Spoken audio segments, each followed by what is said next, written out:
I've gone through every single one of Russ's songs, lyric by lyric, and each of his books, word by word. This video is a complete list of every lesson for success from Russ's entire career. Now, this video took 2 years to make and covers more than 15 years of Russ's entire life. So if you're a musician like Russ, a content creator like me, or just somebody with a dream, understand that you're watching over a decade of wisdom and proven success that's been summarized just for you. By the end of this video, you won't just understand how Russ did it, but you'll know exactly how you can do it for yourself too. If you're interested in seeing the research behind this video, you can find that below in the description. But without further ado, these are Russ's secrets to success.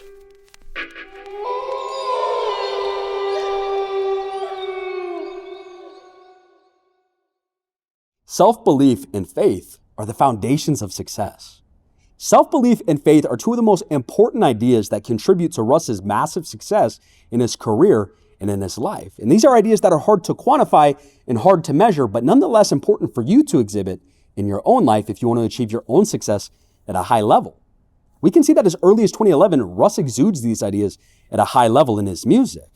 But when we look at his first book, It's All in Your Head, Russ lifts the curtain and shows where his self-belief really comes from. My confidence or cockiness, whatever you want to call it, isn't fueled by a sense of superiority, and it isn't based on my success.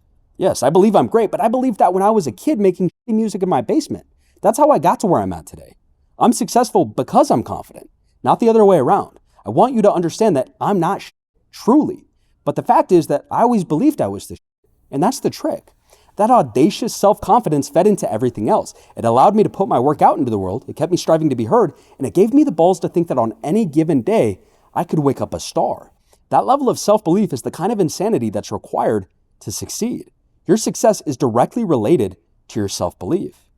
And right along with this idea of self-belief, Russ also routinely talks about this idea of faith. Trust the process. As long as you stay on your path and know where you're headed, you have to accept that any obstacle along the way is exactly where it's supposed to be. Let the world go and watch it all come to you. Or fight it till the end and watch what it does to you. You choose. Blind faith is your compass. And then in Russ's second book, It Was You All Along, he leaves us with this. Lack of faith is an insecurity. It's a false sense of omnipotence, thinking you know better than a higher power. Control happens when there's no faith. If you're like me, you've probably tried controlling a lot of aspects of your life, if not every aspect. That stems from fear and a lack of faith. Having a solid why will make you move with urgency. You've probably heard the expression that you need to find your life's why. Your why is your deepest motivator and the reason why you're trying to do the things that you're trying to do. It's really that root cause driving you in the world. And Russ's early catalog is littered with examples of him highlighting exactly what that why is for him. Look at what he says in 2012 in the song Jungle. I do it for my brother, for my family, for my team. 3 years later on the song Lonely in Times Square. I ain't got no time to grieve, the whole family's trying to eat. And then look at what he says in the song Do It Myself. Whole game hitting up my phone because my hooks beat to my raps. Only reason I pick up is because my family needs the cash. And we're not even scratching the surface here. Russ's early catalog, especially those first 6 years, is just him hammering home over and over again that his whole reason for trying to build wealth is so that he can take better care of his family. That's his why. And so it's important for us to find our why because it'll help us to move with more clarity, more urgency, and speed. Time is the only leverage you need. Look at what Russ says in the song The Journey. All we got is time, so time is my investor. 2 years later on the song Ain't Going Back, he says something similar. The lesson here being leveraging your time is the only thing that you have to do in order to give yourself a fair shot at success. But let's take a step back. How do we define or characterize what leverage is? Leverage is really any unfair or disproportionate advantage that you have over the competitors in your same industry. If you're an aspiring musician, you might look at like a Kendrick Lamar, a Taylor Swift, a Post Malone, you may go, of course they're way more successful than me. They've got relationships with the biggest producers, all of the executives of the record labels that can get them heard everywhere. They've got unlimited marketing budgets to just spend, get their stuff seen on social media. Of course it's taking off. They have all of these unfair advantages. Those are their points of leverage. But you've also got a point of leverage that they don't have, which is the amount of free time that you have to focus on music. See, all of those biggest musicians in the industry, they're also constantly stuck in meetings with managers, executives of labels, doing meet and greets, flying around the country, planning out tours, doing the tours. Whereas you can focus on making the music that's going to make you famous. And so whatever industry it is that you're new to, understand that your time is your point of leverage over the titans in your industry. Leverage that time. That's your unfair advantage. Keep swinging until you hit a home run. Took a lot of swings to hit. This ain't the first at bat for me. In Russ's first book, It's All in Your Head, he writes this. When I put out projects 9, 10, and 11, I knew that they were great, and I couldn't understand why they weren't working. So I came up with the new strategy of putting out a song a week. I had studied that when dropping an album, more times than not, the song with the most amount of plays was the first one on the album. I reflected on my career up until that point and realized that the music wasn't the issue. The delivery of it was. I had an epiphany that I should essentially drop one-song albums. Every song would get its own promotion, its own artwork, and its own fair chance at being heard. Now, when Russ initially blows up in 2016, it's only after dropping 10 unsuccessful albums, 10 albums that are essentially flops. But he picks up the bat and swings for another home run with There's Really a Wolf. Album number 11 brings him massive success. And so there's a certain lesson in this. Whatever it is that we're trying to do, if you're trying to build a music career like Russ, if you're trying to build a YouTube channel like I am, or you're trying to have a big business idea realized, understand that unlike baseball, you're not constrained to 1 or 2 minutes at bat with 3 outs. You can swing as many times as you want to for as long as you live and as long as you're healthy. And unlike baseball, all you really need is one home run to change your life. If you have one hit product or one hit song, that can forever change your life and even your lineage. And so if you're like Russ and you've swung out 100 times and it hasn't worked for you, don't stop swinging. And that brings us to our next lesson. If your strategy isn't working, pivot. And It's All in Your Head, Russ writes, keep going consistently and positively. And if it doesn't work out, then pivot. Switch your approach and keep going. Never stop studying. After 10 unsuccessful albums, 10 flops, it's kind of remarkable that Russ doesn't just throw in the towel and say, I'm done with the music industry forever. I think a lot of us, if we're in his shoes, we probably would do that. But instead, he does something even more remarkable. With his 11th album, he says, okay, I'm going to go back to the whiteboard, back to the drawing board, and see what I can do different. What can I do better for this next album so that it's not like the last 10, so that it actually pops off and brings me to the masses? And spoiler, it does just that. It makes Russ highly successful in the music industry. And so there's a sort of lesson here for us, which is that if your strategy is not working, sometimes you have to pivot. Look at what Russ says in his second book, It Was You All Along. Don't be so rigid that you fail to recognize when it's time to course correct. We can kind of see Russ's philosophy poking out here, which is the idea that if you've put in 100% effort, you've given your strategy the honest try over an extended period of time, and it's still not working out for you, it might be time to try a new strategy, to pivot, and to course correct. Learn from those who came before you. Pivoting strategies aimlessly may eventually work out for you, but an even better idea is to learn from the greats that have come through your industry prior to you. On Who Wants What, Russ raps, this is Nipsey mixed with Kobe. Yeah, I merged mentalities. And then on Utah Freestyle, Russ references a lesson on ownership that comes from Jay-Z. The overarching theme or idea here being you should study the greats that have come through your industry prior to you. It's going to help you to save the time and effort required for you to become great as well. And in Russ's first book, we can see how he really takes this to a psycho-competitive level. Before I blew up, I was sitting in my little corner of the world. Nobody knew who I was, but I knew who they were. I was studying them every day and night while surveilling the music ecosystem so that I understood every minute detail. When Boohoo and I started making music, we covered the entire wall of his basement with magazine cutouts of rappers and various music industry icons. It was a stakeout. If you went down there, you would have thought that we were solving a or plotting one. It was our war room. We studied everything and everyone at play, from interviews to show footage to underground songs and moments that the rest of the world was oblivious to. I consciously soaked up so much, and I subconsciously soaked up even more. Boohoo and I studied the fan, the player, the coach, and the owners. We knew every artist's discography inside and out. We knew which songs and albums fans responded to the most. We knew who actually owned the songs and albums. We knew who set up the tours for those songs and albums. You can't expect to succeed if you don't know what worked and what didn't work for people before you. Study your industry, enemies, and competition. In the same book, Russ goes on to say, watch film well before you make it to the league.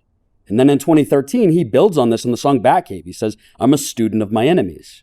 The point that Russ is making here is whatever industry it is that you want to compete in, it's not enough to just study the people that you want to be like in that industry.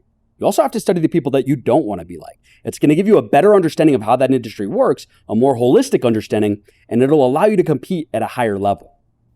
Study worthwhile books.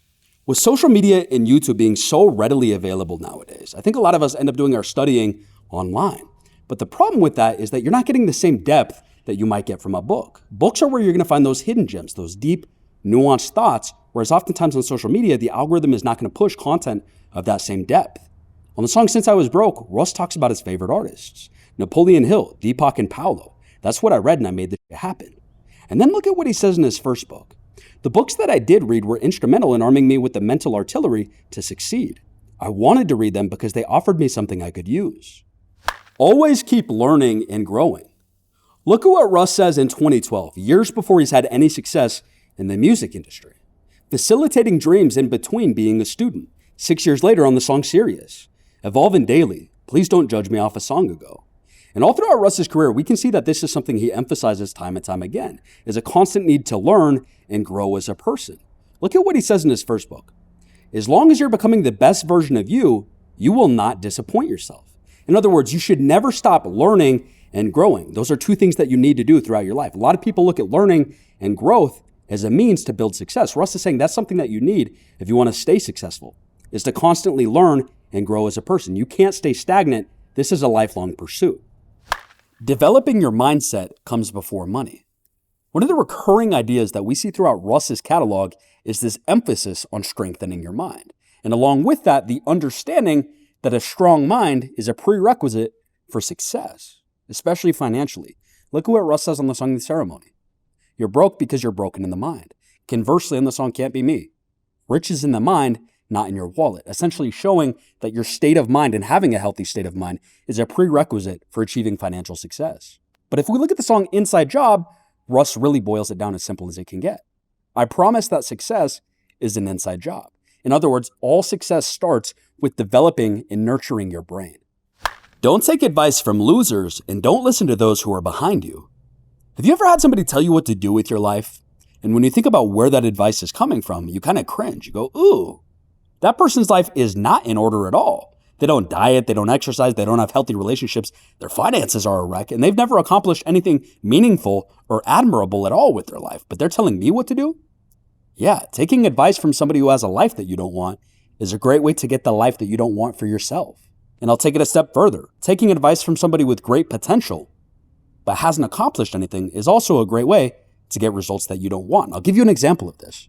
If you took your car into your mechanic that you've had for 20 years, you say, hey man, I need a new transmission. I know this is invasive work, but I trust you to do it. And he goes, yeah, no problem. We can get you a new transmission. We'll do everything.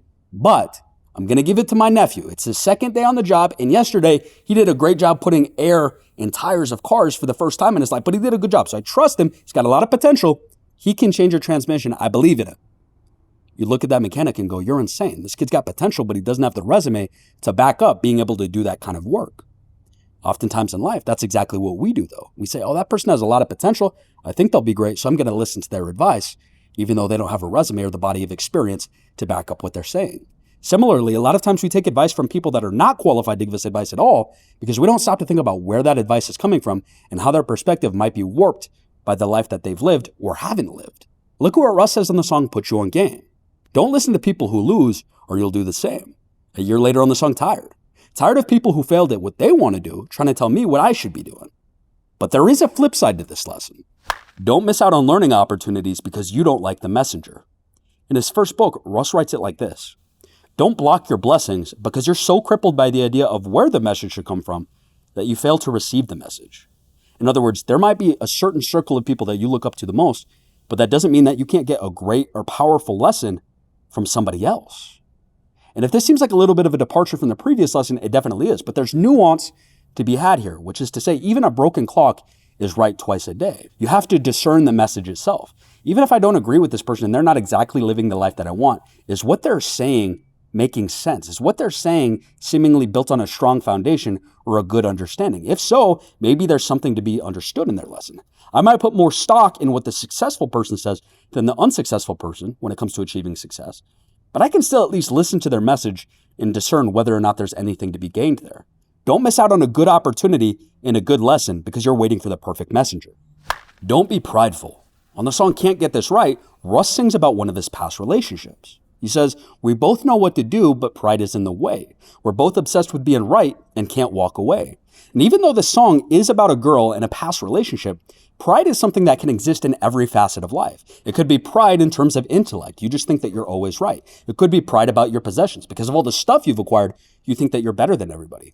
Or it could be pride in your own ability. You think that you can do everything better than everybody else, and no one else can ever do it right. But when you actually think about the root of what pride is, it's a delusional belief that doesn't reflect reality. And that's why it's dangerous. And this is why you have artists like J. Cole that say, pride is the devil. You don't know everything. Even 4 years after Russ blows up in the music industry, we still get lyrics like this. One thing that I know is that I don't know nothing. I may not know much about shit, but at least I know to be myself. Whether things are going really good for you right now or not, you have to remember that you don't know everything. And being arrogant or prideful is where you can get yourself into trouble. It hinders your decision-making ability. You're going to be able to play your cards much better if you recognize that you don't know everything. You don't have all the answers. In the beginning, you're probably not as good as you think you are. Right along with the idea of not knowing everything, Russ talks about this idea of having clouded judgment early on in his career. And it's all in your head. He writes this. When I was 14, I started making beats. Although now I can tell you that they were objectively terrible, back then I thought that they were the most amazing beats ever. The lesson here is that it takes time to develop your palette and your skills. So whatever you're doing right now, you might think it's awesome, but chances are you've still got a ways to go. You've still got to develop your skills and your palette. You don't want to blow up overnight because you've still got a lot to learn. Russ has this revelation fairly early into his career. On the song Try It, he talks about being happy that he didn't blow up as a teenager when he first started making music. And if we look at his first book, he tells us why. Blowing up at 19 is the greatest thing that never happened to me. I thought my first project should instantly make me the biggest artist in the world, and when it didn't, I was appalled. How did it not blow up? When my music finally did take off years after that, I was thankful that it hadn't happened when I thought I wanted it to. Mentally, I wasn't ready. And then if we look at the song What Are Y'all, 3 years later, he goes a little bit deeper on this idea. Used to think my takeoff time was a delayed departure. Trust the journey. If you rush it, you're going to make it harder. Look at what he says next. You can lose your place when you try to flip the pages further. Okay, if you're in a position similar to me, you're paycheck to paycheck, and hearing this might be a little bit frustrating. You're going, man, I just need a little bit of financial security. I need a little bit of a breakthrough in my life.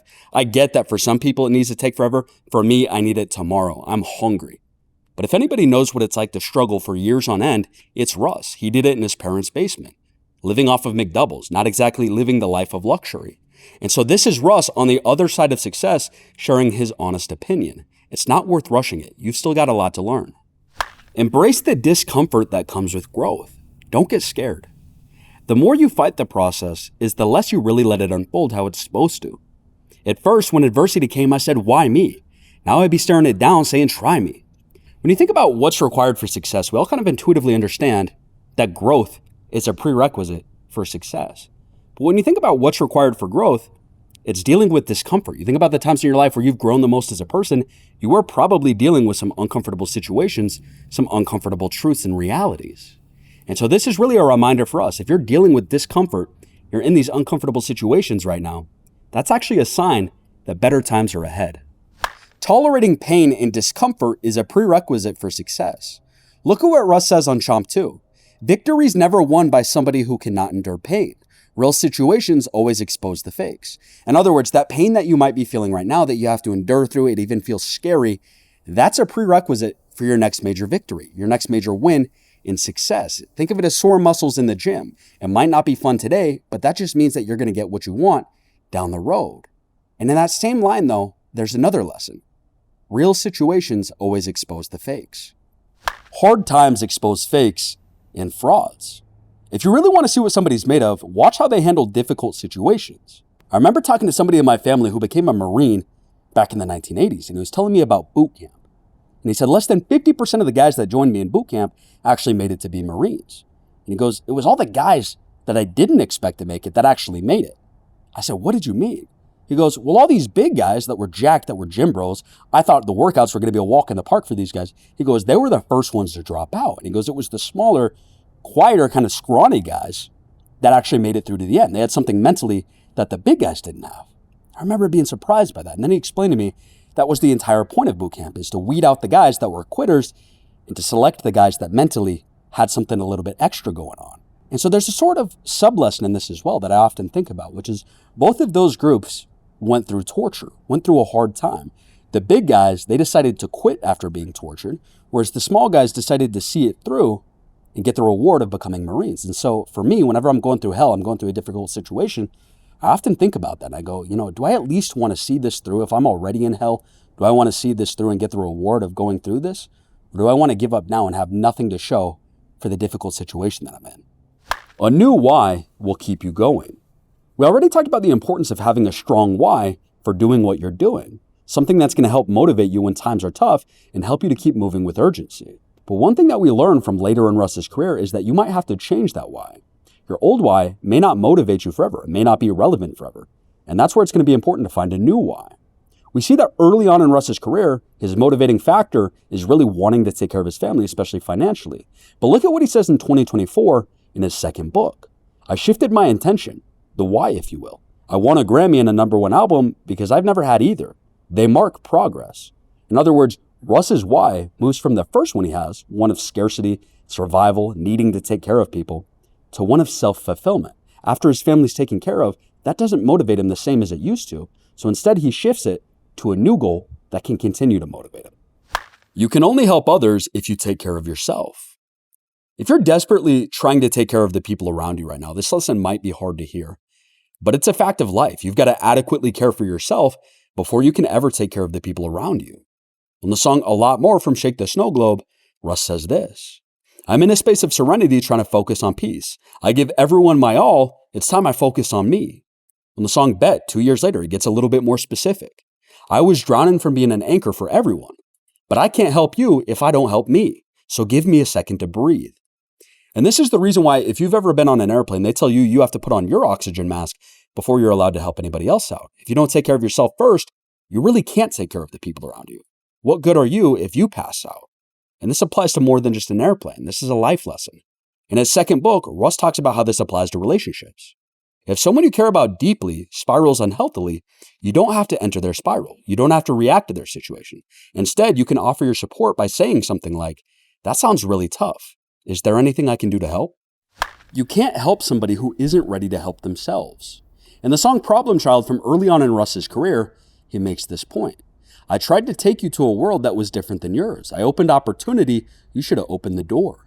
9 years later on the song Perfectionist, he makes this same point a little more clearly. But I don't got pity for people that play themselves. The bed that they say is uncomfortable is the bed that they made themselves. I'm showing love. They hate themselves. You can't give anything to them that they haven't already gave themselves. You cannot save somebody if they simply don't want to save themselves. A lot of people typically learn this lesson in relationships, especially toxic relationships, relationships that fall apart when they're young. But the point here is that you can offer a hand to somebody, but at the end of the day, it's their choice if they're going to take your hand or not. Don't fall in love with someone's potential.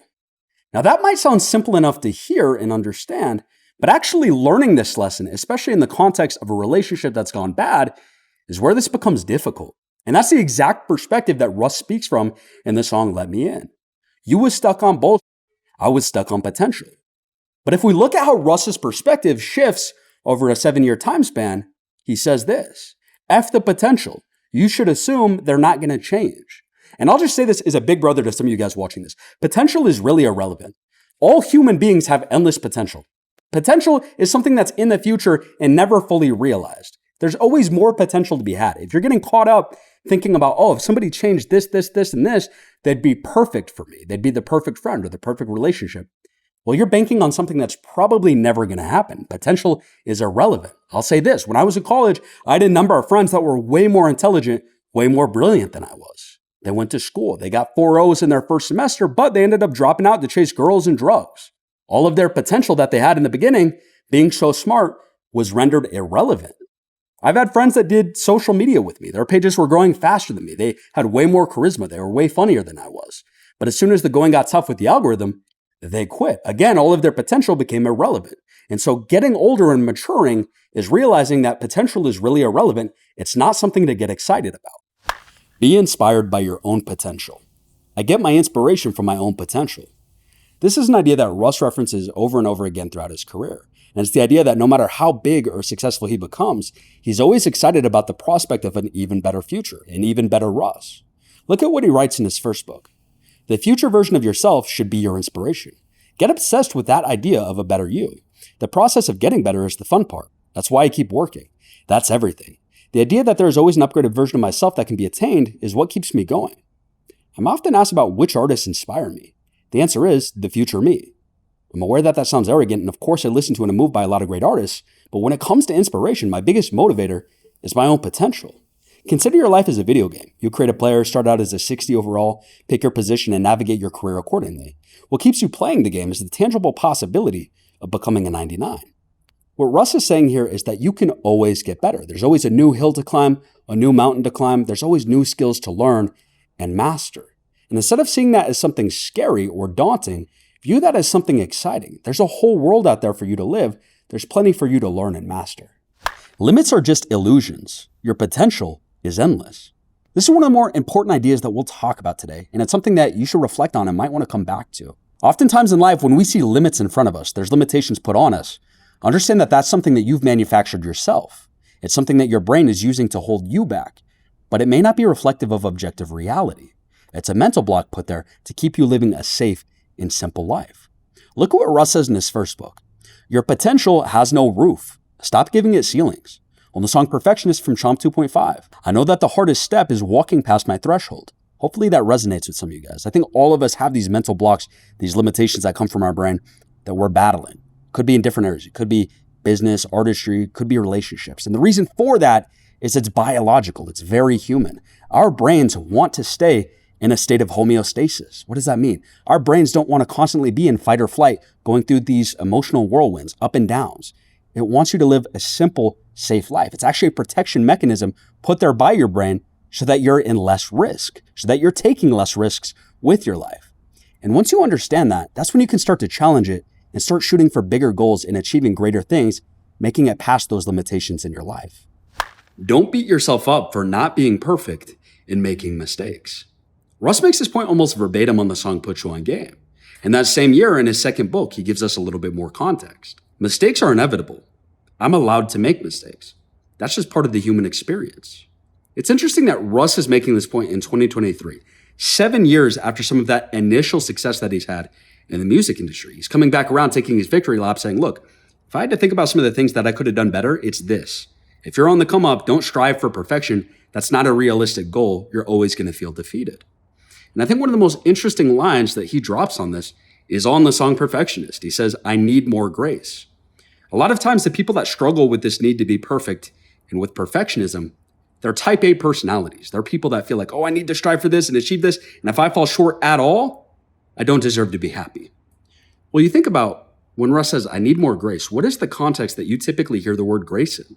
It's religious. It's God giving humans grace through the Lord Jesus, even when we didn't deserve it. We couldn't work our way to God, so he gave us grace, worked his way to us, right? You think about this. If you're beating yourself up because you're not capable of being perfect, you need to extend grace to yourself. Even if you don't feel like you've earned it or you deserve it, forgive yourself. Russ says a lot on perfection, but this is a point that he makes very clearly. It's not a realistic goal. Don't put things off for later or wait until tomorrow. And it's all in your head. Russ explains this perfectly. People are too non-committal to their dreams. I'll get to it, they say. They're always putting things off. When I ask people about their goals, their end game, I often hear, well, for right now, I'm doing this, but later on, stop waiting. There is no later on. Nothing is going to change between now and then unless you do. Putting something off until later is a surefire way to never do it. Russ continues. People use the future as an excuse to procrastinate. Treat your life like it's a ticking time bomb, because it is. Time is our most prized possession. Protect your time. Time is a valuable asset. Some people don't understand the value of $1, but far worse than that is that even more people don't understand the value of a minute. It took me 45 minutes to make What They Want, a now RIAA double platinum certified song. This is also one of the first songs that catapulted my career. It changed my life. I understand the value of a minute, let alone 45. When you understand that time is the one thing that you can't get back, you'll spend it wisely. Russ continues this chapter by highlighting the point that because most people don't understand the value of time, they don't value their time, and in turn, they're not going to value your time. And this is where it's incumbent upon you to protect your time and determine how your time is going to be spent. You only get one life. You only get so many minutes. There's no redos. Lay a brick a day. You've heard the expression that Rome wasn't built in a day. And the meaning of that expression is that it takes consistent, dedicated work over a long period of time to build something that great, that magnificent. Will Smith has a great quote on this same point. You don't set out to build a wall. You don't say, I'm going to build the biggest, baddest, greatest wall that's ever been built. You don't start there. You say, I'm going to lay this brick as perfectly as a brick can be laid. You do that every single day. And soon, you have a wall. Russ echoes the same sentiment all throughout his career. The same framework. On the song Brooklyn Freestyle, I lay a brick a day. I'm out here trying to build the great wall of yours truly. On Chomp 2.5, built the great wall of me, professional bricklayer. In other words, focus on today's brick. If you lay a brick a day, soon you'll have something magnificent. Man, as I'm making this video, I'm really just reflecting on this creative process for this video versus past videos. With this video, I finally started using Envato Elements, which is a service that I wanted for months, but just decided I'm going to hold off. I finally got it for this video, and I will not be going back. Envato Elements, every single creative asset that you could want for creating any kind of video, any kind of design, any kind of content, it's all in one place. AI-generated video, AI-generated custom sound effects for sound effects that don't exist. If you want royalty stock-free music, a Premiere Pro template, an After Effects template, any creative asset that you can think of that you might want is on Envato at a reasonable price. There's so much value in this subscription that I feel like has really helped me to stay on top of social media trends too, and get so much more productivity out of the amount of time that I'm using to create my videos. I won't be going back anytime soon. I love Envato Elements. If you're a student as well, check out the link in the description. Use your student email address. It's going to get you an extra 30% off. I can't recommend Envato Elements enough. This is truly a game changer. Take pride in your work, in your craft. In one of Russ's earliest songs from 2012, he brags about his work ethic, saying, double shift my craft, meaning Russ put the effort in. And then 10 years later on Cold Wind Blows Freestyle, Russ raps, people selling out for money in a few clicks. Am I the only one who still cares about this music? In this dirty ass game, still being a purist. I know for a lot of people, the word pride kind of has like a negative connotation. You might think of it as being arrogant or egotistical. But I actually think when it comes to work and your work ethic, having pride is a good thing. This is something that my dad always used to say when I was a kid, which is anytime we had a big project, it was, have pride in your work. And he wasn't saying to have pride in an egotistical way. What he was saying is, hey, take pride in your work. Like when you do this, be proud of it. Do something that you feel good about so that you walk away from this feeling accomplished. Taking pride in your work is really making sure that you do something the right way. Avoid shortcuts, don't cut corners, build something real. I pay my dues and I get paid for it too. The outcome of my input is my favorite review. Rappers with your get-rich scheme gimmicks, instead of hating, y'all should focus on your 16th minute. I put the work in, had to earn my credentials. I took the long way, but I never stopped. I rerouted.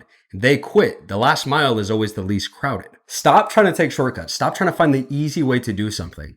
That's honestly something that I wish I could tell a younger version of myself, but those strategies never work in the long run, man. If you want to build something great, you have to take the responsibility and really own whatever it is that you're trying to do. And one of the reminders that I like to give myself is you can't expect to build something exceptional without an exceptional amount of effort. When you build something real, you're harder to defeat.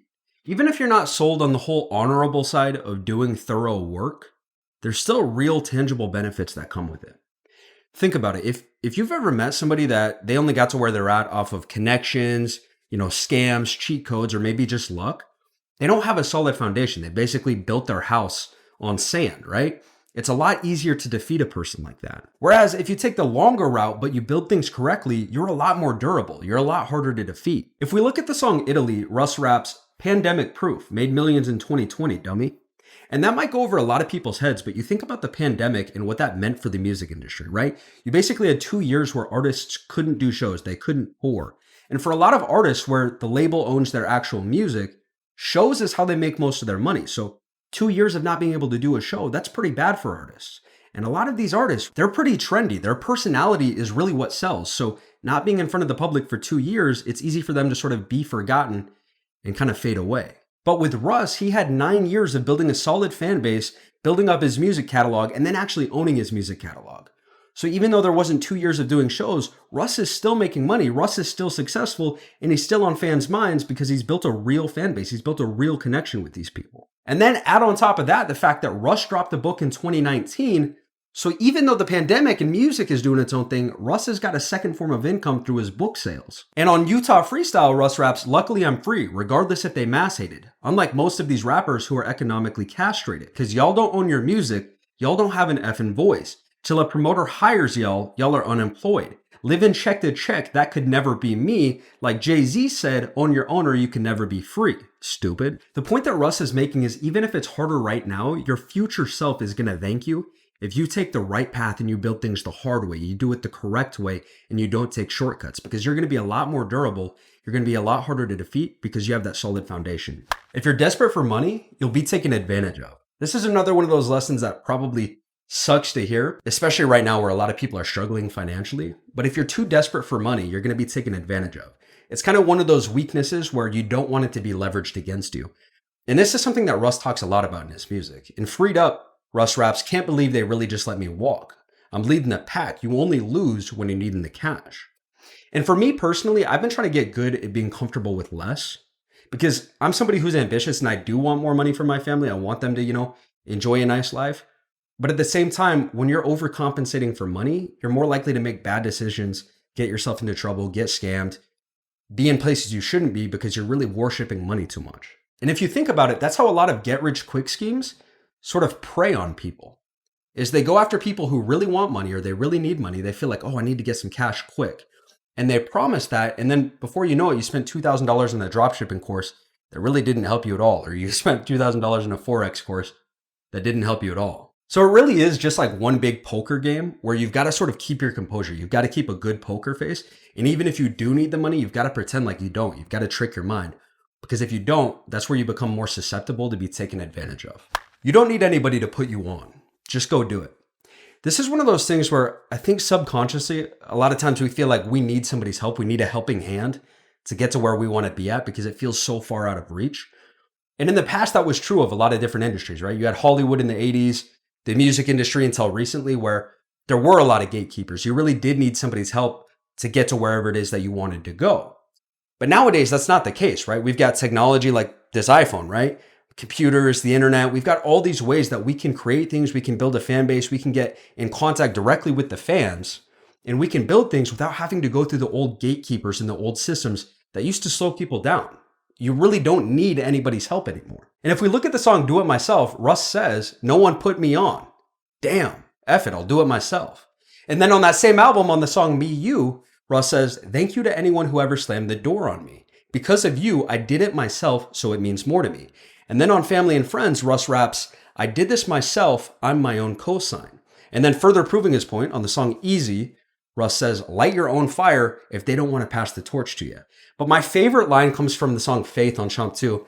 Russ says, "The door didn't open, so I went through the window." And it's that kind of thinking that really got Russ to where he's at today. He didn't wait for anybody to roll out the red carpet for him. He wasn't waiting for someone to say, "Okay, it's your turn to go, buddy."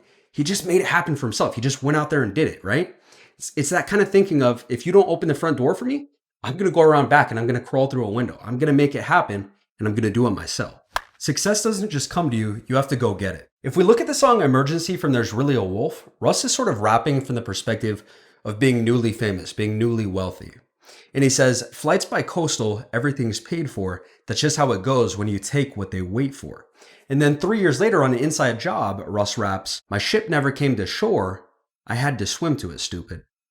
This kind of ties in with the last lesson, which is this idea that you can't wait for success. You can't wait for anybody else to hand it to you because it's not going to happen. If you truly want to be successful, you have to take ownership of it and you have to go make it happen for yourself. Find inspiration in your circumstances. Now, chances are if you're watching this video right now, you're probably still trying to find success and you're probably not living a life of abundance just yet. But one of the things that Russ talks about is trying to find inspiration in your circumstances, even if you're not where you want to be yet. And one of the examples that Russ talks about is one of the early shows that he did in 2015. This is before Russ is famous, before he has a lot of money, before the world really knows him as the artist that he is today. And he talks about this show and he says, "On the surface, none of this, the 3-star hotel, the 40-person show, the bootleg studio, being broke, screams success. Some people would have even been disappointed. However, inspiration is almost always found beneath the surface. The key to alchemy is finding beauty in the ugly." Now, obviously in Russ's example, he's a musician, so he's going to be trying to find inspiration everywhere he goes. He's going to try and find beauty in what's ugly. But I think it's worth asking, what can we find, even if our situation's ugly right now, what can we find that makes us want to keep going? Build a mastermind early into your journey. This is something that Russ talks about in his first book, and he talks about how him and his best friend Boogus decided together that they wanted to take music seriously, And so they came together and they'd share ideas, they'd talk about what worked, and they'd learn together. We graduated high school and created Dialogue. Do it every day, music or nothing. And that's what we did. We made music every day. Together we formed a mastermind. When you and one other person come together and create a whole other force. 1 + 1 = 3. And it's funny because this is something that Mr. Beast talks about too, where when Mr. Beast was trying to learn YouTube, he basically got a group of guys together. They'd hop in a call every couple of nights and just talk about all the strategies that they were trying, what was working, what wasn't, until they basically learned the algorithm better together. So whatever industry you're in, the lesson here is to build a circle of trust where you can pull from people that are doing the same thing that you're doing, and you guys can share information and hopefully grow in half the time. And this is something that me and my buddy Emmanuel are doing on YouTube too. We hop in a call probably once every other week, and we just talk about our different YouTube strategies, what we're learning, what's working, what's not, so that we can share that data and both be more successful on YouTube. It's kind of like, why just do it by yourself when you can have somebody else that you pull information from and learn twice as fast? And by the way, this shirt is actually from my buddy Emmanuel's brand, Lazy Intellectuals. So shout out to Emmanuel. Your circle shapes your future. This is something that Russ talks about in one of his earliest songs, New Home. He says, look around your circle. Is there some love in these people? Do you pass around inspiration or just a blunt with these people? Do you pour up each other's dreams or just get drunk with these people? And then on Chomp 2, Russ raps, I'll show you where you're going if you show me who you run with. In his first book, Russ also writes, the energy of the people you surround yourself with rubs off on you. Choose wisely. Now, I think the wisdom of this lesson is easy enough to understand, but it's actually living by it that's the hard part, because the people that you're gonna have a great time with might not be the people that are gonna help you get to where you want to be. And I'll be the first one to tell you that at certain times in my life, I've hung out with the wrong people. They've slowed me down, right? And I don't say that with any kind of judgment, but I do have friends that are more lackadaisical. They're just trying to live life to have fun. And I notice a difference in myself when I hang out with those people versus my friends that are more driven, disciplined, and they've got a direction. They've got a definite aim for where they want to go in life. And it even says in Proverbs, walk with the wise and become wise, for a companion of fools suffers harm. But in my experience, the hard part is finding those good friends, right? Finding the wise friends, because there's a lot of people that just like to have a good time. Maybe they're not taking life that serious. And so for me, the sort of direction that I've taken is just making my circle smaller. If my circle shapes my future, then I got to be really careful with who I let in and who I'm friends with. So I think it's one of those things where you've got to sort of weigh. Do I want to have a lot of friends and maybe miss out on opportunity? Or do I want to have maybe fewer friends, but have a better chance at living the life that I really want? You only need one good friend. In the song Put You on Game, Russ famously raps the lyrics, don't worry about having a lot of friends. You only need one. And in Russ's example, that friend is Boogus. And Russ actually tells a crazy story in his first book about how Boogus, his friend, is the reason that he even started rapping. I turned around and asked Boogus, yo, should I start rapping? Without hesitation, he said, hell yeah, do that shit. That was all I needed. I haven't looked back since then. You think about it, and parents especially will tell you about the importance of having good friends, but think about how different Russ's life would look if he just kept making beats. He stayed as a producer, producing for these other artists, maybe underground artists, versus picking up the microphone and becoming this huge artist that's selling out stadiums today, right? Like Russ's career, Russ's life is infinitely different because of the confidence that his friend gave him in that moment. So for us, it really makes us ask the question is, do we have friends like that are pushing us to try new things, pushing us to be better? Do we have that one good friend? Stay away from people who put money over everything. In Utah Freestyle, Russ says, if my 20s told me anything, it's stay away from people who put money over everything. That's a liability. Now, this is something that I've seen in my personal life, especially with bad bosses. I've seen multimillionaires, screw over their employees. They've got people that are dependent on them, and they screw them with health insurance, the benefits of the company, whatever, while the millionaires, got all sorts of new cars, new toys that they're flexing with, while their people are struggling. And it's just one of those things where you want to stay away from greedy people, because money is not everything. And the people who put it above everything are eventually going to screw you to get money too. Money won't bring you happiness. I think this is something that we've all heard at one time or another, the idea that money can't buy you happiness. But this is something that we can actually see play out firsthand in Russ's career. Russ really blew up kind of early 2016. He dropped the song What They Want at the end of 2015. And that song hit the Hot 100. So by 2016, Russ is doing super well, right? But even by 2018, just 2 years later, Russ is already rapping about how he's depressed, how he's sad, and how a lot of that happiness from being successful early on is already starting to kind of wash away. In the song Fix It, Russ raps, sleep is my only escape from all the pain, but I hardly ever sleep because I have nightmares daily. I feel crazy, rock a fake smile What I see is not what they see. New York City, I was balling in a penthouse. Never saw this coming. Need to call my mom and vent now. And Russ actually adds an annotation on Genius that kind of lets us behind the scenes on that lyric too. He says, I was in New York City in a penthouse, and all of a sudden I just lost it and broke down. I was pretty overwhelmed with just a lot. I felt like I was going to die or death was nearby. I don't know. Anyways, double entendre. Balling in a penthouse like money, but balling in a penthouse like crying. Weird place to break down, I know. And then 1 year later, on the song On 10, Russ raps, the money didn't change my worth though. Real wealth is loving yourself. And then that same year in his book, Russ also says, stop trying to find the love of life via money. That's backwards. It's just not going to work. You may find money, but you'll still be miserable.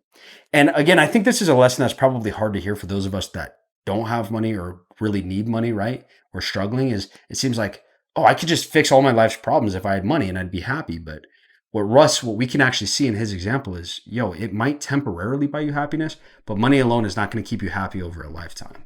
Hedonism won't bring you happiness. And I should probably define hedonism. So let me grab my notes. Hedonism, the pursuit of pleasure or sensual self-indulgence. So basically, don't think with your dick and this is a crazy lesson. Don't overindulge in the finer things in life, right? In 2015, Russ says, but I've been dealing with some pain and these distractions just ain't enough. All this liquor, all this effing, all these people just ain't enough. And then 8 years later on Santiago, Russ again says, there's a hole in me. I'm trying to fill it with accomplishments and women, but that don't make a difference, no. So we hear stories all the time about artists who they go crazy on drugs, they go crazy with women, right? They're on top of the world and they overindulge in all these things. And it leads them down these bad paths of like heavy drug usage. And before you know it, they're gone, right? Like on a more real note, we've seen that recently with people like Juice WRLD, right? So the lesson here is to really take it easy, man. Don't overindulge in these finer things in life or these crazy things in life. Hedonism is not going to bring you happiness, and in fact, it'll bring you death. Avoid drugs. Drugs will kill you.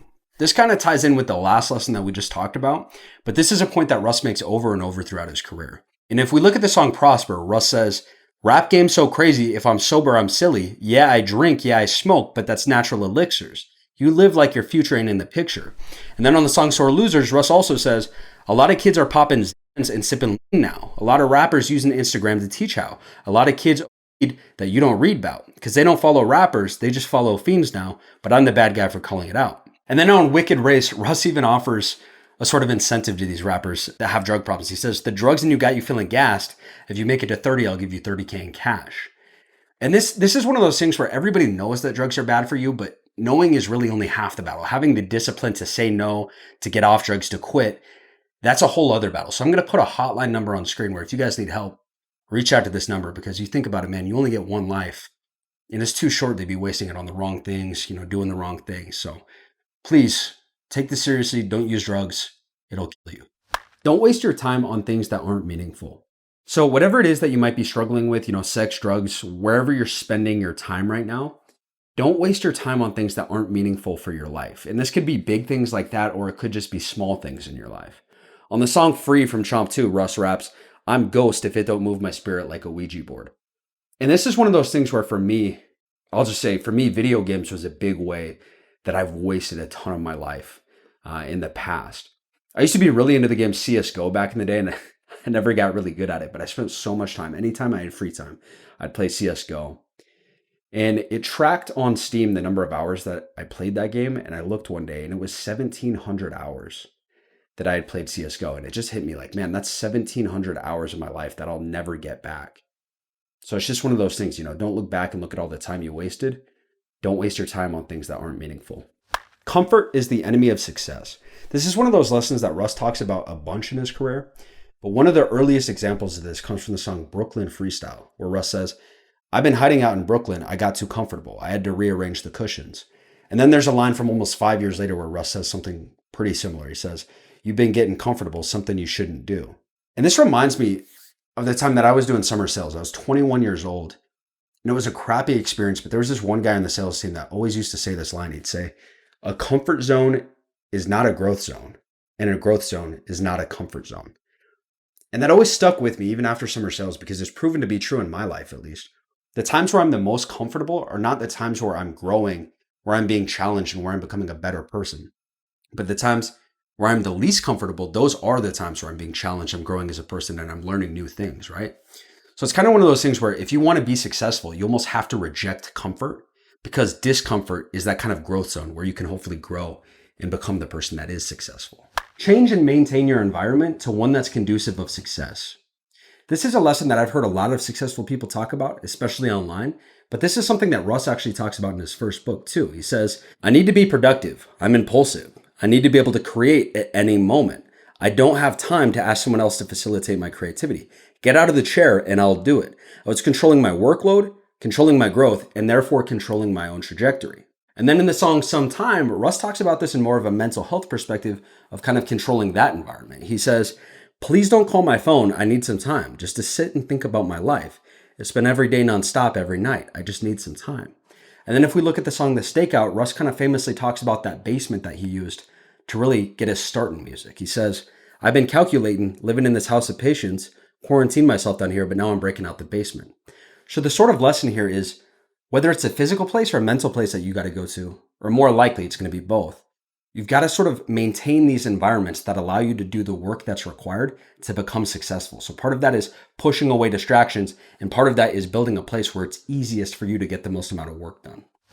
Being poised shows status. In the song The Game, Russ raps the lyrics, sometimes nothing makes more noise than poise does. And the kind of meaning of these lyrics is that whatever environment you're in, if you act calm and comfortable in that environment, that actually communicates more strength than the guy who feels the need to be the loudest guy in the room, beat on his chest, grab everybody's attention. It's kind of more of a power play than somebody who feels the need to act up, right? And so this is a point that Russ only makes in passing, but it kind of goes back to this idea of, act like you've been here before. Act like this environment is just another day for you. Don't flex your good deeds. This is really a lesson on character, and hopefully it's a lesson that all of you guys have heard before. On the song Me You, Russ raps the lyrics, show a lot of love to my people. I don't post it. Y'all don't got to know just as long as they know it. Which is really a way to say, if you're going to do good deeds, focus on actually doing good deeds. Don't put on a whole production or a whole show for the world to see. Just focus on doing the good deed itself. And that's actually something that the Bible talks about in the book of Matthew too. It says, but when you give to the needy, do not let your left hand know what your right hand is doing, so that your giving may be in secret. Then your Father who sees what is done in secret will reward you. So again, don't televise all of your good deeds. First of all, it's corny. And then second of all, you might actually shame the person that you're trying to help because now they look weak. Other people may not understand you, and that's okay. If we look at the song Set It Freestyle, Russ actually talks about this. He says, I've just accepted you won't get my point of view, but more importantly, my own understanding means more to me. And this is a lesson that I think is important for a lot of the younger people watching, something I wish I would have understood when I was younger. If you're trying desperately, if you're trying really hard to make some certain dream of yours a reality, you got to recognize that most people in the world that say they have dreams, those dreams are not going to come to fruition. They're not doing the things required to actually live those dreams. So when they see you doing different behaviors than they're doing, you're going to seem weird to them, and they're not going to understand it. But you don't need them to. That's just your ego. That's just you wanting to feel good in a social sense. You don't need any of that. If people don't understand you, that's okay. Just keep focusing on the work that you need to do to get to be where you want to be. You choose your perspective on life. This is one of the lessons that Russ talks about a lot throughout his career, and especially early on, kind of right before he blew up. This is the kind of thinking that really helped Russ to get to where he's at today. And if we look at a couple of lines, there's one from The Ceremony where Russ says, but we all have a choice. I just chose to be chosen. And then there's another line from the song, I Think My Girl Caught a Body, where Russ says, life is a gamble, a risk from day to day, as to which direction your mind will take is only for you to say. And I think it's kind of interesting. If you pay attention to people in life, you'll meet people where their lives seemingly going perfect, right? Everything's going good for them, but they're the most bitter and angry, twisted people, right? And then you'll look at people where everything's seemingly going wrong and you're like, man, that guy's life sucks. But a lot of times those people are the nicest people you ever meet, and they treat people really well. And so it kind of goes to teach us that your environment, what's going on around you, doesn't dictate your perspective, your personality, or who you are and what you do. All of that's actually dictated by you and who you choose to be every day. So it just goes to show you, whatever your perspective on life is, you get to choose it. Don't blame others for your lack of success. It's up to you.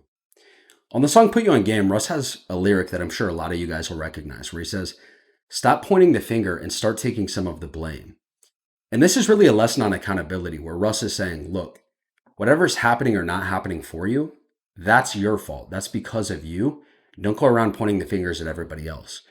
And it's interesting because if you look at successful people, whether you're just watching people online, influencers, or whether it's successful people that you know in real life and you talk to them, one of the commonalities that you'll see is most of the time successful people have a mindset of everything is my fault or is because of me, right? It's the exact opposite of everything is everyone else's fault.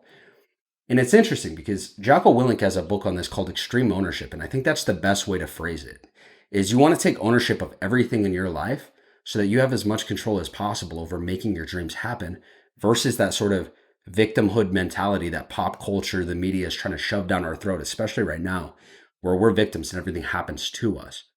So it just goes to show you that, this is something Russ also kind of touches on is your future, your success is up to you and it's in your control. Don't be entitled. When we think about the idea of entitlement is really feeling like the world owes you something. And not only is that an ugly character quality to have, but it's also detrimental in you achieving the success that you want for yourself. If you think about the way that the world is today, it's not a fair place. That's something that we've heard all of our childhoods, I'm sure. To where even if you're somebody who really should be owed success, maybe you're in a disadvantaged group and your whole life has been a bunch of obstacles that other people didn't have to face. That doesn't change the fact that the rest of the world is not going to come to your help. They're not going to swarm around you and give you their time, their money, their energy to make your dreams happen. So the sooner we can get over this idea of entitlement and the world owing us something, is the sooner that we can get to the part where we actually work and make our dreams happen. And if we look at Chomp 2, Russ actually talks about this. He says, no entitlement allowed around me. Respect the boundary. And then on Put You On Game, Russ raps, don't be entitled. The world doesn't care if you think you deserve it, which I really think that's kind of the crux of this point. Again, the world doesn't care. So there's no value in being entitled or feeling like you're owed something. And I think this is one of those points where it's hard to raise your hand and say, hey, I'm the guy that's entitled. Oh, you know what? I am an entitled person. It's not a flattering thing to think about yourself. I'll say I have been. But let me issue this challenge to you, right? Evaluate your work ethic. Do you work like you're expecting the world to give you something? You put in 10 hours of work and then you look up, okay, where's my $1 million? I put in 10 hours of work into making music this week. I put in 10 hours of work to YouTube. Where's my 1 million views? Or are you somebody that just ignores the outside world? You don't need the outside validation and you're just working like you are going to make it happen for yourself regardless of when it happens. It's gonna happen. And you're really treating it like it's up to you rather than looking around for someone else to say, okay, it's your time. You can be successful now. Create your own opportunity. On Hustler Freestyle, Russ says, opportunity ain't knock, so I had to build the door. And then on the song Note to Self, Russ kind of explains what that means. He says, doors will form off of your will. So in other words, don't wait for somebody else to offer you opportunity. Just go and create it for yourself. And part of that creation process is really your determination and your willpower. How hard are you willing to work for it? How much are you willing to obsess until you create your own opportunity? If it's not there, you're going to have to get creative and you're going to have to work hard, but you can make it happen for yourself. Speak your goals into existence. Part of this idea of creating your own opportunity is tied in with the idea of manifestation. And a lot of times manifestation is kind of a hard idea to talk about because a lot of people treat it like this mystical or magical idea that's hard to pinpoint, hard to identify. And if it's hard to identify, it's hard to replicate. But luckily for us, even though Russ does talk about manifestation a lot throughout his career, he actually gives us a few steps that are easy to follow. If we look at one of Russ's earliest songs from 2012, he says, watch me speak into existence, which is really the first part of this idea of manifestation, according to Russ. Speak things into existence. And then if we fast forward on the song C4, Russ says, I'm next, bitch. Everything I drop is infectious. Next is a couple platinum plaques and a necklace. And what's remarkable about this line is Russ is saying that in 2013, but if we fast forward 4 years later to 2017, Russ actually does have a couple platinum plaques with the song What They Want and Losing Control. So you're seeing Russ in 2013 very clearly speak into existence what his goals are. And then 4 years later, they're actually coming to fruition. And then if we look at the song Manifest, Russ gives us a little bit more too. He says, move into the rhythm of my intuition. Anything I want, I speak into existence. That's how I'm living. That's how I'm winning. Again, being very clear about the fact that the first step is you got to speak it into existence. If we look at the song Emergency from There's Really a Wolf, Russ gives us the second step though. If I say it, I believe it. You just dream of success. The implication here is that it's not enough to just speak, but you also have to believe what you're saying.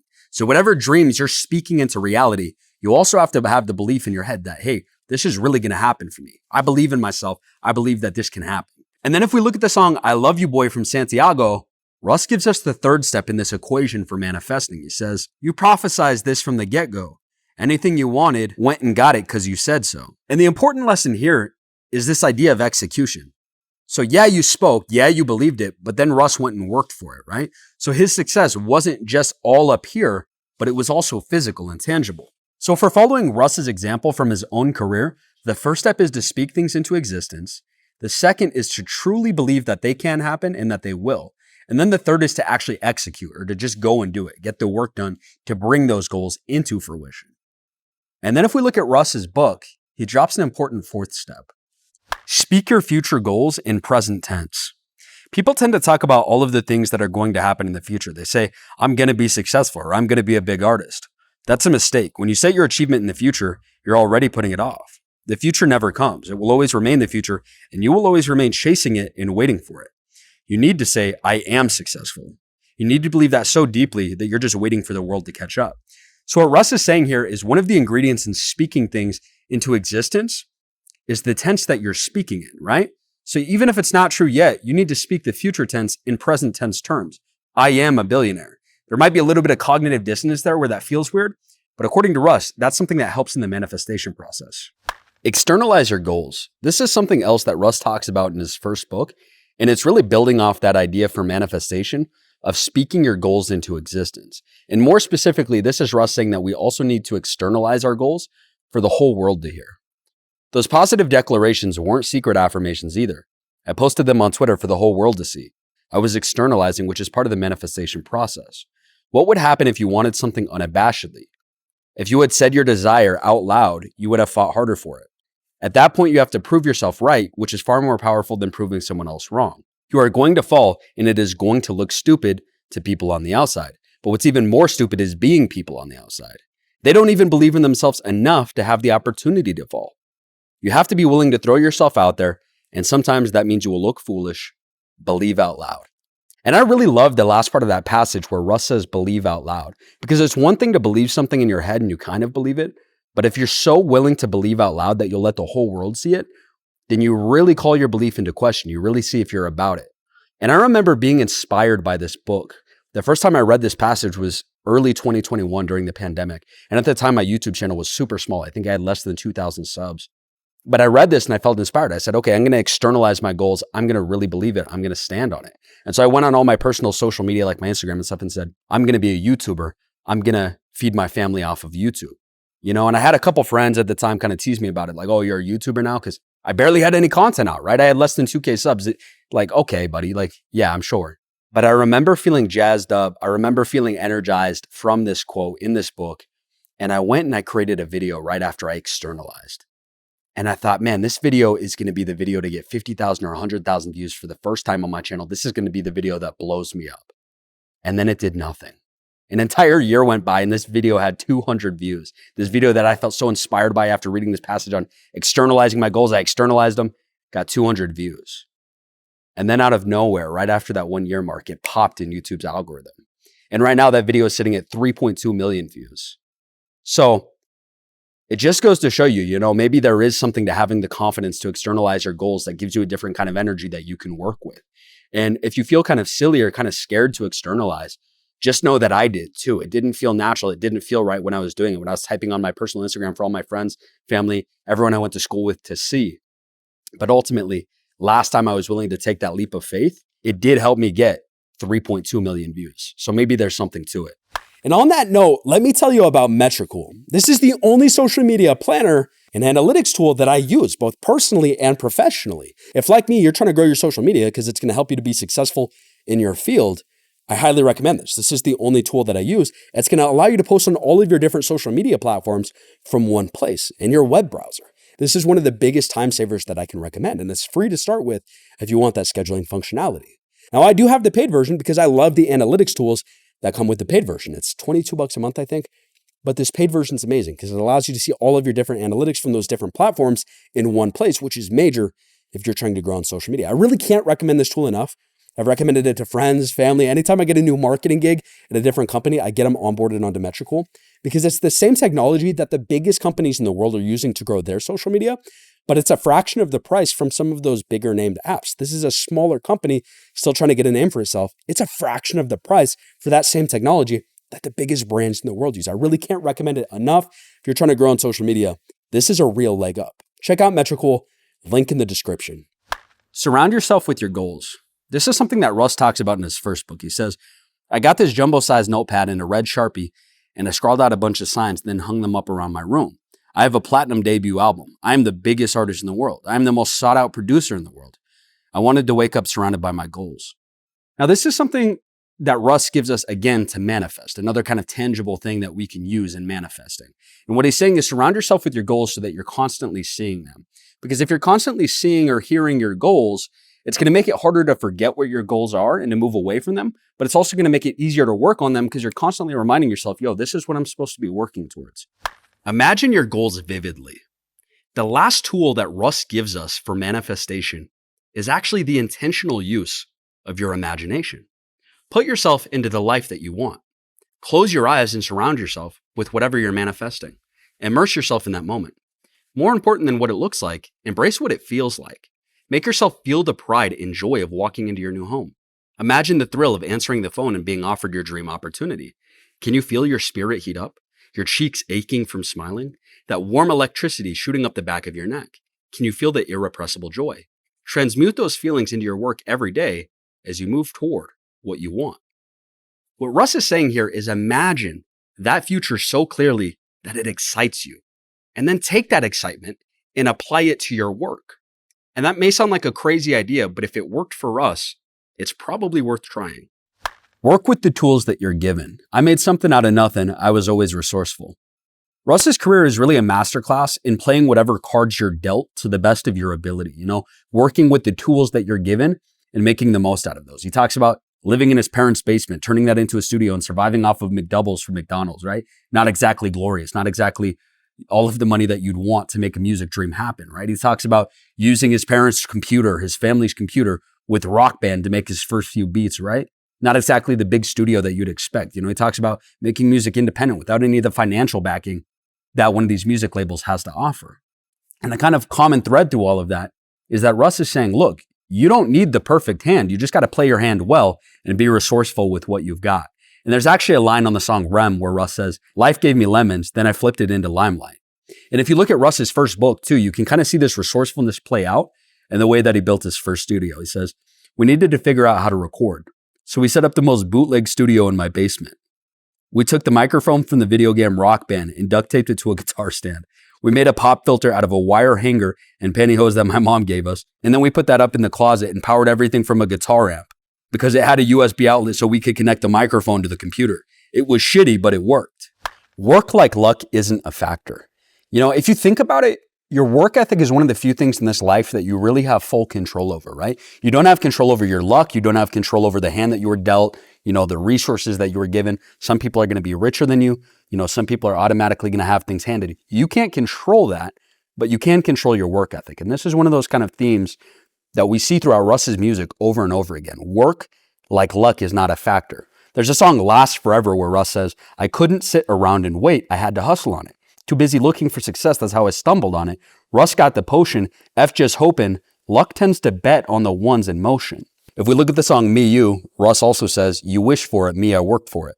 On the song Money on Me, Russ says, this isn't luck, no, I planned this out. And then again on Santiago, Russ raps, I came a long way, yes indeed, this isn't luck, this is pure perseverance. And there's about a billion more lines that I could give you where Russ is basically saying, yo, this is strategy and hard work, this is not luck.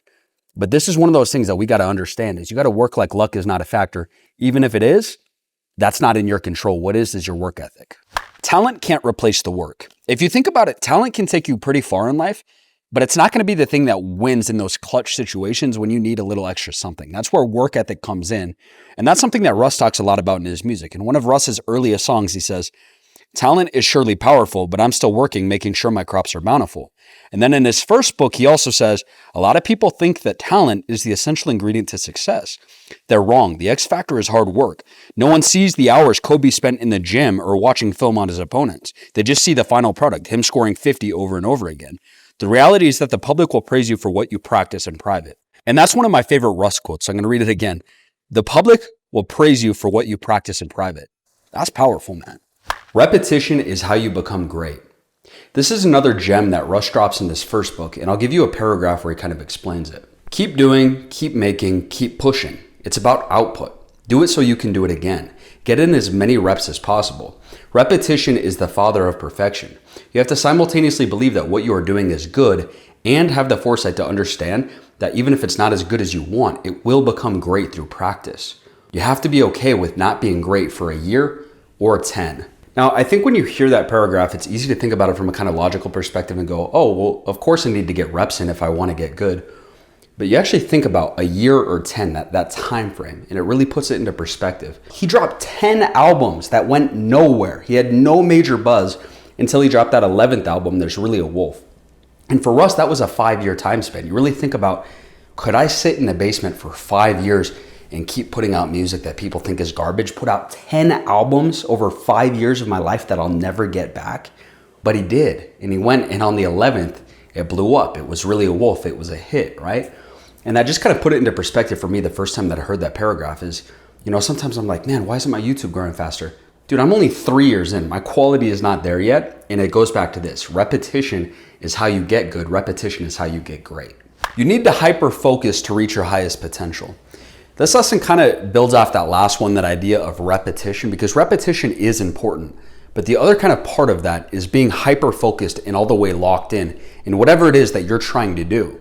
And you think about it, and when you're hyper-focused on something, it allows you to learn more quickly, act more quickly, and if you're always thinking about something, right, it's always on your mind, it allows you to be more innovative because you're always thinking about different ways to do things. And so this is something that Russ also talks about in the album Santiago and the song The Wind. He says, I need ultimate focus. I'm talking damn near hypnosis to reach my utmost potential. And I'll say for me personally, when I am hyper-focused on whatever it is that I'm doing, I do my best work. I can say that personally. And I think kind of the challenge with this hyper-focus is in this technology age, putting your phone off at a distance, not letting technology get in the way of your focus, because that's one of these battles that we have today that people just haven't had in the past. Avoid distractions. Now, this is something that Russ talks about in his first book. He says, have tunnel vision on a goal and keep your head down. Don't distract yourself and disrupt your momentum with the constant need to look up and look around. And I think in concept, this is one of the simplest lessons in this video to understand, but you think about what it actually means, right? Whatever blessings you've got going for you that are gonna help you reach your goal, maybe you're smart, good looking, you're tough and resilient, whatever those are. If your energy is focused on the wrong thing and you're distracted, it doesn't matter what blessings you've got going for you because you're not gonna be able to apply yourself to the right thing. Your energy is distracted in the wrong place, which just goes to say that one good distraction can really outweigh all of the benefits that you have going for you.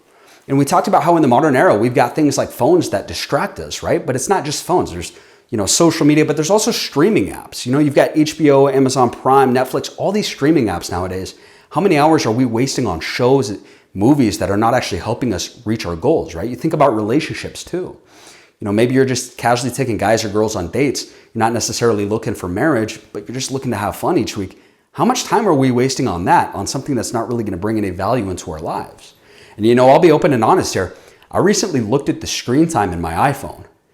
And man, that was a punch in the gut. It's over 15 hours a week, it says, that I spend on my phone doing things that are not necessarily productive, right? And so 15 hours a week, it occurred to me, man, that's a part-time job. Imagine if I hired somebody to work for me 15 hours a week. That's 800 hours a year. I could have someone editing my videos, writing my scripts. I thought about how different my life would look. And then I realized I'm giving that to my iPhone for free. Not getting anything in return for that, which just goes to show you that, man, one good distraction can really hurt you. You don't have to jump at every new opportunity. This is a lesson that took me a minute to learn, honestly, but you kind of think about it.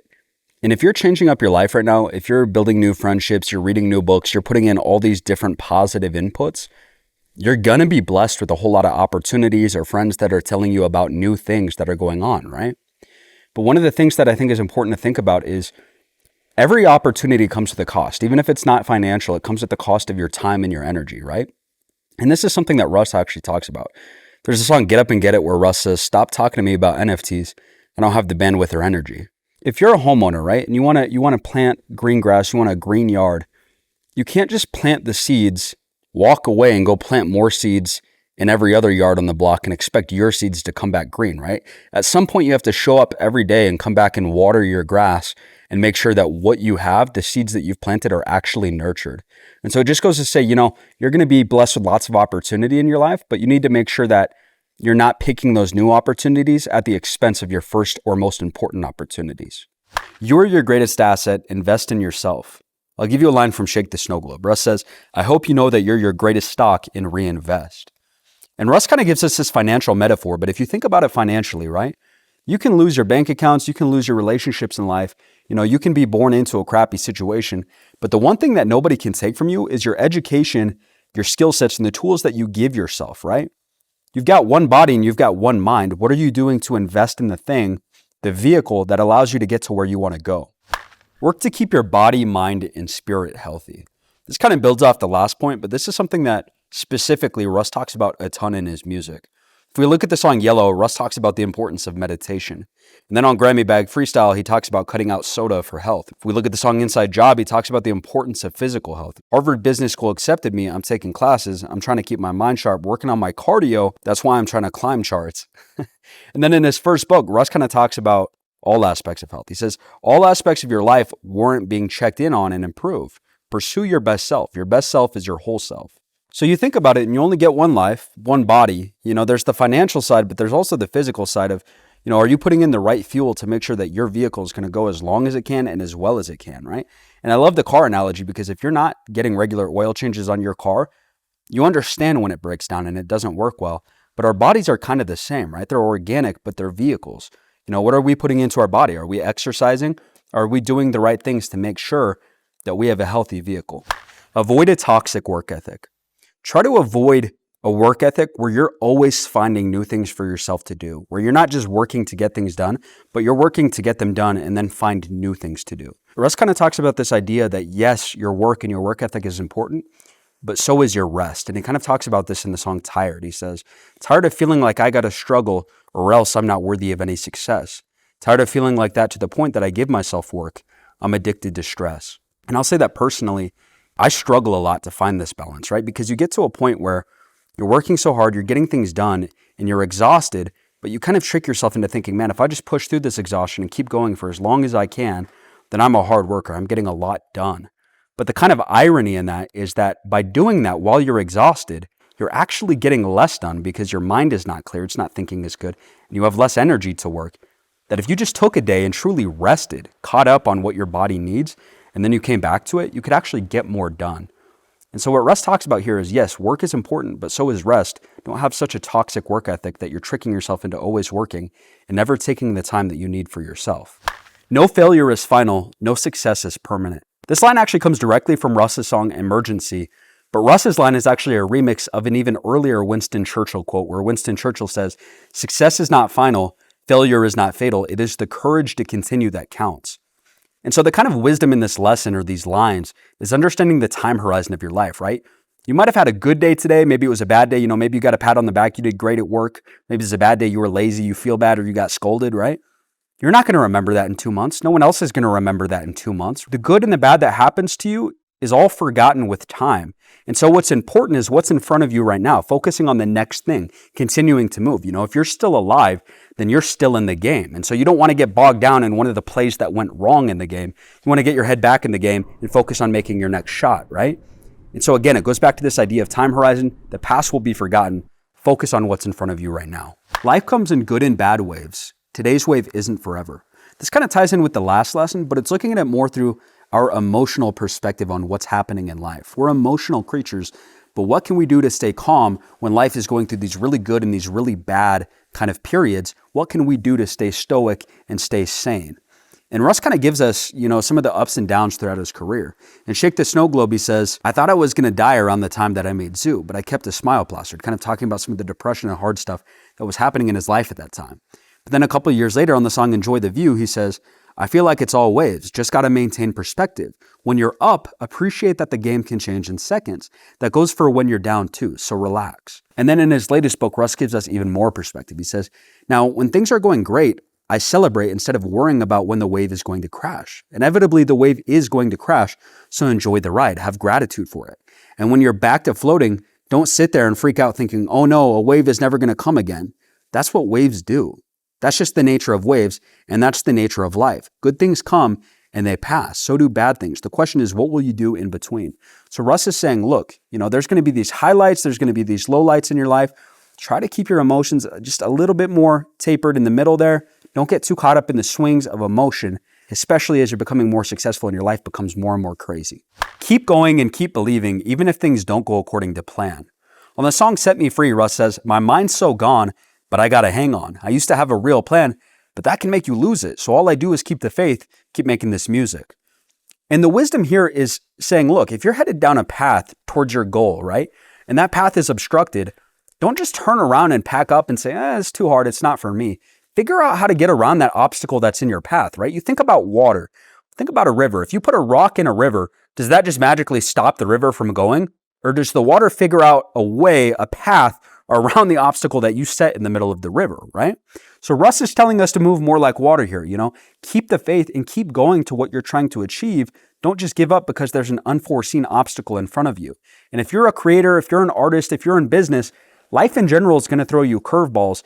So you don't want to just make a plan that's so rigid that as soon as a curveball is thrown your way, you go, I don't know what to do. You keep the faith and keep moving and find a new way.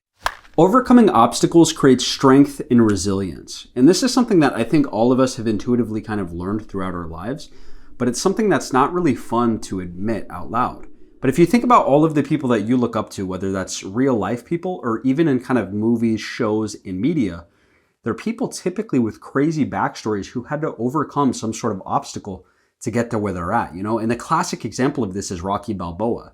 He's kind of this bum, he's this loser, but he tries really hard. He trains for boxing. He goes through all this real life struggle and he makes it as a boxer, right? It's kind of that idea of the classic hero's journey. And this is something that Russ talks about too. There's a song Salute from Chomp too, where Russ says, you swimming in calm seas. Good luck when it gets rough. I swam through the storms and now the waves don't affect much. And then there's another line from Chomp too, where Russ says, I see the rewards come after battles with fear. And then he also talks about this in his first book, It's All in Your Head. When you are down and you rise up, you feel more powerful than you ever did. On the other side of adversity is strength.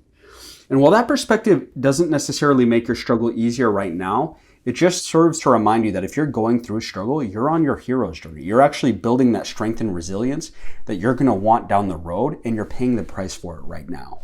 Don't operate out of fear. This is something that Russ talks about. I think it's super important. And I'll give you guys kind of a personal story here. I've been trying to triangulate lately where a lot of my fear stems from when I get fearful. And what I realized is for me, a lot of it stems from uncertainty, the unknown in my life. The more that I kind of go deep into my career, the more that I'm trying to do this YouTube thing, the more I'm dealing with all of these uncertainties that I don't have in my typical life. And it's the opposite of comfort when you're dealing with unknown.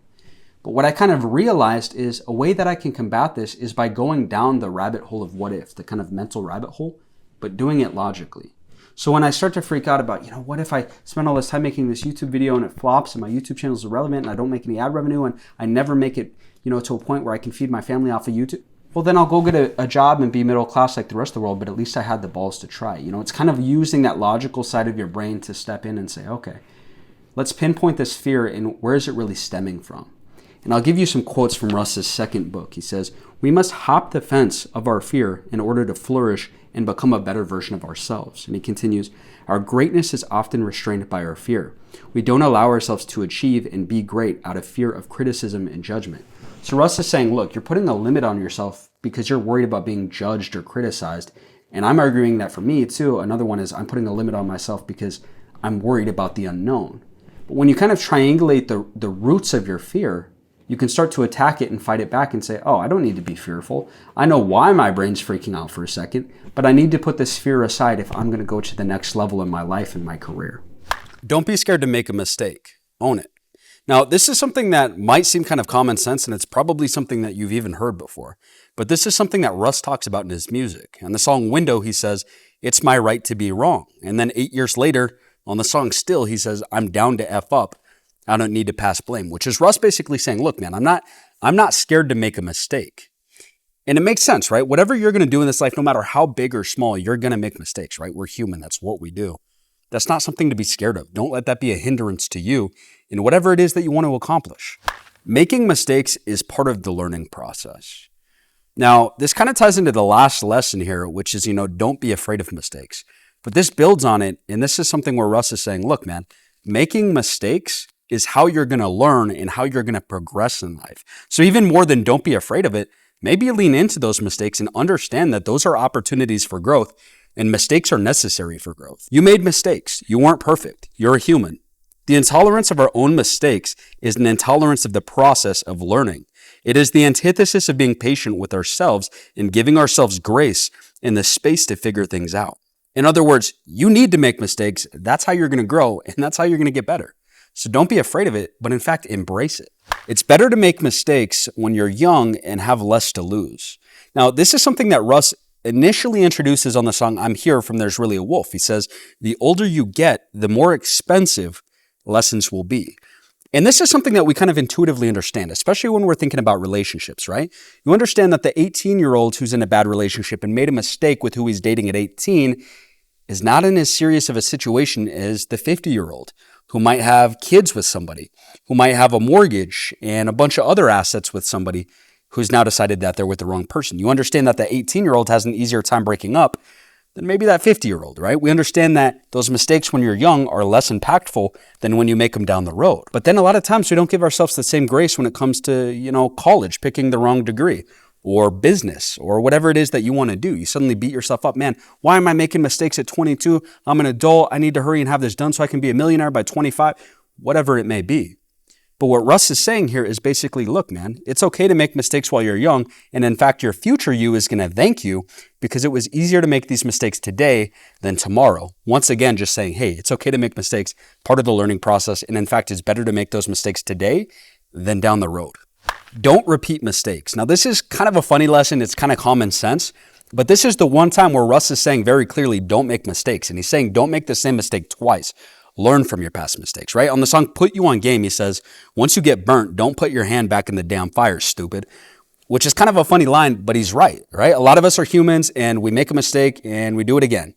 And a lot of us are creatures of habit, so we do it again. But what we can define as intelligent people, Alex Hormozi talks about this, is people who make adjustments based off of new information, based off of feedback, who quickly make adjustments. Dumb people are the people that we perceive as dumb, are the people who make mistakes, get negative feedback, and still keep doing the same thing over and over and over. So do yourself a favor, learn from your mistakes, and don't do them again and again. Avoid overindulgence and gluttony. Now, this is an idea that Russ talks about in more of his modern music, but in the song Oasis from Santiago, he actually paints the picture of a fool's paradise. He says, bury my problem in a bottle in a feast, no routine, no obligations, hardly getting any sleep. This is the dream, right? And then on the song In the Dirt from 2024, he says, I was overindulgent in food, women, and liquor. Bad habits made the devil grow bigger, go figure. And it continues, I was angry, lustful, gluttonous, distrustful, till I woke up and said none of this was Russell. Now, what's interesting about that is lust and gluttony are actually two of the 7 deadly sins that early Catholic theologians identified as the 7 deadly sins, because their theory was that these were basically gateways. These were the 7 sins that would be gateways to more bad behavior and more sins in your life. And Russ is basically actually saying that, agreeing with these early Christian theologians. He's saying bad habits made the devil grow bigger, go figure. So this is basically Russ saying, yo, I've lived it. I've had excess. Try to avoid gluttony. Try to avoid that overindulgence. It's not going to get you anywhere good. Hold yourself accountable for your actions. Accountability is one of the most basic building blocks of success. You think about it, whether you want to build more trust in yourself or you're trying to build some sort of material success right now, that starts with accountability, right? And you think about it, accountability, what is that? It's basically having humility to be honest with yourself. And in the song Buckle Up Freestyle, Russ says, I called myself out on my BS. Luckily, I picked up, which is kind of a double entendre saying he picked up like a phone, right? But he's also saying I had to be receptive to it, right? It's not just that I'm saying, oh, I can do better in this aspect, but I have to be receptive. I have to actually listen and think about, okay, how do I go about this? How do I hold myself accountable to do better next time? It's basically Russ preaching more humility and more openness and honesty with yourself. Be a man of your word. This is one of those lessons that you've probably heard throughout your life, but it's living by it, not just knowing it. That's the important thing. On the song Put You on Game, Russ says, don't double back on your word, which is really as simple as it gets. But you think about it, you're going to build more relationships and better relationships if you're a trustworthy person. You're not going to have to look over your shoulder and wonder who you did wrong if you're just a person of your word. And on top of that, by being a person of your word to other people, You're going to build more trust and respect for yourself. How you treat others is often a reflection of how you treat yourself. In Russ's book, It Was You All Along, this is actually one of the first examples that he gives on his chapter on trust. He says, I had no patience with myself. Therefore, I had no patience with anyone in my life. That goes for family, friends, and coworkers. No one was safe from the wrath of the all-knowing king. What a douchebag. And I think one place that we see this play out in life all the time, right, is the overbearing parent who might be a dance mom or a football dad, right? The dad's insecure about the fact that he was never good at any football. He beats himself up about it. Oh, I wanted to go to the NFL, but I didn't take it serious enough. I wasn't good enough. So now he's going to beat little Timmy up anytime little Timmy makes a mistake in his little league games, right? We've seen that. The grace that you do or don't give yourself is going to be indicative of the grace that you do or don't give to other people in your life. People will hate your success because they're insecure in their failure. My confidence plus my success is just a mirror for some. It forces them to look around and see what they haven't done. That's a line for any hater. Y'all are mad at yourselves. This is one of the more common lines that Russ talks about throughout his entire catalog, which is basically the point that the people that are going to chirp at you the most, have the most to say, give you the most negative feedback, those are the people that oftentimes are insecure. They're insecure in what they've accomplished or haven't accomplished. They're looking at you and you're making them reflect on their lack of achievement. You're making them insecure. On Live from the Villa, Russ says this, I see a lot of skeptics, a lot of doubters, but I'm smart. I know that y'all are really just dreamers with broken hearts. Feeling inadequate, that's why you do so much talking. Because the path that I've been blazing, you're incapable of walking. And I just got to say, Live from the Villa is definitely one of my favorite Russ songs. The beat, the wisdom that he drops in that song. Go listen to that song if you haven't heard it yet. But the point that Russ is making here is that it's also important to discern who you're actually receiving this feedback from. If it's somebody who hasn't accomplished that much and it's all negative feedback and they're really just trying to tear you down, yeah, that's probably not feedback that's worth listening to. It's just because that person feels insecure, they're trying to tear you apart. But on the flip side, if you've got somebody who's maybe a little bit more successful and their feedback seems a little bit more constructive in nature, maybe that's some feedback that you want to listen to, because not everybody is trying to tear you down. There are people that are trying to build you up, but it's important to be discerning with which feedback you're willing to listen to. Society has a negativity bias. I think in the social media era, we all kind of intuitively know this now. We've seen the content in our feeds. We've seen our algorithms. We know that negative, destructive content just travels further on social media than positive content. And this is something that Russ talks about in the song Tired. Tired of self-improvement being corny, but self-destruction gets a round of applause. And this is something that we see frequently in the music industry.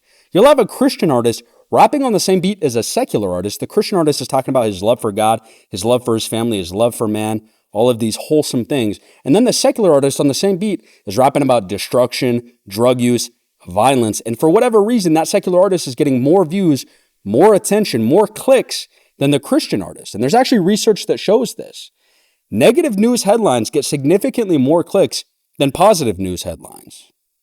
And this is something that's good to be aware of, because we can actually potentially use this for marketing our businesses or our careers. Understand that if you dress something up as a scandalous headline, it's going to travel further than if it's dressed up as just a genuinely good, wholesome headline. It's an unfortunate truth, and it's something that we have to be careful with, but it's something that's good to know. And it's also good to know that if you're in the news for something negative, that it's not personal. Human beings are just drawn to negative content, and so you're going to get dragged through the mud a little bit more than if it was something positive you did that you were in the news for. Unfortunately, this is human nature, and it's something that we have to work with. Social media is a networking tool. Obviously, we just talked about the ways that social media can be kind of toxic, but this is one of the good things that social media can do for you. And this is actually something that Russ talks about in his first book. He talks about how he got on TV as an underground artist by just chirping at the right person on social media, ironically. Bogus was on Twitter harassing Rob Markman, who worked at MTV, just talking shit, which is what we always used to do to get attention. Finally, he checked out our music, and then boom, he put us on MTV. And I want to point out, in Russ's book, when he's talking about this, he's still a very underground artist. He's not well known at all. But just by getting in front of Rob Markman at the right time, he gets himself put on TV, which is a big break for Russ at that point in his career. And you know, Russ aside, using a smaller example, my best friend Emmanuel, right? He's networked with a ton of big names on social media and gotten interviews with some really big names just by reaching out to them on social media or figuring out people that they know and then reaching out to those people. So social media, for all of its negativity and all of its toxic qualities, don't sleep on the networking potential that social media has. Build your contact list. Now, this lesson builds off the last, but Russ is saying, look, try to build some meaningful relationships with people in your industry and maybe even adjacent industries. And this is something that Russ first starts talking about in 2015 as he has some of that early success in the music industry. He says, and nowadays my contact list is stocked with enough weapons that I'm pointing at the game, which is Russ really speaking from that perspective of having the confidence of who he knows. And so there's a lesson here for us, which is that we should try to know the people in our industry who can affect our success, help us make it to the top, and maybe even stay on top. And so sometimes, depending on what it is that you do, who you know is almost just as important as what you know. And there's actually a great book on building relationships that I'll recommend to you, which is How to Win Friends and Influence People. The lesson here is that it's not all about just trying to build relationships so that you can use people. Maybe you can actually help those people out too. Maybe it can be a synergistic relationship where they help you, but you also help them. And it's a real friendship with meaningful people in your industry. Build a team. Earlier in this video, we talked about the idea of building a mastermind. And when we talked about that, Russ had this great quote where he says, when you and one other person come together, you create a whole other force. 1 + 1 = 3. And I bring that up again because that's actually something that's biblical. In the book of Ecclesiastes, chapter 4, it says, 2 are better than 1 because they have a good return for their labor. If either of them falls down, one can help the other up. But pity anyone who falls and has no one to help them up.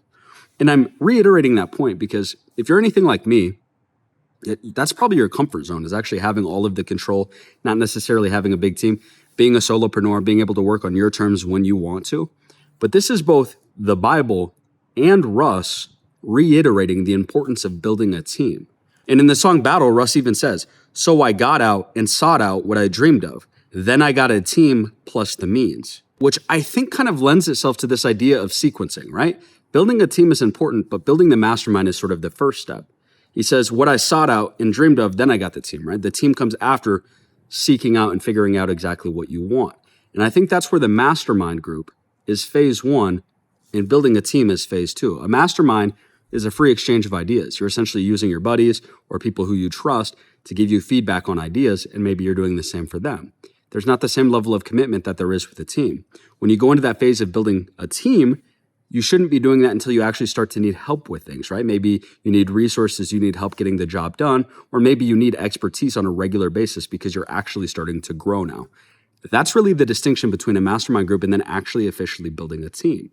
People respect and root for the underdog.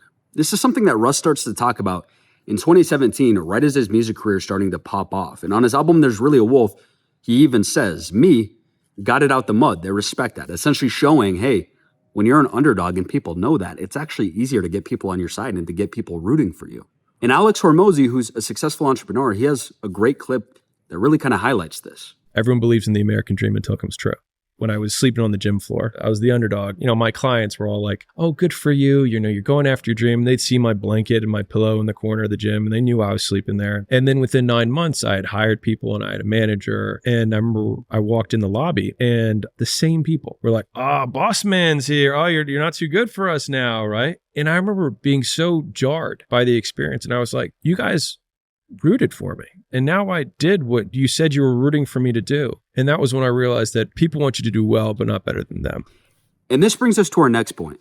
People will stop rooting for you when you finally become successful. And I don't think it's a coincidence that the first time we see this idea start to pop up in Russ's music is several years after his success, later into his career. On Grammy Bag Freestyle, Russ literally says, you're everybody's favorite till you're everybody's favorite. Look at T-Pain and Lil Wayne. Y'all should be ashamed how you really tried to play them. You could throw in Nicki too, DMX to name a few. Which I think it's one of those things where when you're an underdog, people are rooting for you because they're looking at you as a symbol of hope. Well, if they end up making it, maybe I can make it too. This guy or this girl is just like me. Maybe I can do it. But as soon as you become successful and that gap separates between you and the people that were rooting for you, you suddenly become a symbol of what they haven't yet accomplished or of their own shortcomings, their own failures thus far. And so a lot of people are just going to stop rooting for you when you finally achieve that success. And that's the way it goes. The public wants to make you and break you on their own time. Earlier, we talked about how we live in this social media era where people have this natural bias or inclination towards negativity. But when you actually think about what social media is in the modern world, you've got more people trying to act effectively as journalists than ever before, which is one of the dirtiest professions that there are. But then you've also got other people on the side of the equation more addicted to dopamine than ever before, just rapidly scrolling through their phone, trying to get that next interesting story, that next dopamine hit. And so this is something that Russ actually talks about on the song Back from London Freestyle. He says, y'all didn't make me, so you want to break me, just so you can build me up and finally say you made me. That shit's crazy. But welcome to America, #1 exporter of train wrecks and hysteria, entertainment, and drama. And it's sad, but it's true. Like, human beings, we're addicted to drama. And let's not exclude ourselves from this, right? You think about the movies that you love, and you love a good, redemption arc. You love the story where the hero has this sort of downfall and then has this redemption arc, comes back. And so you have to understand that your life, unfortunately, in the era of social media, is just a distant story for somebody else. They want to see those downfalls and then those redemption arcs. They want to make and break you on their own time for their own entertainment because they're addicted to the dopamine. And so it's one of those things where you don't have to take it personally and you don't have to respond to it, but just understand that that's what society is going to do if you're well known. I've said this before, but I'll say it again. Envato Elements. Guys, if you want AI custom generated video, AI custom generated sound effects, maybe some good old B-roll stock and video the old-fashioned way where they really film it. Or maybe you want some custom fonts, some 3D modeling. You want some custom video templates. Envato's got all of this. Any kind of creative work you do, Envato's going to be a massive time saver and it's going to up your quality. I'll actually say this. I do marketing professionally and I used a video template to create an ad for one of the products or one of the apps that they wanted me to push at work. And I just plugged it into this template that I got from Envato.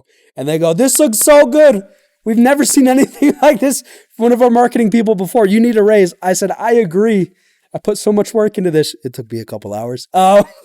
Dude, couldn't recommend Envato enough. This is one of those stories. It's true, though. It's been a massive game changer for me, both professionally and with making YouTube videos and cutting down the amount of time that it takes me to do this kind of work, but also to increase the quality of work that I'm doing to put out better content. It's really going to give you a leg up in social media or any kind of content that you're creating. Check out Envato Elements. The link's going to be below in the description. You'll get an extra 30% off if you sign up as a student. Use your student email. Envato Elements, link in the description.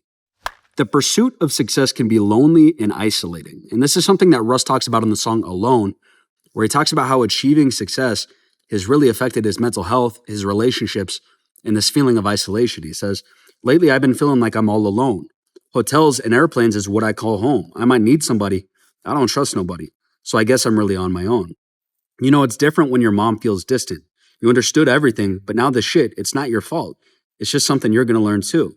I kept the real ones, but even they can't relate. And Russ in this song is speaking from a position of already being successful, but he's got a bunch of lines like this before he achieved success, when he was on the road to success, but he wasn't yet successful. And so I think it's naturally one of these things that you have to prepare for if you're going to try and be successful. Being successful takes you going left when everyone else is going right. It takes you being different than everybody. And it's almost a byproduct of when you take the road less traveled by, that you're going to get lonely or feel isolated at some point. Society will try to sell you on a normal life and hold you back. And this is something that I've experienced in my own personal life, and I don't even think that people always do it consciously, but especially when you're early on in whatever it is that you want to do that's your big, crazy dream, and you don't have any results established yet, a lot of people are going to try to get you to lower your expectations for yourself because you haven't given them the proof to even start to believe in you. And so they're going to try to hold you back with their limiting beliefs. And this is something that Russ talks about in his first book. He says, society sets you on a path towards a dependable, predictable life in a box, the path to college, the road to success, the way to happiness. A lot of people will tell you that what you want to achieve can't be done. Never internalize their limits as your own. Don't fall for it. There is no one-size-fits-all path. To figure out what you want and how to get it, you must follow your own path. To certain onlookers, you might appear lost. You are not lost. You are exploring. Society wants your life itemized in boxes that they can put labels on. They want you to behave a certain way. They want you to follow a certain career path. They want you to date a certain person. You must recognize this and reject it. Life truly starts on the outside of the walls. And then Russ also has a great line from the album Chomp 2 where he says, they bribe you to forget your dreams. They just call it a salary. And it's easy to kind of hear this point from the song and from this book and think, okay, so I just got to reject what society is trying to sell me on. I just got to be my own person. But when you really think about what Russ is saying here, he's saying they're going to bribe you. There's going to be monetary incentives for you to forget what you want for yourself. There's going to be, social pressure. There's going to be incentives in the way of easier relationships with people if you just give up on that part of yourself that doesn't fit into their boxes or labels that they've determined, or if you don't fit into what they expect out of you. And so if there's anything that Russ is life sort of shows us is, look, it's not going to be easy to reject that status quo, but if you do and you stick with it, there's unlimited treasure on the other side. Be original. Don't be another soulless copy. Now, whether you're a musician, a product developer, entrepreneur, salesman, whatever it is that you're trying to do, this lesson is going to be true for everybody. And it's basically the idea that if you have a unique value proposition, which is just a fancy way of saying that thing that makes you stand out from the crowd, that thing that makes you unique, it's going to be a lot easier for you to be successful than the person who's just a soulless copy of the rest of the industry. And this is one of the most common lessons, too, that Russ talks about in his music. He says, I'd rather be one of one than one of many. Be the voice and not the echo. Look at all these fakes. Swear the whole game is just copy-paste. And then on Sheep from Chomp 2, Russ says this. He says, you see, social media made everyone think they're celebrities. But what have y'all done that's worth celebrating? And everybody got the same personality and identities. The sheep just multiply and the shit is devastating. And I can attest to this too from just a business perspective, right? I used to sell products, private label, create brands on Amazon. And the products that were the most successful for me were the products where I really got creative, where I'd say, okay, maybe this is the main product, but I'm going to pair it with a couple of smaller products in this bundle.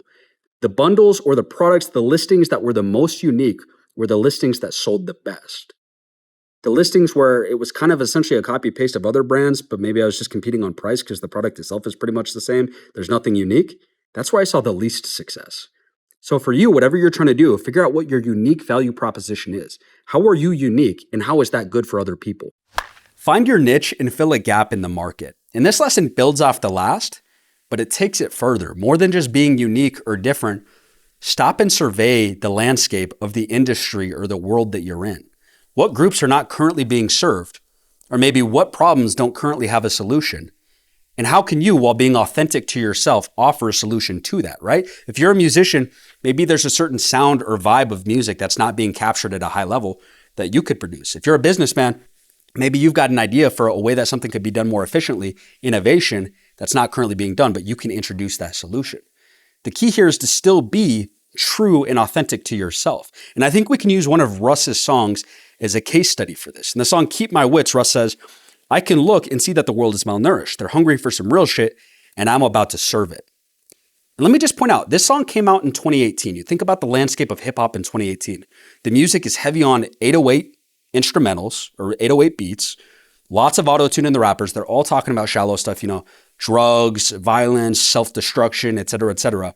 And then you think about the music that Russ is starting to put out. It sounds different. The production has less 808. He's using less auto-tune on his voice. He's singing. There's more love songs. There's more positivity. He's talking about real life things. He's talking about things that elevate people. He found a way that he could fill a gap in the market that wasn't currently being filled at a high level. He found a way to stand out. And so for you, whatever it is that you're doing, how can you identify that niche in the market and serve it? Don't play by the rules that your competitors set. Play your own game. And I just want to point out, when you look at innovation throughout US history, innovation typically doesn't come from people who play by the rules. It comes from people who play their own game.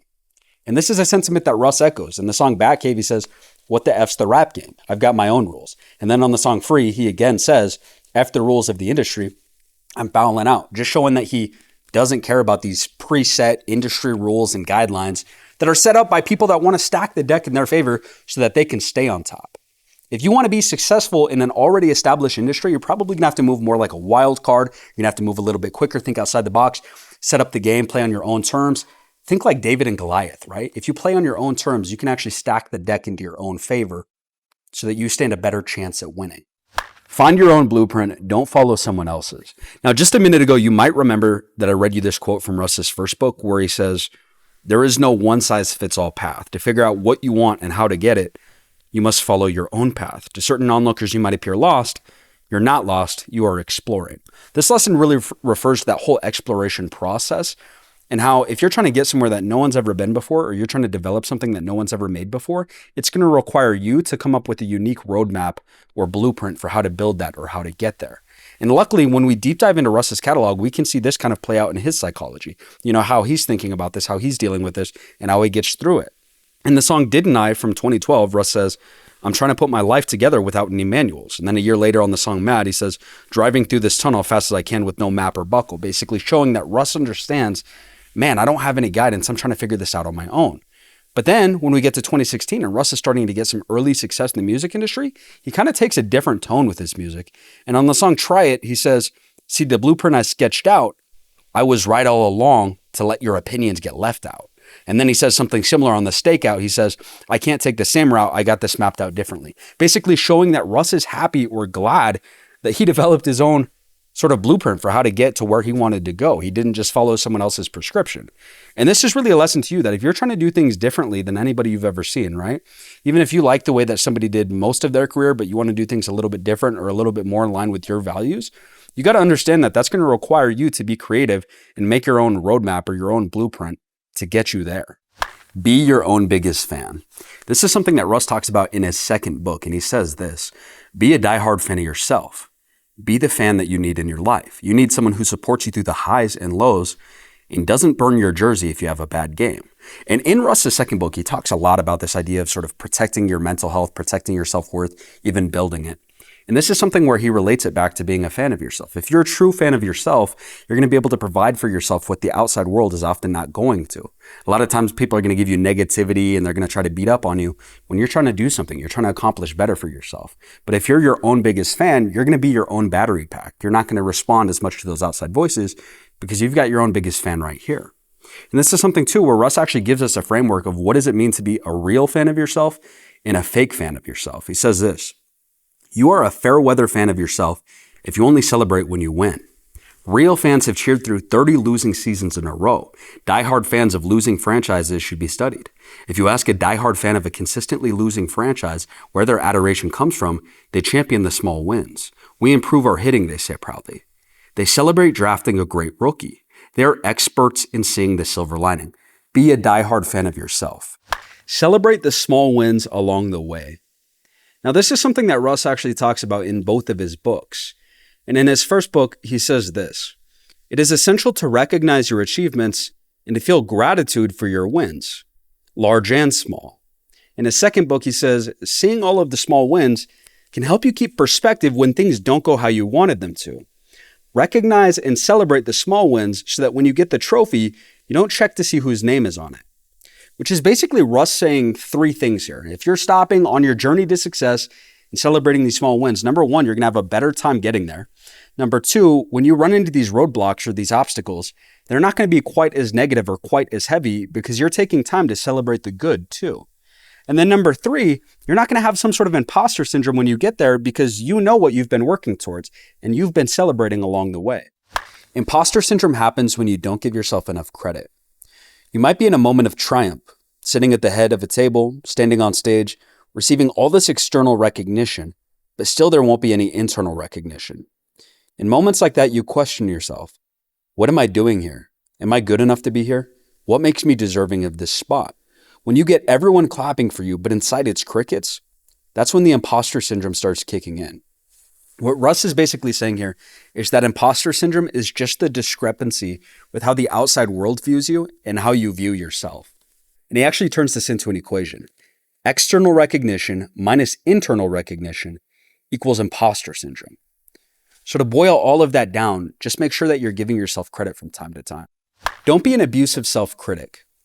And I don't think this is one of the lessons that Russ learns until fairly recently because he doesn't talk about it until 2023. But in his second book, he says this: free yourself from your inner critic. Being in a heavily criticized environment, whether that's your home, your office, or your head, where shame is your greatest motivation, is damaging. You can shame yourself into victory, but you will feel like you lost. And that's almost exactly what he says in his song Tunnel Vision too. He says, what would it be like to stop shaming myself to victory so when I win, it doesn't feel defeating? What Russ is saying here is you can be this abusive self-critic for a while. You can use that as a motivator to do better, go harder, but eventually that catches up with you. And when you're banking on all of this negativity to get ahead, eventually you're going to get to a point where that's the only check that you can cash is more negativity. And this is something where he talks in his second book too about how a lot of our criticisms of ourselves actually come from outside voices, and the people that we like the least, those are the things that stick with us and allow us to be the harshest critics of ourselves. So in a roundabout way, if you're an abusive self-critic, you're probably allowing these outside voices, the people that you like the least, to influence your mood and your behavior the most. Don't be a complainer. Now, this is a lesson that Russ only says one time, and he says it on the song Me You, where he basically roasts the entire audience. He says, "You always complaining like a bitch do," which it's kind of a funny line, but I think there is a lesson to it, which is that when you're complaining, you're just making noise. You're not actually making a difference. And so I'm guilty of it. I'm sure a lot of you guys are as well. But let's try to do a better effort of not just being complainers and being people that drive change. Comparison is the thief of joy. This comes from Russ's first book. A lot of upcoming artists lose themselves in the arena of comparison. The 10,000 plays that can make you feel as tall as a skyscraper are the same 10,000 plays that can make you feel as small as an ant. The variable is that you took your eyes off your own grass and checked how much greener everyone else's was. Naturally, you saw several lawns that appeared greener than your own, which ultimately fueled your sense of inferiority. The reality is that you may think someone's grass is greener than yours, but they might have AstroTurf. Russ is basically making 2 points here. If you're playing the game of comparisons, first of all, there's always going to be somebody who has it better, who has greener grass, so you're always going to be feeling inferior. And then secondarily, everybody has different starting points. Some people start out with more money, more connections, whatever it is. Everyone's got a different starting point, and so you're making false comparisons. It's pointless to compare yourself because everyone's on a different journey with different things going for them. Use your haters in competition is motivation. Now, if you think about it, your haters in your competition, that can be something negative that you worry about that weighs you down. Or you can use them as motivation and a point of reference for where you want to go and how successful you want to be, and then ultimately how you want to surpass that. And this is a method of motivation that Russ uses throughout his career. I'm a young gun, gunning for your spot. People used to talk down, but now I got them speechless. Name your favorite rapper, but I got him on my hit list. Before the fame and managerial figures, stalking pictures on the wall like we were serial killers. And this might seem like kind of a negative strategy or a kind of a weird thing to do is, you know what, I'm going to use my competition as motivation, use it as a sort of negative fuel that I'm turning into a positive thing. But it really does work. This is something that I've used several times in growing my social media account. You know, I've been in a number of different niches as I'm trying to figure out, you know, what is my voice and what am I passionate about? And every time I enter a new niche, I'll identify somebody that's a little bit ahead of where I'm at. And whatever they're doing to get to that point that's ahead of me, I'll just do more.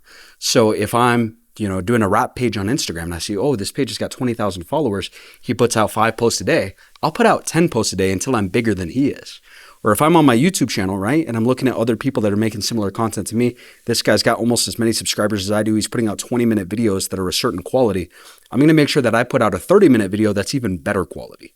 And if you use that as a sort of motivation, it allows you to go a lot further by turning what could be negative into something positive and constructive. Don't complain, go compete. This lesson really ties in a bunch of the last few lessons together, but let me read you a line from Russ's song Reflection. They say the best way to complain about something is to make your own. You know, you think about what it means to complain about something. Complaining is just identifying issues. And so if you're just complaining with no intention of doing anything, you're wasting your time and energy finding faults that you're not going to change. But on the flip side of that, if you're trying to look for a niche or a problem to solve or your life purpose, maybe you should start by looking at what do I complain about? You know, what do I get the most frustrated about this problem in the world? And can I offer a solution to that? Can I help be part of the solution to that problem? If not, and you're just complaining, then you're just wasting time and energy. So don't complain. But if you are complaining, maybe that's the area that you should go and compete in. When you disrupt an industry, you make new enemies. F the rappers who pretend to be amigos, but want to see me finito like Pacino and Carlito. Look, this is a lesson because this is a reality that we all have to live with. When you disrupt an industry and you're successful, you make it to the top, you're going to make a lot of new enemies from people that are jealous of the attention that you're getting, or that feel like you're stealing part of their pie that they're entitled to.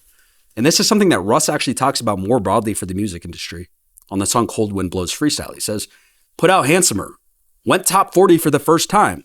Now I'm hearing bizarre stories that the labels probably started in a pathetic attempt to discourage independent artists. I know that my success is really stressing y'all because more of me means less of y'all. I get it, y'all. Again, this is something to be aware of because these are people that are going to want to dethrone you. But you think about it and it's kind of endearing because that target on your back just means that you're winning bigger than they are. Don't waste energy on revenge. Just beat them with success. This is something that Russ talks about in the song Gone. He says, I don't got to get revenge. My life does that enough. And then on the song Alone, he says, laughing at the ones that said I would never be rich. My memory's lit, but I forgive you. Russ is making a couple of points here. The first is if you're focused on getting revenge on somebody that's done you wrong in the past, your focus is in the wrong place. You should be focused on building the success and the life that you want for yourself. And at that point, when you build that success is going to make the noise for you. On top of that, you should try to forgive these people because you may not realize it, but if they're living in your head rent-free, if you're thinking about how you resent somebody, how you want to get them back for something, that's taking mental power away that you could be using towards your goals and towards achieving the life that you want for yourself.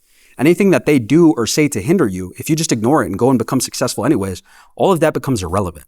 And so it's kind of one of these things where, are you going to let your past be the thing that deters you from the future that you want for yourself? Are you going to let these voices that you resent right now be the reason that you don't get what you want out of life? Don't waste time beefing with others when you've got money to make. Now, this lesson builds off the last, but this is a reminder that if you haven't achieved the height of success that you want for yourself in your life, and there's still room to grow, then you really shouldn't be spending your time being angry with or resenting somebody. Because what that's going to do is take your mental energy and focus it on that person rather than achieving your goal. You're taking brain power that could get you to where you want to go faster and putting it in the wrong place. And this is something that Russ alludes to on the song Congrats Freestyle. He says, the more beef, then the less bread. And on the song Easy, he says this, if we don't get along, then I'm probably going to keep it short with you. Again, just saying, hey, look, that's irrelevant how you feel about somebody, how they feel about you. That's only going to slow you down from what you want to achieve. So yeah, you can indulge in these emotions of being angry towards somebody, but understand that you're actually hurting yourself more than anybody else. You need to be clear on what your goals are and where you're headed. And this is an idea that Russ talks about in his second book. He says a lot of people feel lost because they don't know where they're going. And when you don't know where you're going, you end up everywhere and nowhere. Know where you're headed. Know what your treasure is. Having definite aim, no matter what area of your life it's in, is so important. Everyone needs a mountain to climb. Russ says a lot here, but this idea of going everywhere and nowhere, it's kind of like this idea, if you just flirt with a bunch of different things, but you never commit to anything, you can't expect to go anywhere in life. And I love this idea where Russ compares it to climbing a mountain or kind of going on a hike, right? If you walk into the woods halfway through a weekend and you go, oh, there's a hiking trail here. I haven't looked into it at all. I don't have anything with me. You're probably not going to go do the entire hiking trail if you don't know how long it goes. Maybe you'll meander down it a little bit, but you're probably going to head back like, man, I didn't pack for this. I didn't plan for this. But if you come back the next weekend with a bag full of supplies, food, a map, you know how long it is, you say, I'm going to make it to the end, you stand a much better chance of actually achieving that, climbing that mountain, going to the end of that hiking trail, right? And it's the same thing with our goals in life. If we pick a meaningful goal of climbing a big mountain, then we need to adequately prepare for that and understand what that means, fully commit to it. Because the guy who walks up to a mountain and goes, I'm not prepared at all, but maybe I'll climb it, maybe I won't, he's never going to climb that mountain. Don't waste time hesitating. So you might have your entire future mentally mapped out, or you might have basically nothing mapped out. But when it's time for you to make your next decision, make sure that you're not wasting too much time hesitating. This is something that Russ talks about in his first book. Overcoming hesitation is an ongoing challenge that everyone faces. In moments of decision, don't hesitate. Less think, more do. So obviously you've got the big things in life, these big moments that really matter, and that requires forethought. But what Russ is talking about here is all of the other stuff, all of the small stuff that doesn't require this overanalyzing that people like to do, right? And we have this sort of belief that, oh, we need to sit down and we need to analyze everything to make the perfect decision. But what I think a lot of people fail to realize is that we're humans. We're flawed individuals dealing with limited information from our five senses and what we hear, right? It's not the full picture. And so this idea that you're going to sit down and make a perfect decision everywhere you go with every decision you have to make, that's just going to slow you down tremendously. Russ is saying to move a little bit more intuitively and don't hesitate when it's time to make a quick decision. Accept what you can't change and change what you can. In the song Serenity, Russ says, God, grant me the serenity to accept things I cannot change, the courage to change the things I can, and the wisdom to know the difference. Which I just want to point out, that's a pretty profound bar for a 20-year-old to write. But Russ comes back to this idea in his second book. He says, do your best to influence what you can in a productive way and let go of trying to control the rest. And honestly, it's easier said than done, but some of the most successful, happy people that I've met in my life are the people that are good at identifying what's in my control and what's not. I'm going to ignore most of what's not, and I'm going to really focus on the things that I can do. And I think what that does is it gives you a certain peace of mind because you're not allocating your energy to something that's out of your control, but instead you're allocating your energy to the things that you can do to change your circumstances. So I think it gives you peace of mind, but I also think it helps you to get a lot further by focusing on the things that you actually have influence over. You can't force anyone to be who you want them to be. On the song That Was Me, Russ sings, the girl I was in love with wasn't just for me. I tried to show her things she didn't want to see. And I love that Russ sings about this in the context of a relationship, because relationships are where a lot of us learn this lesson, or probably need to learn this lesson. This idea that, oh, you see so much potential in somebody, if they just changed in these ways, they'd be perfect for you. That's your ego speaking. Because even if you're right about the ways that they could change to be better, this idea that they're going to change on your timeline because you said so is your ego speaking. 9 times out of 10, if not 99% of the time, they're not going to change at all. Or if they do change, it's not going to be on your timeline. And this is an idea that Russ doubles down on in the song Put You On Game. He says, F the potential, you should assume they're not going to change. And it's kind of like that idea that you can bring a horse to water, but you can't force it to drink. Love can make you blind to someone's true colors. Tired of going hard for people who don't go hard for me. And when you love somebody, the truth gets hard to see. That's Russ in the song Hard For Me. Look, this is another lesson that I think a lot of people have to learn the hard way. But when you truly love somebody, it gives you a certain kind of blindness where you're more likely to make excuses for them, write off their mistakes. But it's one of those things that if you're trying to become successful, you have to realize that this is a blind spot for you. Love can make you blind.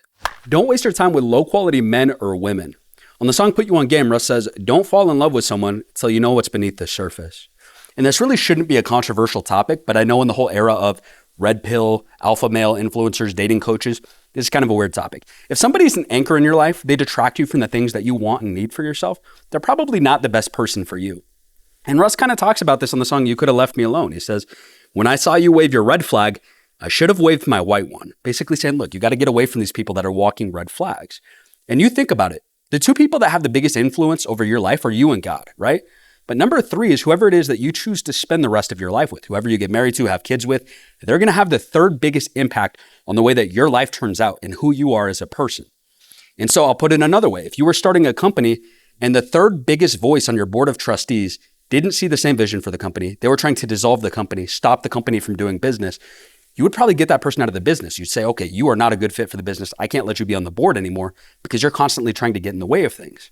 Well, a lot of times when it comes to us and our lives, we don't see it that way. We get really emotional. And so it's one of these things where, look, from the beginning, try to avoid wasting time on these relationships with people that are not at the same level as you, that don't want the same things for you, that are trying to work against you. Find a woman with substance, not just looks. Now, this lesson is coming from Russ's perspective as a man, but this applies to both men and women. In the song I Love Me, Russ says, ain't no way I'll be complacent out here chasing some low fling. This is work I had to put in. F your looks if that's all you got to offer. Then I'm sorry, girl, I'm good.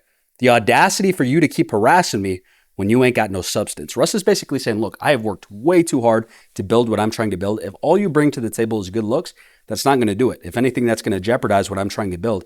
I need somebody with substance too. Cut off those who detract from your journey. Russ makes this point in a couple of different places. On Put You On Game, he says, it's okay to cut people off. Don't be afraid. And then on the song Alone, he says, I lost every bad friend around me. And this is one of those things that's uncomfortable to talk about when you're on your road to success, right? But you might have people who you've been friends with for a long time. You share great memories. You've had great times with that person. But you recognize that today they're acting as more of an obstacle to the life that you want for yourself than somebody who's helping you achieve that. And it's okay to step back from those relationships and say, I don't need that right now. And this is where I'll interject my own opinion. This might be different from Russ. I don't even think you have to dunk on those people or burn bridges with them. I think you can just step back and say, look, maybe we'll be friends again in the future, but you're just not the friend that I need right now. Just because they don't share the same aspirations and worldview that you do doesn't make them a bad person. They just might not be the friend that you need right now, and maybe it'll change in the future. Don't let anyone else's opinions, beliefs, or hate limit you. And in fact, if there's any lesson that you're going to take away from this video today, this should definitely be one of the lessons that you take away. Because this is the second most repeated idea in Russ's entire career. And between his music and his books, he actually references this idea over 80 times. I'll give you guys some quotes. Just got back from Italy. Don't give a F if y'all are sick of me. Y'all can't get rid of me. Just live your truth and do you. They hate, honestly, boohoo. Middle finger gift wrap for the chit chat and anyone thinking I should quit rap. I ain't never gonna stop. I don't care what you say. I wave from the top. You get toppled by the wave. Keep on living in my light and let my faith just lead the way. Because if I'm taking y'all's advice, I'm probably making y'all's mistakes. I'm past the point where y'all's opinions hold weight. I'm 30 million past the point where they said my story ended. And then in Russ's books, he gives more context. You must believe in what you're doing before anyone else can. Limitations and boundaries are put on dreams by non-believers, quitters, and bitter people who don't have the balls to go after their own dreams. F that. Most people know what they really want to do. They just allow the poison that erupts from other people's pitfalls to convince themselves that they aren't talented enough or that they don't love it enough. You are going to fall, and it's going to look stupid to people who are on the outside. But what's even more stupid is being people on the outside. They don't even believe in themselves enough to have the opportunity to fall. The lesson that we can take from Russ's story here is that these outside voices, all of these influences, they're only going to affect you if you let them.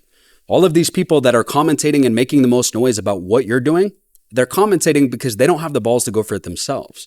And so it's important that you ignore these people, you ignore the hate, and you just focus on the things that you need to do to achieve your dream.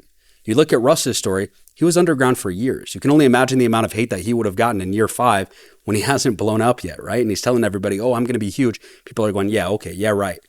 But he ignored all those outside voices and he made it happen. Those outside voices can only affect you if you let them. You don't have to respond to haters. Now, this lesson might sound like common sense in the whole social media era that we live in, where you hear these sayings online like, don't feed the trolls, don't respond to the hate, just ignore the hate. But to some of us that were born in the pre-social media era, this can be a little bit harder to implement than maybe you realize, right? When we were kids growing up on the playground, if somebody came up to you and they were talking trash, you either had to be wittier and talk trash back better than they were talking it, or you had to fight them to prove a point. But you were never rewarded for just walking away from that person who's trying to have beef with you. But in social media, it's the opposite. And that can be kind of hard for some of us to wrap our heads around, but you actually win more when you don't feed the trolls and when you walk away from people online. And whatever it is that you're trying to do, if you make it to the top of your industry, you're going to get more hate the bigger that you get. This is something that you're going to have to deal with. And when it comes to social media and the new world that we live in, it's better to just walk away from the hate, even if that doesn't feel natural. And this is kind of a struggle that Russ talks about in the song Nobody Knows. He says, people keep slandering, but I can't respond. Because if I do, y'all call me crazy saying my focus is wrong. I'm feeling fed up. This isn't natural. And it's not natural, but that's the game of PR and narratives that we have to live in now with social media. And speaking of PR, all attention, good or bad, is a monetizable asset. I think all of us, whatever it is that we want to do, we want to be loved for that thing. And a lot of people are scared of the hate. But what you need to understand is that even though love might be preferable, hate is still an asset. Because all attention, whether it's good or bad, can be monetized. And this is something that Russ talks about on the song Prosper. He says, these days they all scream Russ. Some are screaming hate, some are screaming love. But F it, every time you judge, I get paid. And then on the song Flip, he raps this. If you hate but you follow, you're a fan, that's understood. And then on Zoo, he says, I got bigger when the media twisted the truth. Essentially just showing that attention itself is the real asset. The sentiment of that attention, whether it's hate or love, is kind of irrelevant. The actual value is in the attention. That's what you can monetize. And I think one of the most successful examples of this would be Jake Paul. Jake Paul gets a lot more hate than most people, right? But what did he do? He started a boxing career. And so all of these people that hated Jake Paul, wanted to see him get knocked out, now they're buying his pay-per-views in hopes that he's going to get flatlined on the canvas, right? They're hoping he gets knocked out in his next fight. So he took all of those haters, all of that hate, and found a way to monetize it. He realized that that was an asset, even though it was negative attention. That's something that you can think about doing as well. And right along with that, I'll just ask you, whatever industry it is that you're in, would it benefit you if you are able to grow your social media account? Would it help you to bring in more eyeballs, maybe more dollars ultimately for your business or for your craft? Well, for me, that's what Metricool has helped me to do, is grow my social media so much faster and with a lighter workload. Metricool is the only social media planner and analytics tool that I use both personally and professionally. Metricool allows you to post one piece of content to all of your different social media apps simultaneously from one dashboard. So instead of having to open up a bunch of different apps, put in the same piece of content over and over, you can just automate all of that with Metricool. It makes it so much faster to put out content. It makes it so much easier to create posts. And all of that's free in the free version of Metricool. I will say I have the lowest paid version of Metricool in the paid tier, which I think is $22 a month. And that's what I've used to grow my social media significantly faster. What it's going to do is give you access to a bunch of different analytics tools and unlimited posting. So you're not limited by how many posts you can schedule. You can put out more content. These analytics tools, though, it's going to help you to understand the demographics of your audience when you combine all of your different apps. It's going to help you to put all of your DMs and comments into one place so that you can respond to everybody and grow your fan base that much faster. It's going to provide some really good analytics too behind the scenes so you understand what kind of content is actually hooking your audience. It's been a massive growth hack for me in my social media journey. Anyways, link's going to be in the description. Check that out. Either check out the free version just for the scheduler or check out the paid version if you want all of those analytics tools because you're serious about trying to grow your social media. Link in the description. Thanks. Prepare for more hate the bigger you get. On the song Sore Losers, Russ says, it's like clockwork, watching sore losers poke their heads out. Every time I big myself up, they get stressed out. And then on the song Paid Off, he says, that's just part of being great. Love comes with the hate. And I think it's impossible for people like us to really put ourselves in the shoes of somebody like Russ, right? Getting thousands of hate comments. You can predict how you'll respond, but realistically, somebody might trigger you with something that you didn't even know you were insecure about. Somebody might hit you with something that's a little too personal or a little too close to home that you didn't know was going to bother you when you saw that hate coming through or when you saw people talking about that. And so I think the realistic thing that we can prepare ourselves for is not how we're going to feel, but how we're going to respond. And I think it was Drake who basically said he gives himself a few days when he sees hate or a bad headline come through. He gives himself a few days before he'll ever respond to anything. And he does that to determine if it's just an emotional trigger that's making him want to respond, but then he's going to regret responding. Or if it's something that after a few days, he's like, man, I really need to weigh in on this and give my thoughts on this. And so if we're going to prepare for all of this hate, look, we can't respond to all of it. We need to stop and slow things down and determine what's actually worthy of a response. Sometimes you have to be strong in the face of adversity. In the song Adventure, Russ says, when I was at my lowest, I had to hold my head the highest, which I think is a really good reminder, especially for those of us that are leaders and we have dependents, right? Maybe it's a wife, kids at home, maybe it's employees. Part of being a good leader is providing peace for those around you. Maybe not letting them know when you feel a little bit worried or a little bit insecure. And that's not me saying that you should hold that to yourself and tell nobody. Maybe you have a good friend that you can confide in without worrying the people that are dependent on you. And it actually talks about this too in The Art of War, the book. It says, you should appear weak when you're strong and strong when you're weak. Basically just saying, for the sake of your enemies that are trying to take you down, don't let them know when you're at your most insecure or vulnerable. Don't let them know when you're weak. Puff your chest out, right? And for the sake of the morale of your own people as well, maybe that's not something that you want to broadcast. Again, I'm not telling you to hold it in to yourself, but maybe you talk to somebody who you trust. Don't be afraid to be vulnerable. This is another lesson on strength that Russ gives us, and this one comes from his first book. Sensitivity and vulnerability get a bad rap, especially in the hip-hop world, where vulnerability can be perceived as weakness, even though it's a strength. People are very scared of facing their insecurities, let alone having them out in the open, because they don't want those vulnerabilities to be used against them. What most people don't realize is that when you're honest about your vulnerabilities and you wear them like a proud badge, then you block others from weaponizing your vulnerabilities against you. If you're upfront about your failings, your fears, your weaknesses, it's much harder to have them used against you. It's like Eminem's final battle in 8 Mile when he rapped about all the things that the other guy was going to make fun of him about, so that when it was that guy's turn to go, he didn't have anything to say and he forfeited. Being honest with yourself and with others is the best way to disarm people. I'm wildly honest. In personal relationships, I'm such an open book. I'd rather you just know what's going on. I'm self-aware. You can't tell me anything about me that I don't already know or feel about myself. And if you did, I'd probably say that's an interesting perspective. You can't use me against me. By being honest, I flip my vulnerabilities into victories. If this seems like a departure or a contrast from the last lesson that you just heard, that's because it is. Russ is essentially giving us two different tools that he's used at different points in his career, two different perspectives. So for you, it's kind of like having a hammer and a screwdriver in your tool belt, right? For different jobs, you might want to pick a different tool or a different perspective. It's up to you to discern which you should use. Don't beat your younger self up for not knowing what you know now. Russ talks about this in his book, It Was You All Along. He says, don't beat your younger self up for not knowing what you know now. You can only use the tools you've acquired up until that point. The mindset is to keep your toolbox open. And this is something that I used to do a lot when I was young. I'd look back on the past and go, how could I be so stupid? How could I make those decisions? But there's a couple of lessons in this. The first is that if you're spending your time beating up your past self, you're not actually accomplishing anything. You can't go back and change the past, so you're literally wasting energy. And then the second is, look, if you're able to look back at some decisions that you made maybe 2 years ago, 5 years ago, 10 years ago and go, oh, I was so stupid. I would have done that differently. I would have done that differently. That's actually indicative of growth. That's a sign that you're a different person today and that you're learning. That's part of the learning process, making mistakes and then in the future being able to go, I won't make that mistake again. So if anything, we should be able to look back at these past mistakes and celebrate that we recognize their mistakes. Don't let your past baggage hinder your growth.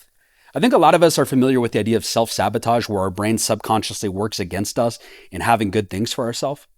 But what a lot of people don't realize is that that's almost always rooted in your past. It could be some sort of childhood trauma, something recently even.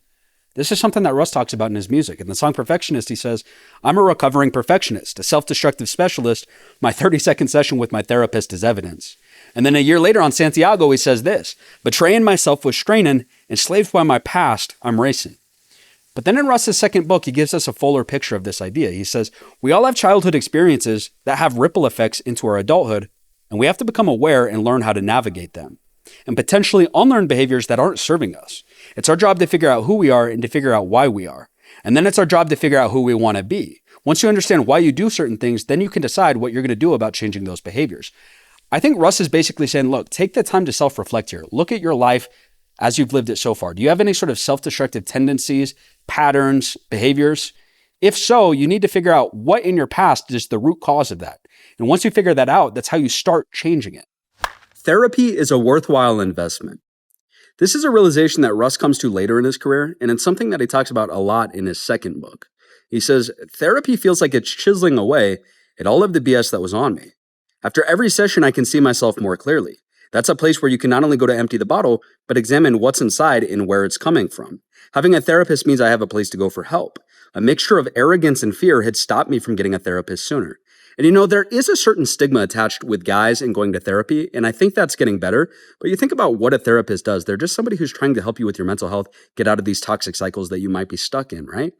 And this is a question that can't be measured, but I wonder how many more guys out there could have achieved their dreams if they had gotten a therapist and gotten out of their toxic cycles or maybe some of their bad beliefs, their limiting beliefs and behaviors. And so for you think about it, you need a healthy brain. You need good mental health if you're going to go and achieve a sizable goal. This is something worth considering. Is therapy a worthwhile investment for you too? Money can't solve all of your problems. Now, this is definitely a lesson that Russ can speak to better than me. So I'm going to give you a couple of quotes from his music, and then I'll give you one from his second book. Money is not an adhesive that can take all the pieces of a broken family and put them back together. I feel like I have everything, but I feel nothing. Spend $250,000 on a car that I don't need just to feel something, still nothing. And then in his second book, he says, many of us assume the grass is greener in front of the bigger house. Sometimes it is. The fallacy is thinking that the grass being greener means more than what's going on inside the home. I have everything that you could think would be the fix-all for a person not feeling good about themselves. The money, the mansion, the glamour, the external validation, the greener grass, which is why I'm able to say that that's not what's going to do it. That way of thinking is what led me to my breakdown. I chased after all these external things that didn't make me feel better about myself, and I still felt empty. You can have everything and feel nothing. Excess will never equal enough. Feeling enough is a gift that I have to give myself, and it starts with self-recognition. Self-recognize you are enough. Now, this is kind of a strange, abstract belief, but this is something where Russ basically says, look, in anything you do, in anything you accomplish, stop to take a moment to recognize that you've done that. And in doing that, it's going to help you to build a more reliable or more healthy, more stable sense of self-worth. Here's what Russ says about it. I'm getting better at having moments of gratitude. I tend to only take the time to reflect and self-recognize when I have done something grandiose. Maybe that's something I need to start implementing into my day-to-day, waking up and doing a gratitude journal. My unwillingness to self-recognize is arrogance.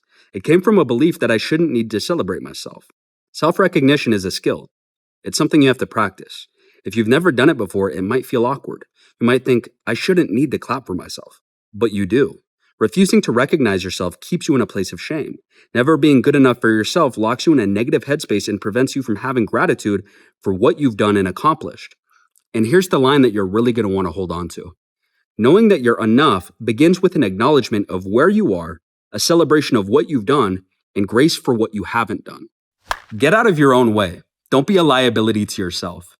In his first book, Russ says, to win, you need to get out of your own way. You decide whether to be your greatest obstacle or your biggest fan. And what does that mean? Russ is saying, look, examine your mindset, examine your perspective, examine the thoughts that you have. Put really simply, you're going to be the determining factor whether or not you're going to propel yourself forward or hold yourself back based off of those thoughts, based off of how you talk to yourself. You can either help yourself or slow yourself down, but it all starts with your thoughts. Try not to overthink everything. I think this is a pitfall that a lot of smart people fall into, where they're highly analytical, they're highly logical people, and so when they're faced with a question or a problem, they're trying to find the perfect solution. They're weighing all of the pros and the cons, trying to get it just right, make the perfect decision. But the problem with that is it gets you in this kind of state of analysis paralysis more often than not, where you're wasting more time on a problem than it actually deserves. And rather than actually doing anything, you're just thinking about doing something. You're thinking about making the perfect decision rather than just making a decision.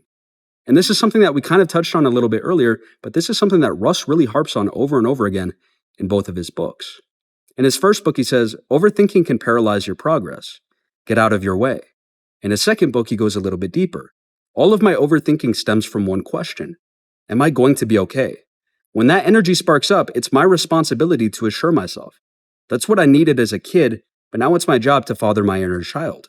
When I do that, the overwhelming fear and anxiety recedes. You're going to be okay. It's all good. I got you. And I think what Russ is really pointing out here is the solution to this. A lot of times when we're stuck in this analysis paralysis, trying to make the perfect decision, it's because we have this subconscious fear of what could happen, what could go wrong, could everything blow up in my face and it'd be the end of everything if I make the wrong decision here. But what Russ is pointing out is most of the time, if you actually play that scenario out in your head and say, what's the worst thing that could happen if I make a bad decision here? A lot of times, it's really not that bad. We're kind of over worrying because we're over analyzing. And it's this thing where instead of trying to make the perfect decision, sometimes it's better to just make your best gut decision in the moment and keep the ball moving rather than waste all of this time that you're not going to get back. No job is beneath you on the road to success. It's funny because in Russ's first book, he actually talks about all the odd jobs that he worked while he's trying to make it in the music industry. And he talks about how much he hates each of these jobs. Working at Outback Steakhouse, bussing tables, working at a small family restaurant. He talks about stacking shoes. And despite hating all of it, he says this: no job is beneath you. If working at McDonald's is what you need to do to keep your dream afloat, then that's what you've got to do. And I think there's a certain lesson here, which is, yes, the job might suck today, but if it's building the future that you want for yourself going forward, that might just be a worthwhile investment. And I'll just say for myself, since graduating college, there's a number of times where I'm job hunting and I'm going, you know what? That job could probably get me paid a little bit more, but that's not going to give me more freedom to create and focus on my YouTube channel, focus on my dreams. And so it's one of those things where any job that's going to allow you to build your dream is not beneath you. Regardless of what the title is, regardless of what the paycheck is, if it's going to help you to build the future that you want for yourself, it's not beneath you. Don't let a job get in the way of your dreams. This is kind of a counterpoint to the last lesson, but this is Russ saying, look, don't fall for the seductive nature of a 9-to-5. Once you get steady paychecks, you're working a 40-hour week, it's easy to forget about your dreams. And this is something he talks about in the song Lapped. He says, I couldn't do a 9-to-5. I felt like that was just a trap. I'm not racing around with rats for a little piece of cheese. I'm going to build my own factory, retire at 33, which is basically Russ saying, look, if you fall for the employee trap, you forget about your own dreams and you just go work that 9-to-5, it's going to be easy for you to fall into this complacent cycle where they're feeding you just enough to keep coming back. And before you know it, you've forgotten about your dreams. Don't sleep with coworkers. This lesson is half serious and half jokes, but I love Russ's line on Cold Wind Blows Freestyle. He says, coworkers trying to F probably shouldn't answer because you don't want to shit where you sleep like Amber Heard. Some of you guys are going to have to Google that one. Put a pause on toxic relationships, even if it's family. Russ talks about this in the song Voicemail from Zoo. Family issues make success bittersweet. Sometimes a cold shoulder is the only way to deliver heat. That's the situation that I'm in with my dad. Me and my mom dipped quick. No one lives with my dad. Yeah, it's sad, but he brought it into himself. Last time we talked, we didn't talk. We just yelled. He knows he got issues. He told me he's getting help. Till then, I gotta put this relationship on the shelf. If you listen to the album Zoo from 2018 and you listen to what's going on in Russ's life as he talks about it, his parents are going through this divorce and it's causing him to have this strained relationship with his dad and with a bunch of different aspects of his life. He's burnt out. And as a result of this, we have to look at what Russ is doing here and say, hey, this is highly rational, and maybe this is something that we can apply to our lives. If you're in a toxic relationship, maybe it's something that's temporarily toxic because somebody you love is going through something big like a divorce, or maybe it's a permanently toxic relationship.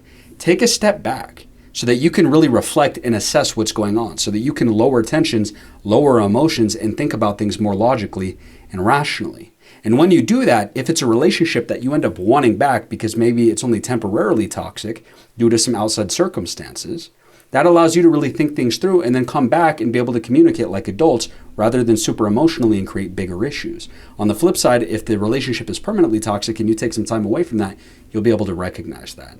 And so if you're in a toxic relationship, taking a step back is actually one of the most rational things that you can do.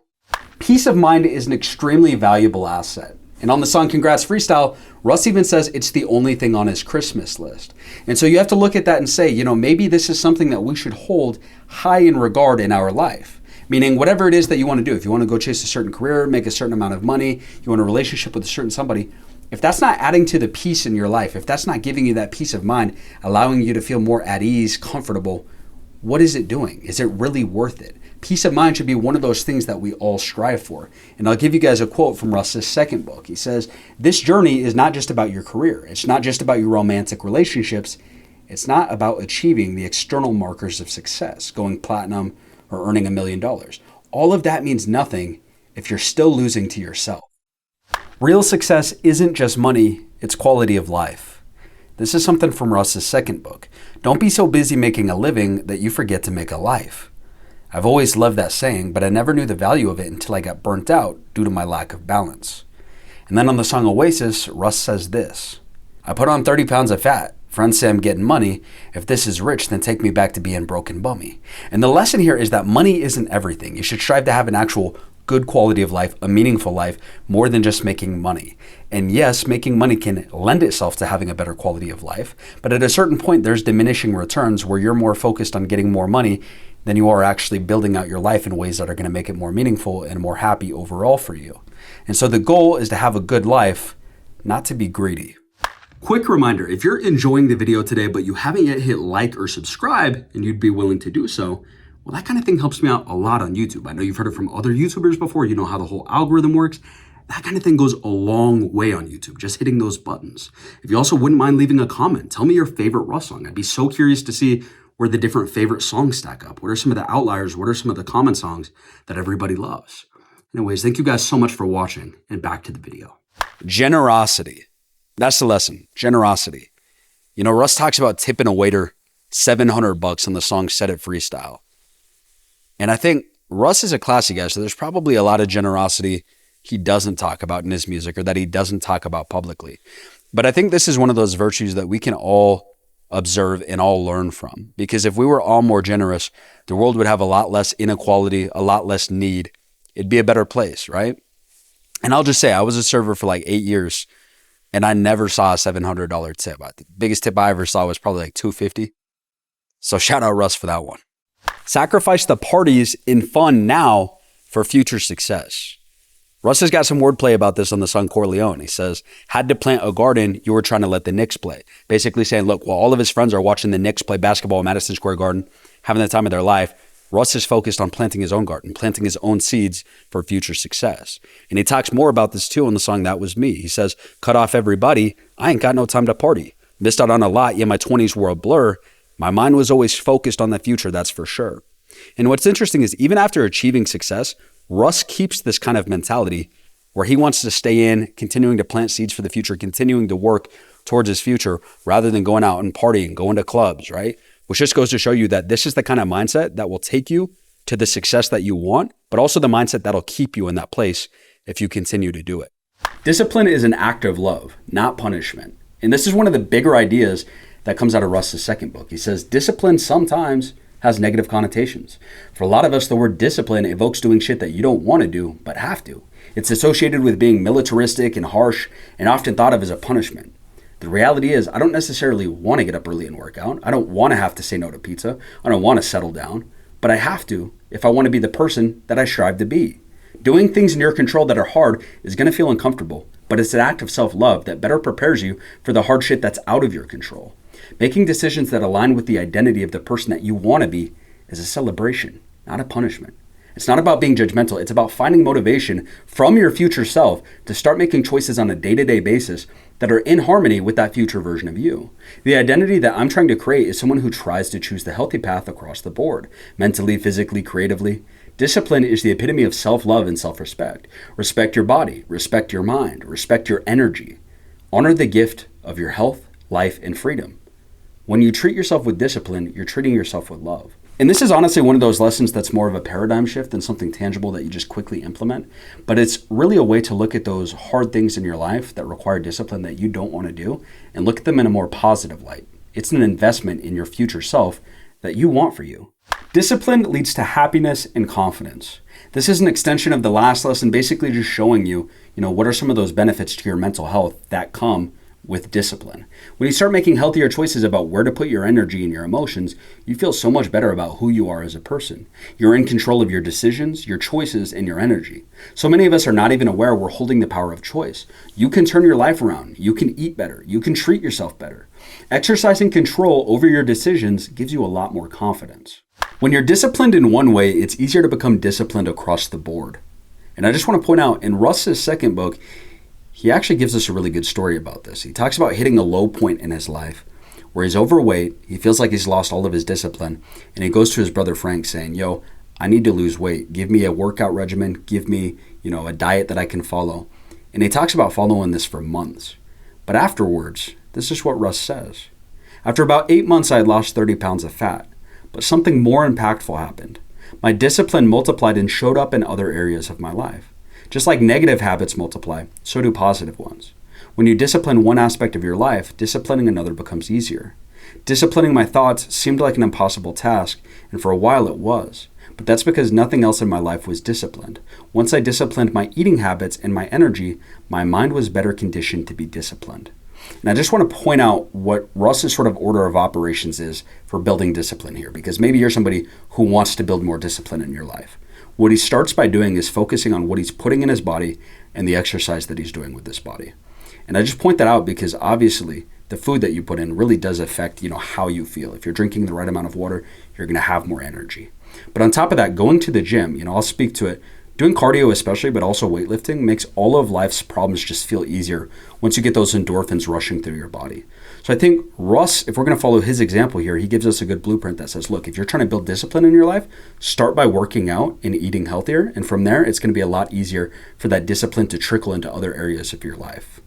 Your thoughts are the foundation of your success. If you're going to take away anything from this video today, please let this point be the thing that you take away. Your thoughts are the foundation of your success. This is one of the ideas that Russ talks about over and over again, but he talks about it every single year of his career from 2012 onward. Before he's famous, after he's famous, he's reminding you, your thoughts are the foundation of your success. Even when we talk about this idea of manifestation that Russ loves to talk about, this is probably the most fundamental rule when it comes to that idea of manifestation as well.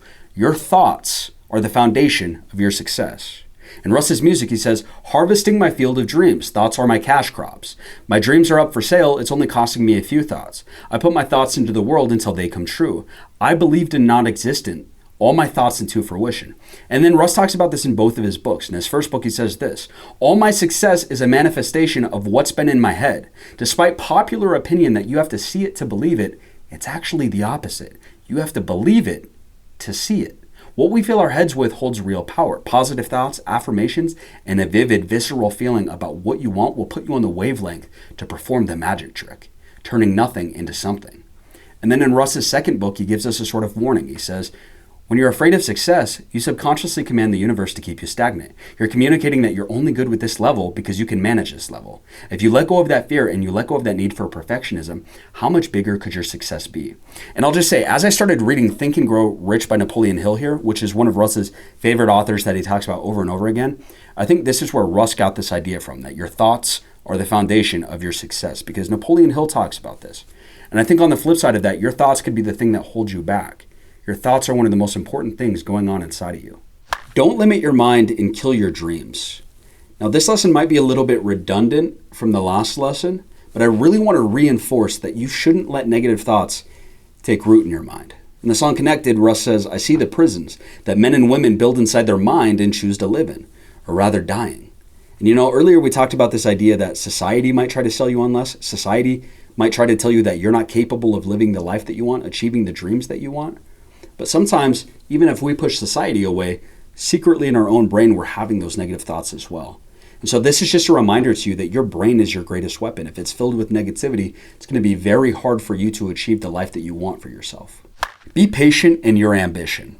If you're anything like me, this lesson is probably something that you struggle with because you just want to work really hard and then see the results come in immediately. But this is something that Russ talks about over and over again in both his books and his music. Be patient in your ambition. In the song Manifest, he says, oh, what a feeling. 10 years making beats. Patience tastes bitter, but that aftertaste is so sweet. In the song What Are Y'all, he says, used to think my takeoff time was a delayed departure. Trust the journey. If you rush it, you're going to make it harder. And then in Russ's first book, he gives us a deeper look into his psychology. He says, the come up was way longer than I thought it was going to be. Patience isn't just the process of waiting. It's your attitude and how you handle the waiting time. Until my music took off, it was just trial and error. I fell on my face a bunch of times. I think something was going to blow up and then it wouldn't. When that happens 10 times, it would literally be insane not to think, all right, it might be something that I'm doing. It was on project 8 or 9 that I really felt like I had started to find myself sonically. Still, nothing had worked. When nothing works, keep working. Time is an obstacle you put in your own way. All you have to do is believe that it's going to happen. You can't put a deadline on success. You can't put a deadline on manifestation. You must detach from the when. You send things into the universe and they come back to you, but they don't always come back when you expect or want them to. You have to know what you want. If you're too attached to the when, you'll be fighting the natural flow of things. I could never get to the point where I could make a song that you'd love if I wasn't mentally equipped to go through 10 years of sounding terrible. If you're not down to struggle for an extended period of time, then you don't want it that bad. And I just want to clarify that what Russ is saying here is not that you should spend 10 years doing nothing, but that you should spend 10 years focusing really hard on your day-to-day work and just letting the results come in when they come in. And Gary Vee, great entrepreneur, he has a great bit on this where he says, I'm incredibly impatient in the micro and incredibly patient in the macro. Meaning day to day, I'm impatient. I'm trying to bust out as much work as I can. But in the macro, I'm very patient. Things are going to work out for me when they need to, as long as I focus on what I'm doing today. Focus on your work, not the accolades or the points. This is a lesson that Russ talks about a lot, especially early on in his career, right before achieving success. On the song Shooting Up, he says, you either focus on the game or get lost in the points. In the song Faith, he says, yeah, I got rings, but I play like I got no titles. And then in his first book, he expands on this idea per usual and says, F the points, play for the love of the game. Get lost in playing the game and stop worrying about the points. Points are just a small token put there to distract you and limit you. If you play for the points, you'll get rich and stop trying. Play for the love of the game. And I think to Russ's point here, right? There's a lot of people where they go, I'm going to do this business. I'm going to do this thing so that I can make a certain amount of money. And actually, a lot of times I think that's a fallacy where people go, if I make 200 grand, I'm set. Oh, now I need to make $1 million, I'm set. Now I need to make 20 million, I'm set. It just keeps moving. But people don't actually focus on playing a game that they love. And so they're chasing this ever-moving goalpost while being miserable in the meanwhile because they don't love the game. And I think to Russ's point, it's going to be a lot easier for you to play the game at a high level if you pick a game that you love and you focus on the love of that game, not just the points. Strive to be the master of your craft. On Tsunami, Russ says, if you want to stand out, you got to be outstanding. On Small Talk, he says, run it up, run it up. Yeah, that's a motive, but mostly I'm focused on being the coldest while being the hottest. And that might just sound like regular hip hop banter, just lines that he's just saying. But when you actually look below the surface, there's a certain mindset there. And it's kind of in line with that whole mindset of the Mamba mentality that Kobe's talking about, right? Russ is not striving to be a good rapper. He's not striving to be a great rapper. He's striving to be the best rapper of all time. And so for you, whatever it is that you're trying to do, whatever your vertical is that you're trying to climb, strive for that number one spot. Strive to be a master of your craft, not just decent at your craft. And I would argue, even if you fall short by shooting for that number one spot, if you're a master at your craft when you're shooting for that, even if you fall a little bit short, you're going to be amongst the best of them, even if you don't ever get to that number one spot. But shooting for that top spot gives you a much better chance at being great. Focus on yourself. Don't waste time looking at competition. On For the Stunt, Russ says, too busy eating my own fruit to check if yours is sweeter. Too busy watering my own grass to check if yours is greener. And then in his first book, he says something similar. Don't fall into the trap of comparison. Your mirror should only show one reflection. Have you ever seen a confident person get offended by someone else's confidence? No? Me neither. That's not a winning mentality. When you're consumed by your own passion, you're not focused on anyone else. Have tunnel vision on a goal and keep your head down. Don't distract yourself and disrupt your momentum with the constant need to look up and look around.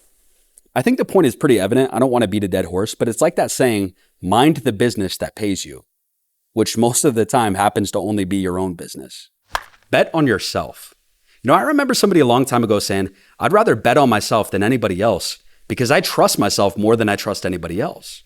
And I remember just thinking, yeah, logically that makes sense. You've got the most amount of control over your own actions. Why wouldn't you want to bet on yourself? I guess the only caveat there is, what if you don't trust yourself? Russ has got some thoughts on that. But on the song Since I Was Broke, he says, I knew it was all on me. All my bets were all on me. On the song Money on Me, he says, I got my money on me.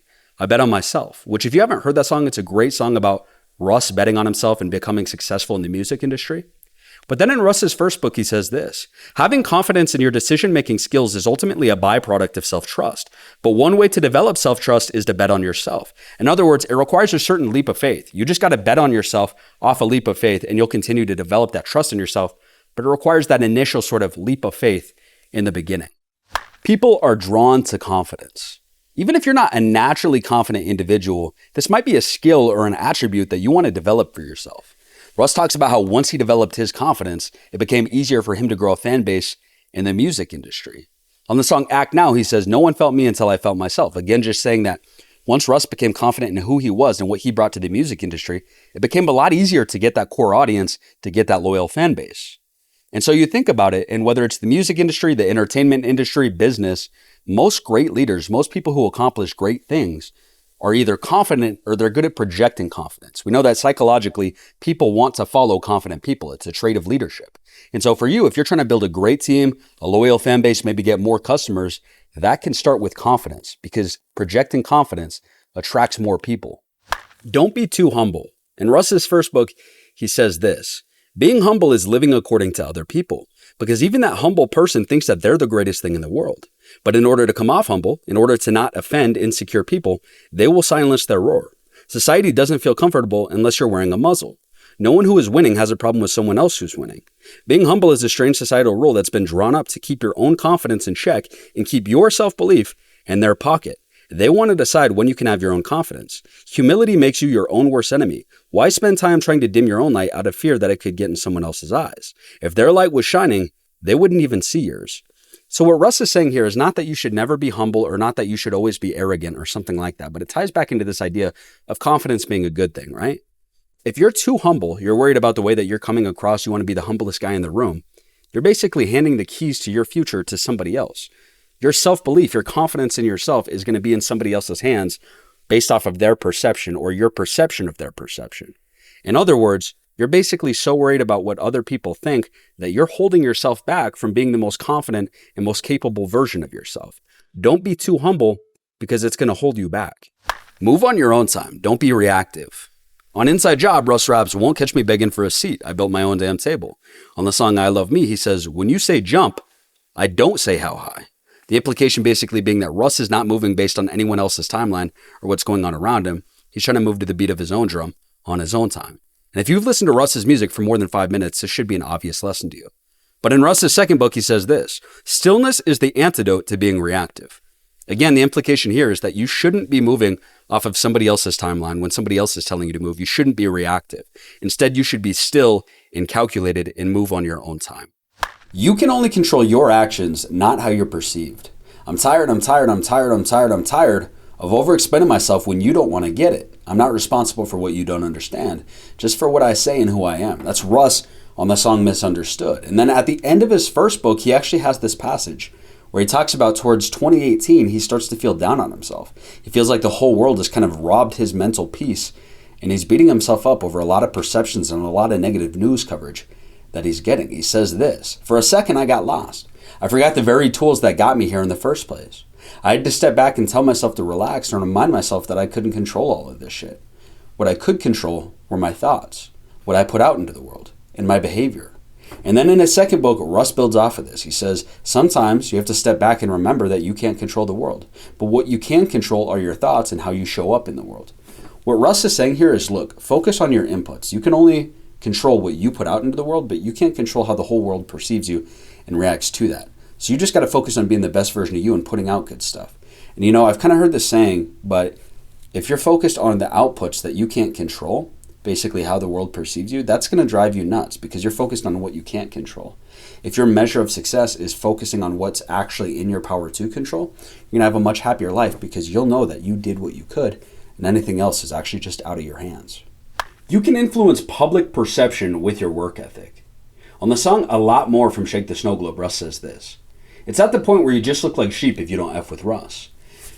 You know, I heard this line and I started thinking about how my own perception of Russ has changed over time. And I remember back in 2015, 2016, when he's first blowing up, I heard the song Losing Control. That was his biggest song at that time. And I just remember thinking, you know, this guy's talented, but this is girl music. This is R&B. This is not my kind of cup of tea. I respect it, but it's not for me. You're not going to catch me listening to a lot of this.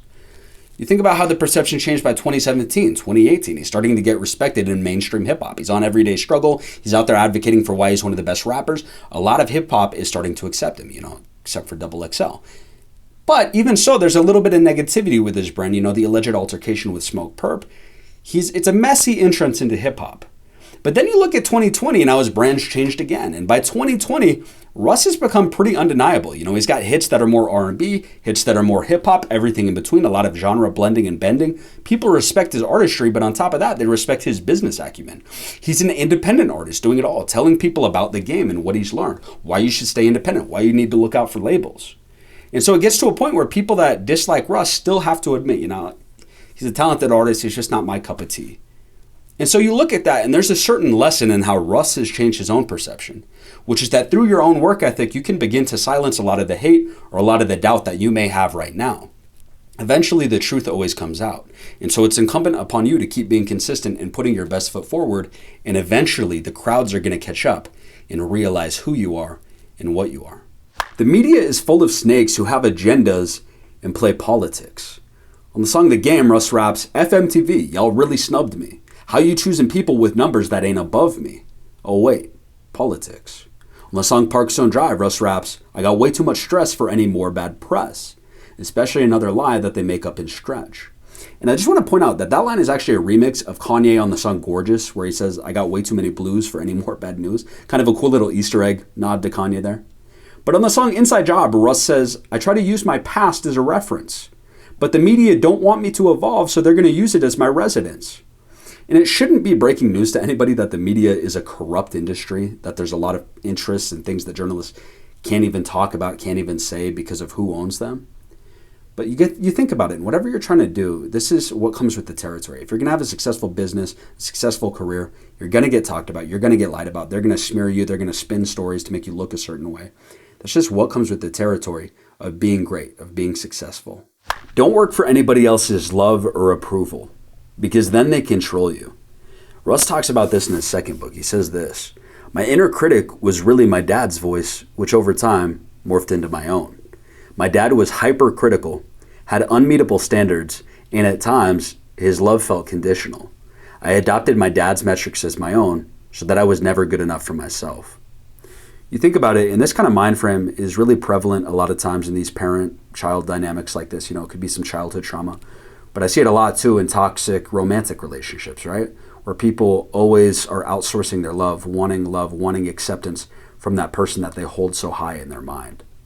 The problem with this is that your cup is always empty until that person temporarily fills it, and you have to keep going back to that person to fill your cup. It's very toxic and dependent.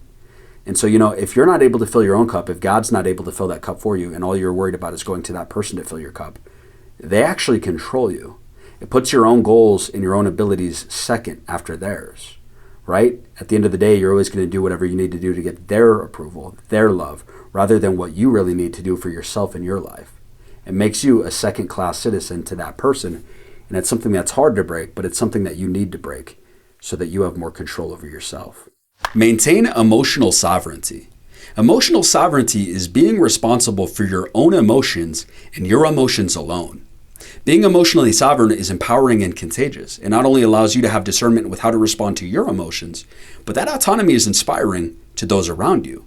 By not entangling them in your emotions, you are modeling that they too are capable of taking sole responsibility for their emotions. This doesn't mean that you can't have a support system. You can and you should. But being emotionally sovereign allows you the freedom to move through the world directing your energy in the most productive way, rather than dumping energy into black holes of fear and insecurity. Look, I think I've sucked at this in the past, I'll just say it. But reading Russ's book, growing up a little bit, I think I'm getting better at maintaining emotional sovereignty in rough situations. And I think this really boils down to society's view on empathy. I think a lot of times society has this view on empathy that if somebody is feeling something or going through something, I need to go through it too, or I need to feel the exact same emotions as them to validate them. And I don't think that that's always a fair circumstance. I think rather than duplicating the weight of a situation, we should help each other carry the weight of a situation. I'll give you an example of that. If somebody that has become handicapped and they're struggling to get things done around the house or to do things like they used to, are you doing them more of a favor by also becoming handicapped and saying, I know exactly what you're going through, I feel the exact same emotions? Or are you doing them a bigger favor by saying, I'm fully able, but what can I do to help you? I've got extra time, I can come over, I can help you do these things. Let me see how I can help you from where I'm at. Obviously, the second option is more helpful because rather than duplicating the situation that might be crappy, you're saying, look, what can I do to alleviate where you're at to bring you to a better situation where all of that doesn't fall on you? And so when you look at maintaining emotional sovereignty, I think people can get upset and say, you're obviously not feeling what I'm feeling. But that's kind of a child's outlook on things. It's the child that gets mad, stubs his toe, he's angry, and now he wants other people to be angry or look out because he's angry. Being an adult is understanding that everybody's at a different level, and actually we can all help each other by not having to lower ourselves, but instead lifting each other up. Focus on your own growth before getting into a serious relationship. Now, some of you guys might already be in serious relationships, and maybe it's a good thing. And maybe this isn't the lesson for you, but some of you guys might be single or even just casually dating. And maybe there's something that you can take from this. In the song Here I Am, Russ says, I ain't got no time to hang. These girls are looking like a noose. I ain't got no time for exes, let alone an excuse. On the song Can't Be Me, Russ draws this picture of how if you date the wrong person, over time, all of your priorities can change. All the things that were important to you as a single person can become irrelevant, and before you know it, you've given up on your dreams, ambitions, and goals. But then in his first book, Russ says this, don't fall for the idea that you need a relationship to be happy. A lot of people get alone and think, I'm lonely. So many people define and limit their lives to wanting a relationship above all else. So instead of choosing a person out of love, they choose a relationship out of fear of being alone. They're trying to fall in love with someone else before they fall in love with themselves. This will never work. You will always have a void that only you can fill. You will find the person you're supposed to find when you're living your true purpose. In fact, you will both actually collide into each other. Don't set relationship goals, set life goals. If people work towards their dreams with the same zeal that they work towards getting in relationships, they would be successful. I'm not saying stop putting love first. I'm saying stop misplacing love. Start by putting that love into yourself. Fall in love with the dream of yours. Russ is basically saying, look, if your relationships are out of priority with your actual life goals that you've got for yourself, if you leap into the wrong relationship, that can be a huge deterrence from the life that you want for yourself. So start by focusing on trying to build that life, and ultimately the right person will come when you're aligned with your purpose. Solitude is required for growth and success. How do you define solitude? Solitude is uninterrupted time alone, just you and your thoughts. In Russ's book, It's All in Your Head, he says this, when you lose yourself in something you're passionate about, you'll find yourself there too. But in order to lose yourself, let alone find yourself, you'll need uninterrupted time by yourself. You must work in the dark for your light to shine. Being alone is imperative. It's when you're going to self-explore. If you're constantly seeking company, then you need to take a step back and reassess. You're scared to face yourself. And I think this is easier for an introvert to do than maybe an extrovert, but this is something that I definitely see the value in. You know, the times where I kind of have a little bit of solitude, I can reflect on situations and think about ways I could have done things differently. I'll have creative breakthroughs because my brain has less stress, has the time and the freedom to really think about things differently. And you know, solitude looks different for everybody. When I was young, solitude might be playing Minecraft and just spending time with my thoughts, you know, placing blocks, doing something low stress, uninterrupted for hours. And now that I'm older, it might look like driving through a canyon late at night. You know, I live in northern Utah, beautiful canyons, but nobody's on the road late at night. I can smoke a cigar, spend time by myself, and really reflect on the world. Think about my actions, you know, think about what could I do different in life, whatever issues I might be facing. And so for you, what can you do to give yourself that solitude, to allow yourself the opportunity for growth that's going to take you to the next level? Reflect, plan ahead, and move with intention. On the song Mad, Russ talks about the importance of planning ahead. He says, by the time the future's the present, I've been thinking about the next move. In 2016, on the song DiMaggio, he says something similar. I might go away soon, though, strategize the debut. Basically, Russ in 2016, talking about strategizing his debut album. Well, we know that he did drop his debut album in 2017, a year later, to massive critical acclaim, got a massive success, just showing that all of that success was pre-planned to a degree. On the song Keep My Wits, Russ says, I studied for this shit. I did my research and learned it. Everything I'm getting right now, I deserve it. And then in his first book, Russ gives us another example of this pre-planning. He says, I went away for a couple of months and just made a bunch of songs. I wanted 26 songs in the vault because I knew that being half a year ahead would provide me with more than enough cushion to create without conflict. I also made my whole next album because I knew I was going to blow up and I didn't want to have to scramble to make an entire album on the fly once it happened. Chess, not checkers. I knew what my next move was going to be and I had a plan for how to play the entire game. Once I had half a year mapped out, then I put out one song. I wanted to always be 6 months ahead so that when everything took off and I couldn't get to the studio as often, I'd still have music to release. I spent that time painting a perfect sonic portrait of myself. Now that example might sound like it's more tailored to the music industry, but there's a certain kind of order of operations that Russ is talking about here. First, you learn. Second, you reflect on what you've learned. Then you plan ahead, and then you execute. And I want to just point out, there's the saying that we make plans and God laughs. Just remember that it is valuable to plan ahead as much as we can, but we're also not God. There are things that are going to happen that are unforeseen, and that's okay. Ultimately, if you create a plan, you might have to go and create a reroute or create a new plan based on how things change around you. But planning ahead is something that played big into Russ's success. Don't telegraph your plans, move in silence. Keep my love life, my bank account, and my next move private. That's Russ on the song Inside Job. Now, some of you guys are going to be kind of observant. You're going to say, isn't this a bit of a contradiction from the last lesson where Russ is telling us he's going to drop his debut album and then he goes and he does it? And the answer to that is yes, there's a bit of a contradiction here. You know, Russ also talks about how he likes to telegraph his moves so that he has a positive social pressure to actually go and get those things done that he's telegraphed to the world. But now Russ is talking about the importance of moving in silence. And I think the answer here is that these are two different tools for two different occasions. There are certain advantages that come with moving in silence and not telegraphing your moves to people. For instance, people can't thwart your moves or throw a wrench in things. They can't get in your way if they don't know what you're up to or what you're doing. On top of that, if you're going to roll out, let's say, an album or a product, it might be actually beneficial to wait and tell people that news until a later date, not early on, not tell people your moves from the beginning, because that could potentially hurt the rollout or the hype that you're building up for your product drop, your album drop. So it's, again, understanding that this is a tool that you can use in certain situations, moving in silence and not telegraphing your moves too broadly too soon. Most people are hive-minded and fueled by FOMO. Some of you guys might not know what FOMO means. It's a marketing term, and it stands for the fear of missing out.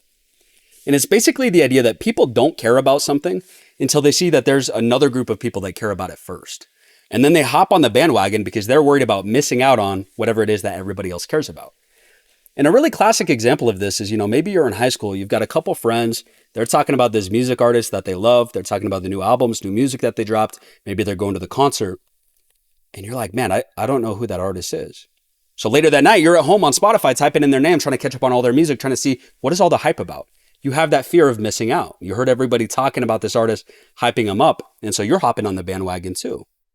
And so for whatever it is that we're trying to help you accomplish, if that's a thriving business, a thriving YouTube channel, a thriving music career, we need to understand that it's building that core buzz or that core fan base first that's going to attract the masses after that. And so in the song Me You, Russ says, no one gave a F, and now the whole world's recording me. He drops that on his 2017 debut album, which just goes to show you this is really how it worked for Russ. He started to get that early buzz, started to build that early fan base in 2015, 2016. But then by 2017, he's got the masses pouring in due to FOMO, right? There's all this hype around his name. So all the casual fans are pouring in. And that's where a lot of the money and opportunity is. And so once we understand this little bit of psychology, we can ask the $1 million question. How can we use FOMO to your advantage? It's going to look a little bit different for every business, every venture out there. But it's thinking, you know, how do I build that loyal core fan base or that loyal buzz in the beginning that's going to make other people feel like they're missing out? So they want to look up my name. They want to look up my product, my brand. They want to jump on the bandwagon because they see that early buzz. Don't build your wealth at somebody else's expense. This is from Set It Freestyle. Self-destruction's the bullet. The youth is always the target. Your money's soaked in blood. You're rich, but at what cost? Rats, snakes, the culture eats itself, dog. What ops? Russ is obviously talking about the predatory nature of hip hop, how they glorify violence and substance abuse and then sell it to the most vulnerable populations, oftentimes the youth and kids. But I think this lesson applies to whatever industry you might be in. It applies to all of us, right? Oftentimes we face temptations in life where we can make a quick buck, but maybe it's not doing the most ethical thing, or maybe it comes at the expense of somebody else's, happiness, or you're creating suffering. But oh my gosh, this dollar is so tempting. And I just want to point out that that's the worst investment that you can make in this life, right? Because if you sell your soul while you're here, your soul is what you go into the next life with, not your wallet. You don't take a dime with you. And so even if you don't believe in the next life, right?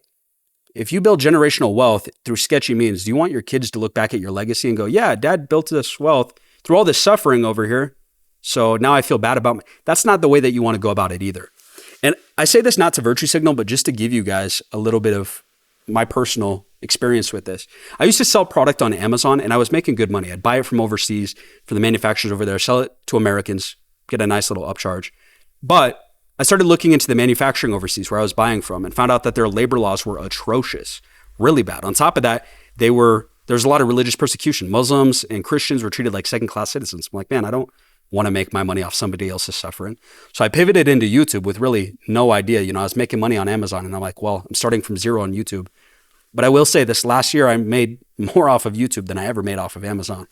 So it just goes to show you, it might require a little bit more work, but you can do things the right way. And you don't want to build your wealth off of somebody else's suffering. You don't want to sell your soul for a quick buck. Don't betray your values and principles. This lesson builds off the last one, but I think most of us have that internal voice, that spirit inside of us, that moral compass where we know right from wrong. We have values and principles. We oftentimes know if we're doing something that's right or wrong. And I think this is just a reminder that we should not be so thirsty for money that we're willing to compromise those values, principles, those morals. If we believe in something, let's stand on it. And in Russ's second book, he has 2 questions that I think we should ask ourselves. Number 1, who do I want to be? Number 2, what choice can I make that will authentically align with that identity? On the song Guess What, he says, living way too purposeful. My values ain't coercible. In Nothing New, he says, I showed the world that you don't have to sell your soul to be something.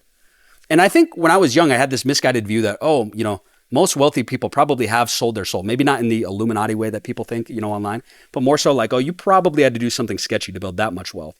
But as I've gotten older and I've met many millionaires, I've started to learn, no, that's not necessarily the case. There are a great number that do unethical things to get their money, but there's also a great number of people I've met that are highly successful that have been very conscious about trying to build a business the right way that align with their values and principles and making the world a better place. So I think this is a reminder for us. Again, it might take more time, it might require more work, but let's make sure that if we believe in something, we build a business or we build a career, we build a brand and identity that aligns with all of that. Don't let bad seeds take root in your life. Weed regularly. Russ talks about this on the song In the Dirt. He says, we forgot to lock the door. The devil's taking off his shoes, getting comfy, planting seeds now. And we wonder why our garden's full of weeds now. I was angry, lustful, gluttonous, distrustful, till I woke up and said, none of this is Russell. Give me back. I took the keys back and changed the locks so I don't relapse, won't let the devil creep back. And Russ has actually talked about how this song is kind of a response to his reading of Napoleon Hill's Outwitting the Devil. But there's a really good point in here, which is that we need to hold ourselves accountable and make sure that if we're falling into any of these sinful tendencies, he talks about, anger, lust, gluttony, distrust, that we're holding ourselves accountable and making sure that they don't sprout up and continue to grow in our lives. That if we notice them popping up, we do what we can to minimize that and make sure that we're not headed down these self-destructive, negative paths. You don't need substances to make you better. Stay sober. Now, a lot of people have their vices, might be smoking, drinking, whatever it is. But understand that you don't need that vice to help you in your creative endeavors or to help you to be more creative or to think differently. You can do that without tapping into substances. And I do understand the irony that every scene of this video, but let me just make the point. In Russ's second book, he actually talks about how he's going in and he's got these interviews already teed up off of all the hard work that he's done. And they're going to be huge spotlights on his artistry, take him to the next level. But he talks about how he's uncomfortable going to those interviews without being drunk, without alcohol in his system, because he feels like alcohol is going to make him a better version of himself. Here's what he says. These interviews felt like a big opportunity, but sober me was nervous and insecure about being my authentic self in culturally valuable places. I didn't trust my sober self to be good enough. I thought that if I drank, I'd be perfect. Instead, because I was drinking, I was saying shit and doing too much and spiraling out of control and overcompensating. Those drunken interviews sparked a lot of hate and negativity I received. Had I just been sober and sat with my insecurities, I wouldn't have said half the shit I said. Once again, if you feel like you're at the point of dependence where you need something in order to be more creative, in order to go do something creative or to help your brand, it's probably a good time to lay off of whatever that substance is. But this is also a point that Rick Rubin echoes in his book, The Creative Act. He basically talks about how a lot of musicians, a lot of times they feel like their creativity is tied to drugs, tied to substances. They start taking them to be more creative, but that's just something that your brain manufactures. That's not reality. Listen to God when he speaks in your life. On the song I Can't Lie, Russ says, I'm just listening to the universe, hoping I'm not missing, because sometimes thoughts are so loud, I don't hear what it's whispering. On the song Who Wants What, he says, God talks to me, I'm Will Smith, I'm all ears running. And then on the song Adventure, he says, reconnect with silence, otherwise it's hard to hear the guidance. The point that Russ is making here is that oftentimes when God speaks to us, it's in these soft and subtle ways. You've heard it described as a dove on your shoulder. It just lands there. And you almost have to pay attention to really get everything that it's saying or to really get everything that God is telling you. And I'll say in my experience, that's true about 99% of the time.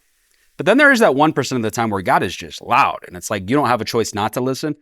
And I'll just say for me, I love that 1% because I'm kind of dumb, so it makes it easier for me. But how do you decide if what you're hearing is just intrusive thoughts or actually divinely inspired advice from God? The book of James says this, the wisdom from above is first of all pure. It's also peace-loving, gentle at all times, and willing to yield to others. It's full of mercy and the fruit of good deeds. It shows no favoritism and is always sincere. If the thoughts that you're having, the voices you're hearing don't align with that, you might want to see a priest. Be the change that you want to see. On the song Reminder, Russ says, becoming the change I want to see in the world like Mahatma Gandhi, for you guys who don't know. Don't be too much like Gandhi. I've heard some weird stuff about him and the youths.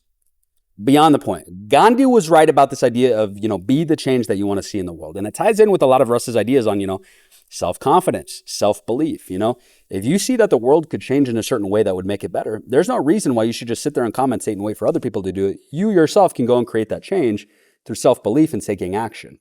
Hold yourself to higher standards. You can't expect to be exceptional unless you're the exception. You can't expect to be great unless you challenge yourself. And you're not going to challenge yourself unless you hold yourself to higher standards. This is something that Russ talks about in the song Keep My Wits when he talks about finding early success in the music industry. He says, I had to devise a plan first and get higher standards. And so earlier we talked about how Russ really does believe in this idea of planning ahead, strategizing, being strategic. But he's also talking about holding yourself to a higher standard in order to achieve great success. And a classic example of this is Apple, Steve Jobs with the iPhone, right? If Steve Jobs was just holding himself to the standard of the industry, he would have been putting out phones that were like the BlackBerry rather than like the iPhone. But he held himself and his team to a higher standard of production, design, ideation. And so ultimately, he completely revolutionized the smartphone market. And so for us, if we want to be leaders in our industry, that starts by holding ourselves to higher standards than anybody else. It's not about being first. It's about doing it right. You talk about smartphones, and Apple was obviously the first one to do it at that level. They were the biggest and most successful ever with the iPhone. But even BlackBerry did it really big. BlackBerry was a common household name back in the day. My dad had one. He loved it. But what most people are not familiar with is the fact that IBM actually developed the first ever smartphone back in 1994. They were the first ones to market. They were the first ones to the party. But it's irrelevant because Apple came through and did it bigger and better than it had ever been done before.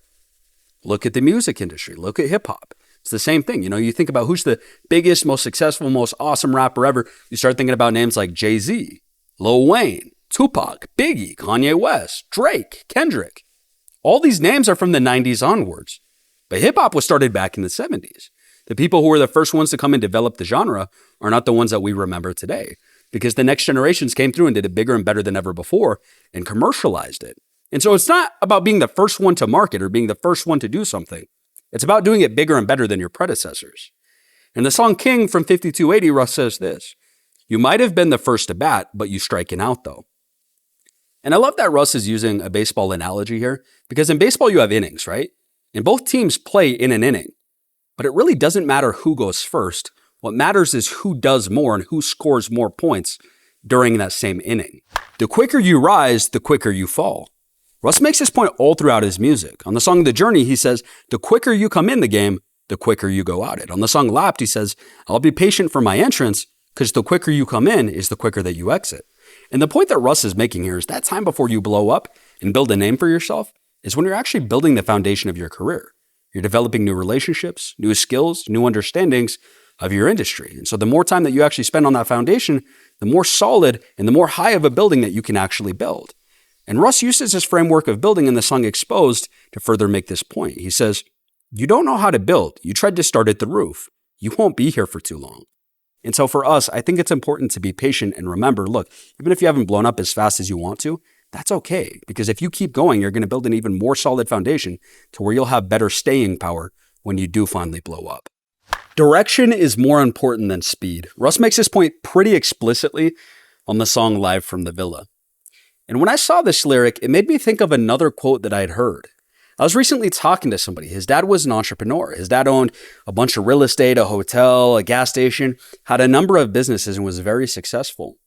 But when he stops and he asks him at the end of his life, Dad, reflecting on all of it, all your different businesses, what do you think about it? His dad tells him, he goes, I spent my entire life stepping over dollars to pick up pennies. Meaning, even with all of the success that he'd achieved, he couldn't help but look back and go, there were ways that I could have been more deliberate with my time and energy. And so we go back to the lesson here, and it's direction versus speed. I think a lot of us are on the speed side of things, especially in today's world. Speed is rewarded. We're all amped up. We're all spinning our wheels, going as fast as possible. But none of us are really getting anywhere. And why is that? That's because we're not being strategic enough. We're not sticking to a plan. We're not choosing our direction and staying focused on that path. You think about the greatest investor of all time, Warren Buffett, right? You'll have a lot of new investors that come into the world and they take these crazy gambles, these crazy risks. They become well-known. And people love them for a time, But then they keep making these crazy gambles, and a lot of them turn out to be wrong. They're not who they said they were. They weren't the investor that they claimed to be. Whereas Warren Buffett is not taking crazy gambles. He knows what he's doing. He's like, I'm going to pick out companies. Most of them are going to grow. They're not going to grow a crazy percentage, but over time, it's going to work out for me. Warren Buffett is one of the richest people on earth, just using that strategy of focused on direction versus speed. You know, it's a child's tale, but it's just like the tortoise and the hare. Direction is much more important than speed. Chase your passion, not just the money. This actually comes from a lyric in the song Since I Was Broke, but this is something that I've heard entrepreneurs talk about. I heard somebody say once, if you enter a business that you're not passionate about, just trying to chase a bundle of cash, you're not going to be able to stay there long enough to actually get that bundle of cash because you're going to burn out. And this is something that Russ kind of alludes to in his first book. He says, when you're chasing your dream, when you're so fulfilled by what you do that you're lost in the game, the money will find you. And this is something that I can attest to with my YouTube business versus my Amazon business that I was telling you guys about. On Amazon, man, it was like pulling teeth trying to do that work. It was definitely just a way to earn extra income, and it was hard to do that work, you know? But with YouTube, it's like, man, even when I wasn't earning money up front, I could easily stick with this because I'm passionate about it. I enjoy this. I would do it for free. And so I really think that's the power of picking a business that you're passionate about, is that you're going to stick around long enough to reap the rewards of the seeds that you're sowing.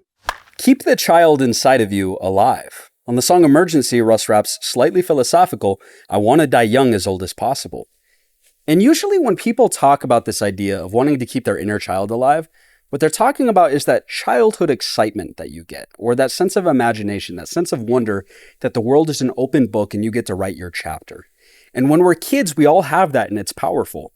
But I think oftentimes the world does a good job of kind of dimming that inside of us. You know, I kind of think of it as a flame, and a lot of times the world is trying to pour water on that, telling you to be practical, telling you you can't do this, you can't do that. But I think it's important to keep that kind of flame alive of your inner child, because that imagination, that sense of wonder and creativity is going to be required for you to create something big that's never been done before. You need to keep your inner child alive if you want to be able to create something new that the world has never seen. Don't settle for average. From the time that we're kids in America, in elementary school, we're being sold this average lifestyle. They're telling you prepare for high school, get good grades so you can go to college, then you'll get a good job, and then maybe you buy a house, you save for retirement. Your whole life, whatever it is that you want to do, whatever your skills are, that's secondary to fitting into this cookie cutter mold. And this is something that Russ has a certain disdain for. In the song Inside Job, he says, the only thing I'm scared of in this life is being average. And I think what Russ is saying here is it's okay to think outside of the box and to think outside of what's being sold to you.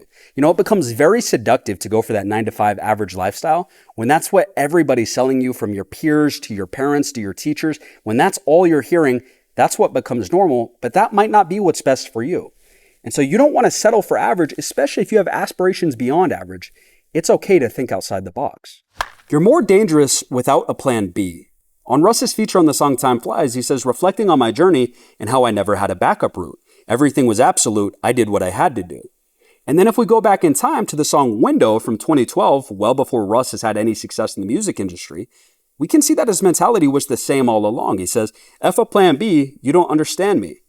And this is something that definitely contributed to Russ's success and that I've heard a lot of entrepreneurs talk about. If you have backup plans, you're not going to be as focused on your plan A, because in the back of your mind, when the going gets tough, you know that you've got these other routes you can take. So if you back yourself into a corner and you give yourself only one path to achieve the life that you want and the goals that you want, you're going to work a lot harder and you're going to work through a lot of the pains that other people might quit on. Adversity makes you better. In Russ's first book, he says, smooth seas do not make skillful sailors. And in his second book, he expands on this. On my journey, I've realized that every external obstacle along the way has been a mirror for an internal wound that I've been ignoring. These wounds are there to inform us. They're opportunities for growth. And so for you, whatever path you're on, whatever it is that you're trying to accomplish, understand that these obstacles, these adversities are opportunities for you to not only grow better at your craft, but to grow as a person. And so Russ is taking something that we often view as negative and saying, no, this is actually positive. It's going to force you to be better. Don't expect an easy road to success. Back when Russ is first popping off, he actually drops a voice note on SoundCloud where he's telling fans about his whole come up. And he says, there's a lot of time and energy put into all of this. And in his first book, he talks about this more. He says, the reality is that this isn't easy. It's not supposed to be. A certain amount of struggle is necessary in order to appreciate success. And so the lesson here for us is in managing our expectations. Success is not going to come quick. It's not going to come easy. It's going to require a lot of hard work, a lot of sacrifice. And a lot of us want to be the exception to that rule, myself included, right? We just want it to come instantly. But that's not the reality that we live in. You're going to have to work a lot, sacrifice a lot, and it's going to be difficult. But if anything, if there's a silver lining to it, it's that you'll appreciate your success more when you really have to earn it. It gets harder before it gets easier. If you're at the point of your journey where things are starting to get difficult, understand that you've got a ways to go. Because things might be hard right now, but it's probably only going to get worse before it eventually gets better. And this is something that Russ talks about in the song 2006 from Shake the Snowglobe. He says, dropped out in the years that followed after could have made you think I should have stayed in school and finished. But 2016 became a multi-million rapper. Thank goodness I didn't live according to y'all's vision. And Russ talks about this point in his career, right? He drops out of college without telling his parents. Then he goes home and tells them, I want to be a rapper. By the way, can I live here rent-free so I can focus on making music? And they look at him like he's nuts, man. He has this fight with his parents. They ultimately agree to let him live there for free for 1 year. And if you think about it, at this point, Russ is probably thinking, okay, the hard part's behind me. I had the uncomfortable conversations. I pulled the trigger, dropped out of college. I've got a year to make music now. But what Russ didn't know is that for the next 5 years, he would drop music and get no major results. No major hits on the radio, no major fan base built just yet, not until 2016. And so for 5 years, he's struggling. And you think about the level of mental fortitude required to, for 5 years, put out music with no results. Your family and everybody's like, hey, people are graduating from college. What are you doing? Like, I'm making music. You don't have any results yet. This is the kind of mental fortitude that's going to be required of us to achieve whatever it is that we want on our journeys. And I'll give you a quote by Churchill. Churchill says, if you're going through hell, keep going. Justifying yourself won't fix your circumstances.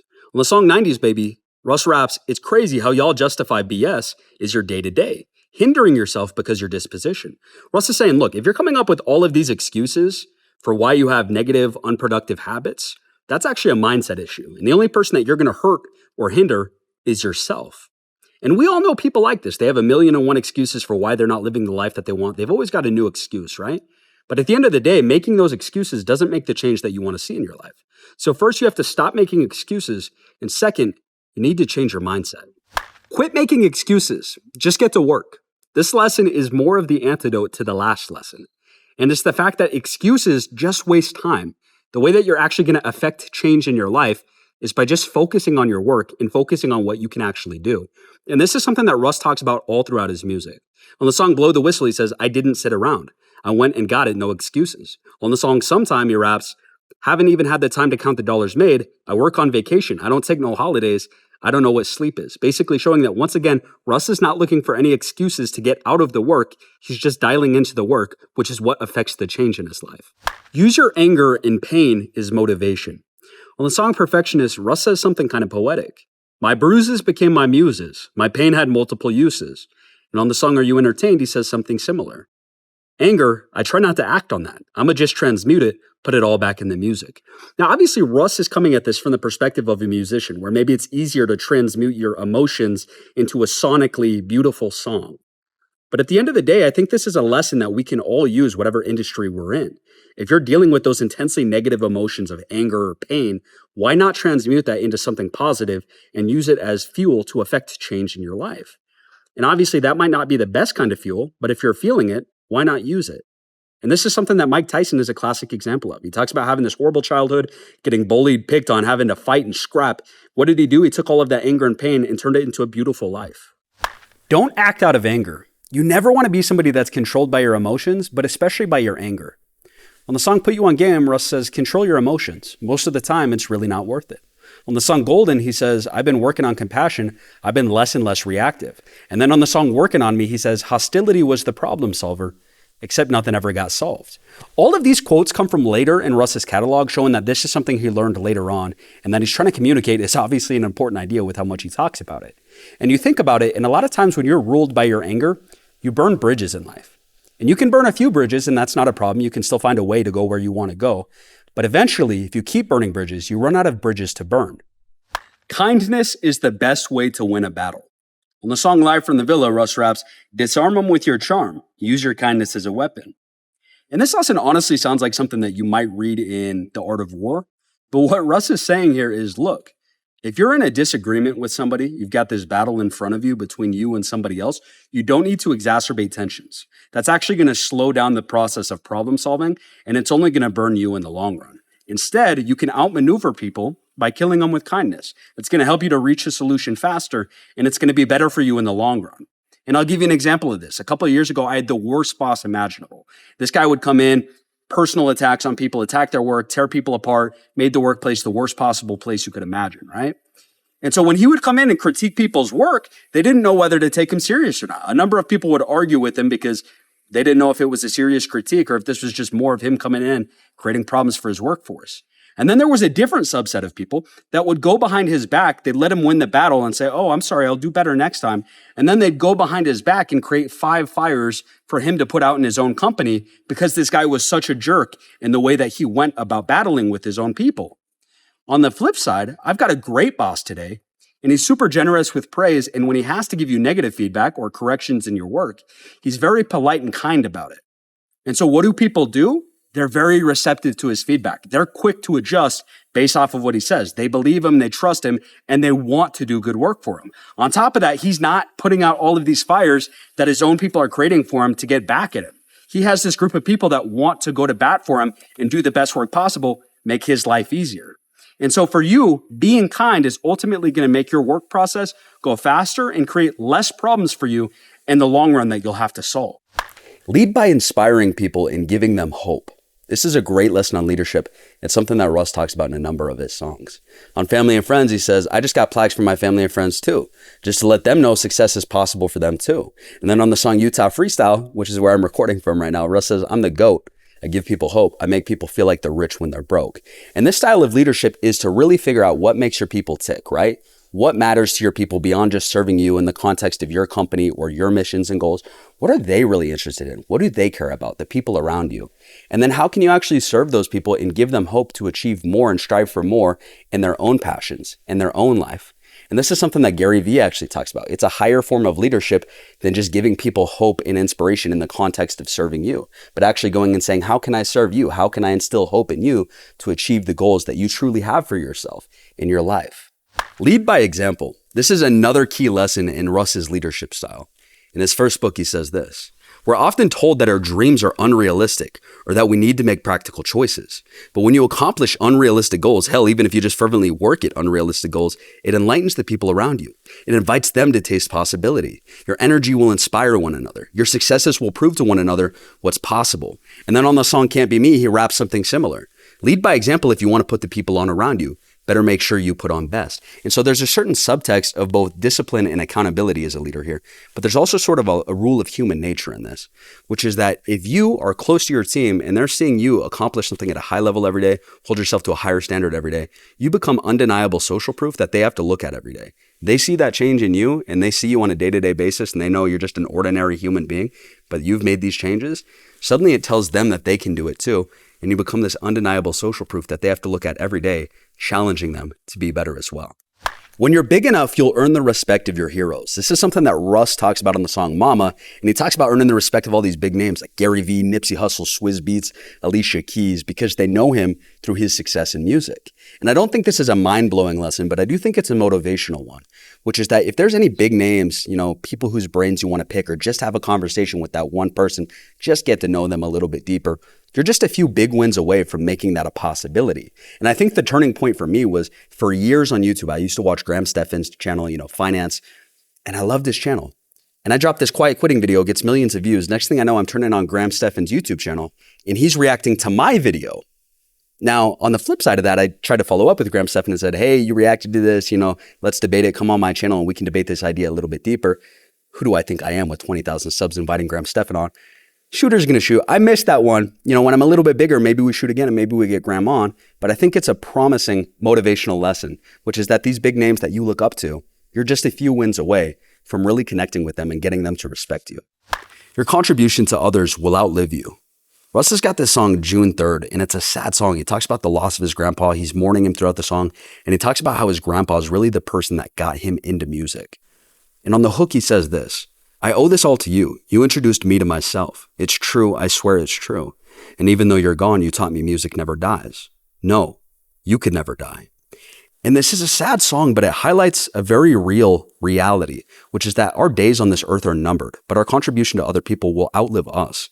And so what are we doing to invest in the people that are close to us, that matter to us? What are we doing to leave the world a better place? What does our legacy look like? We talked about Nipsey Hussle, man. His legacy looks like helping independent artists. He gives so much game about how to do the music industry without having to sign one of these crappy major label deals. That's part of his legacy. You know, in a more classic example, look at Billy Graham. Part of his legacy is going to Korea before it was largely a Christian country and being able to spread the gospel, teach people about Jesus. And now Korea is one of the biggest Christian countries in the world. What does your legacy look like? What are you investing in others? Take care of your people. This is an idea that Russ talks about over and over again in his music. And early on, it really serves as a source of motivation for him. But later, we can see that he's really deriving meaning from this idea. In the song I'm Here, he says, same ones who stayed down with me, gonna be up with me. See, that's the code you uphold when you know what it really took to grow into the star you all know. On the song Emergency, he raps, as of late, I've been feeling responsible for my family's livelihood. And then famously on Live from the Villa, Russ raps, I'm well off, but I redistribute like a socialist. You get a house, you get a car, I'm on some Oprah shit. You might remember earlier in the video, we talked about Russ's whys, those crucial motivating factors that helped him to become successful, the things that he wanted to accomplish. And this was one of them, wanting to provide for his friends, his family, the people that are close to him. But we can see that even after Russ does a lot of that early on in his career, he continues to talk about it and he continues to do it. He continues to take care of people. He starts to derive meaning from it. He starts to get fulfillment from it. It kind of gives him fuel to keep going because taking care of people is ultimately something that we should all strive to do, and that's going to make us better and more energized. Don't let new people into your circle too quickly. Russ talks about this a couple of times on There's Really a Wolf. On the song Me You, he says, I'm still right here with who I came with. And then on the song MVP, he raps, I'm careful with who I include in all of this because most want a free ride, but I ain't handing out scholarships. And then 4 years later on Chomp 2, he says this, my circle's at capacity. There's kind of 3 lessons within this lesson that Russ is telling us here.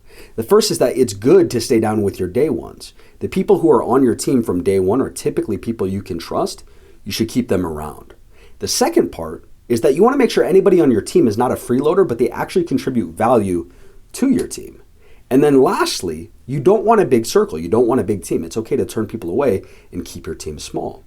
And I don't think it's a revolutionary idea, but if you just allow a bunch of yes men into your team, a bunch of people that are leeches and not contributing, we've seen from celebrities how that can pan out and actually prevent you from future success. Keep a low overhead. This idea ties in with the last lesson, that idea of keeping a small team. But we should all strive to keep a low overhead too.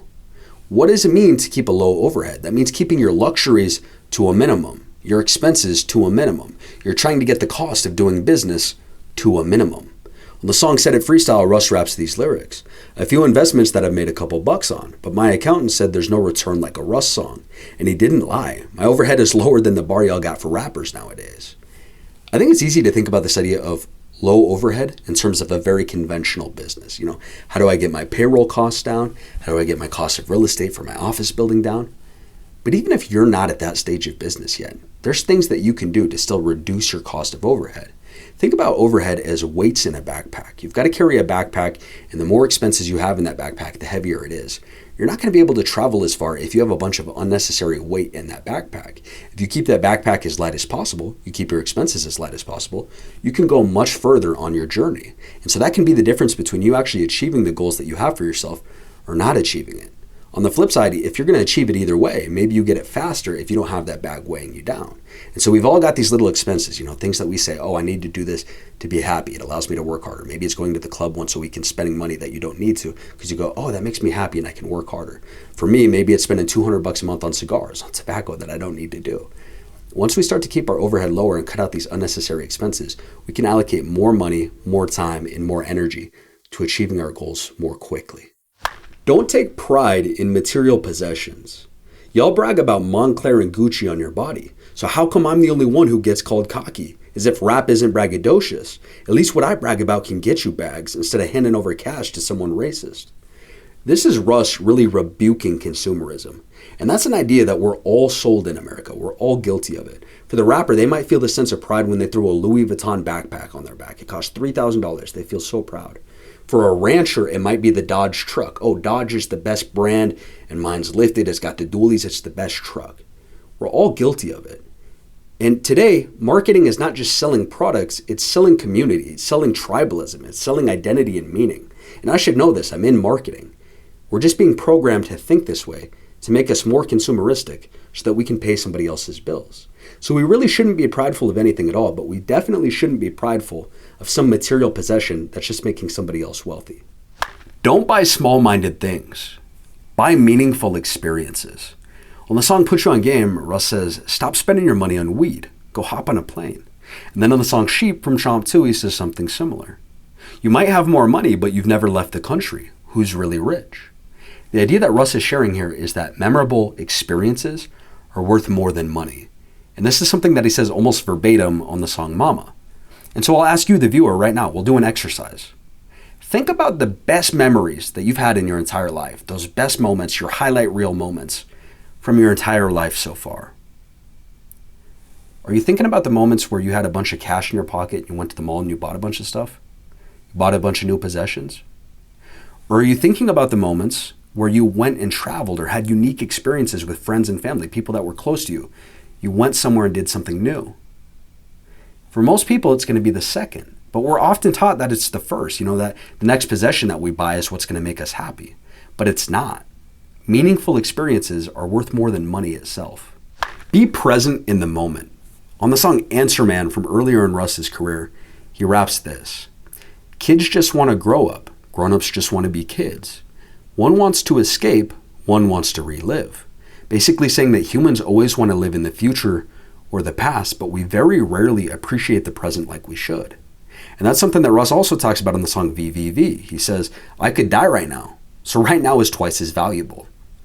And to be honest, this is something that I struggle with. Oftentimes I find myself wanting to live in the future, thinking about this idyllic future that I'm trying to build for myself, the idyllic version of me down the road.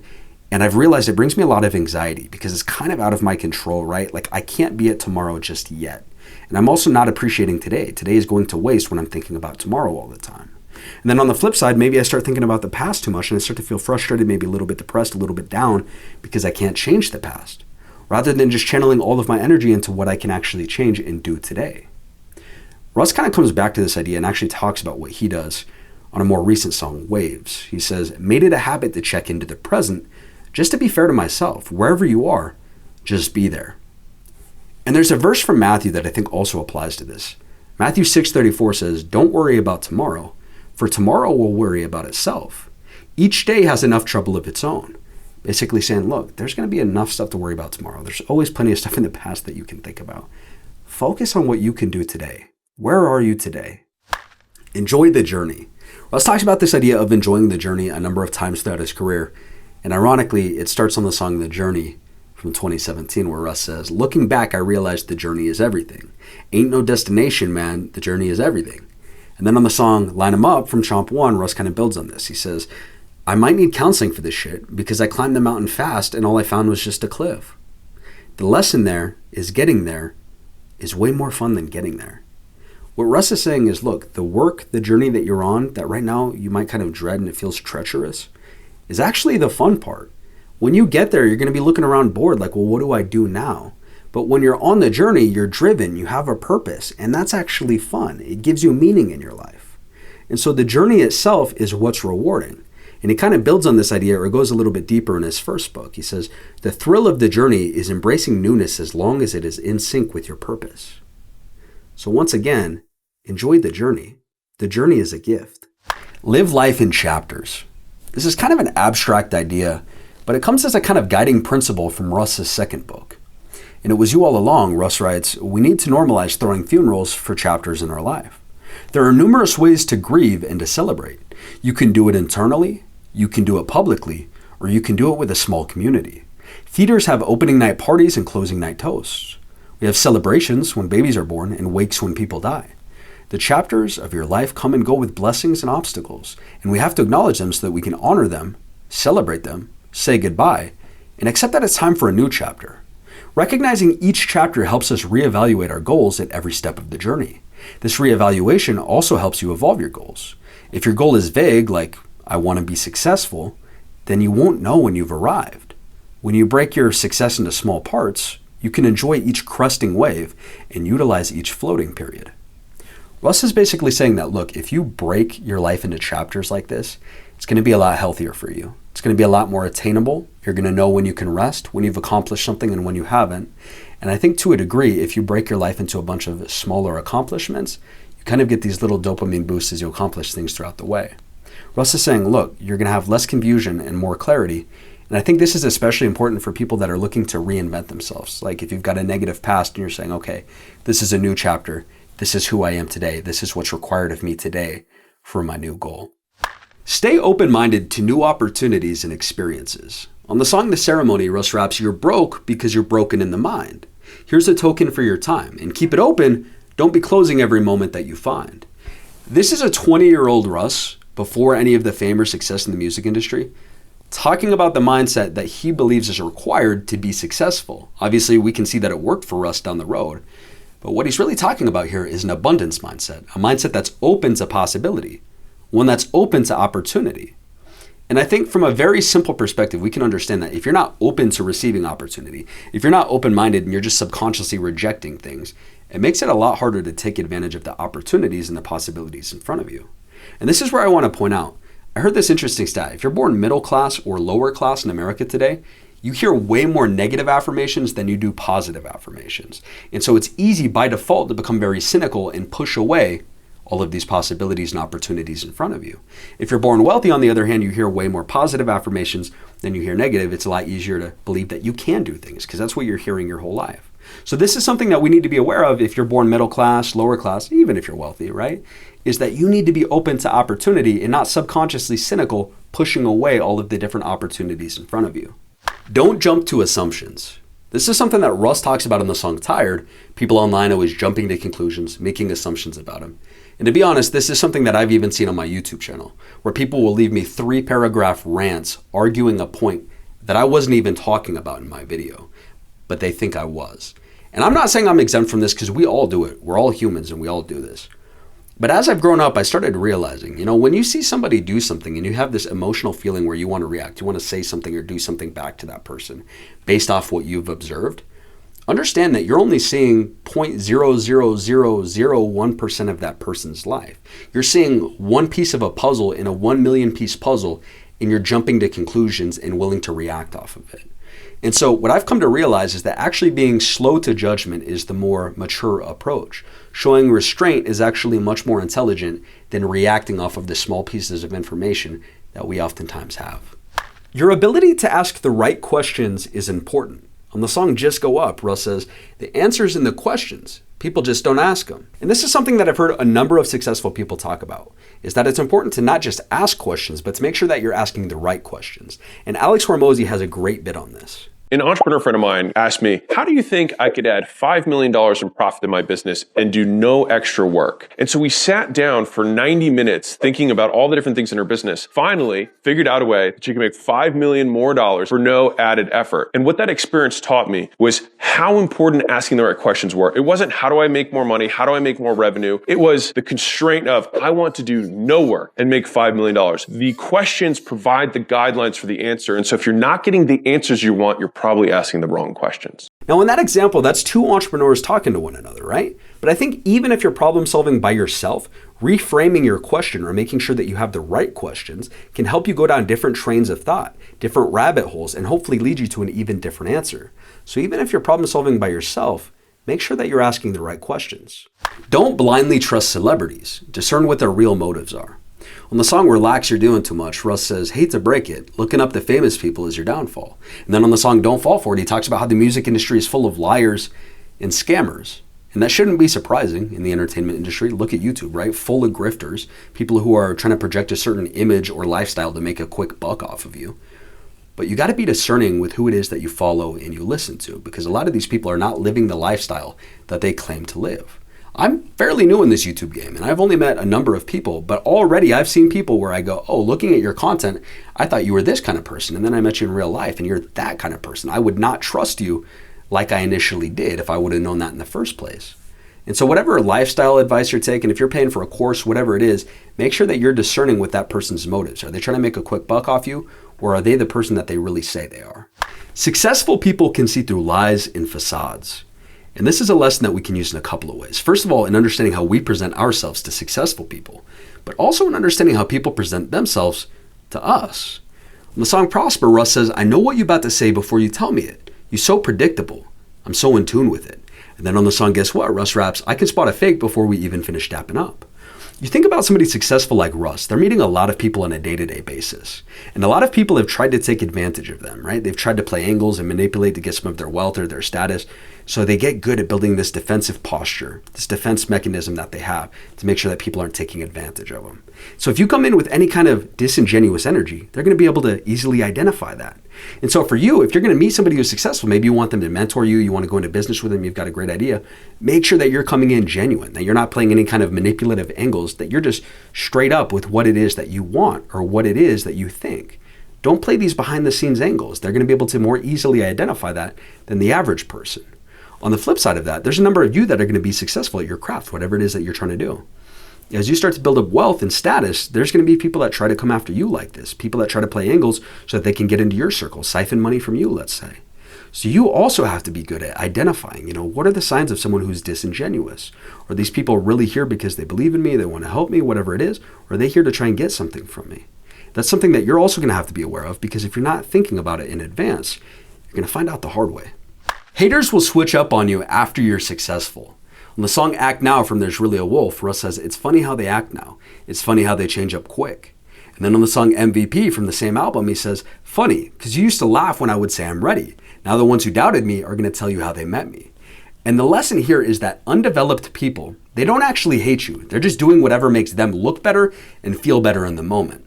So when you're chasing your goals and you're serious about it and they have no goals and they're doing nothing, they're going to hate on you because they feel like it makes them look better, or at least feel better for the fact that they're not doing anything major with their life and you're just trying, but you have no proof of concept yet.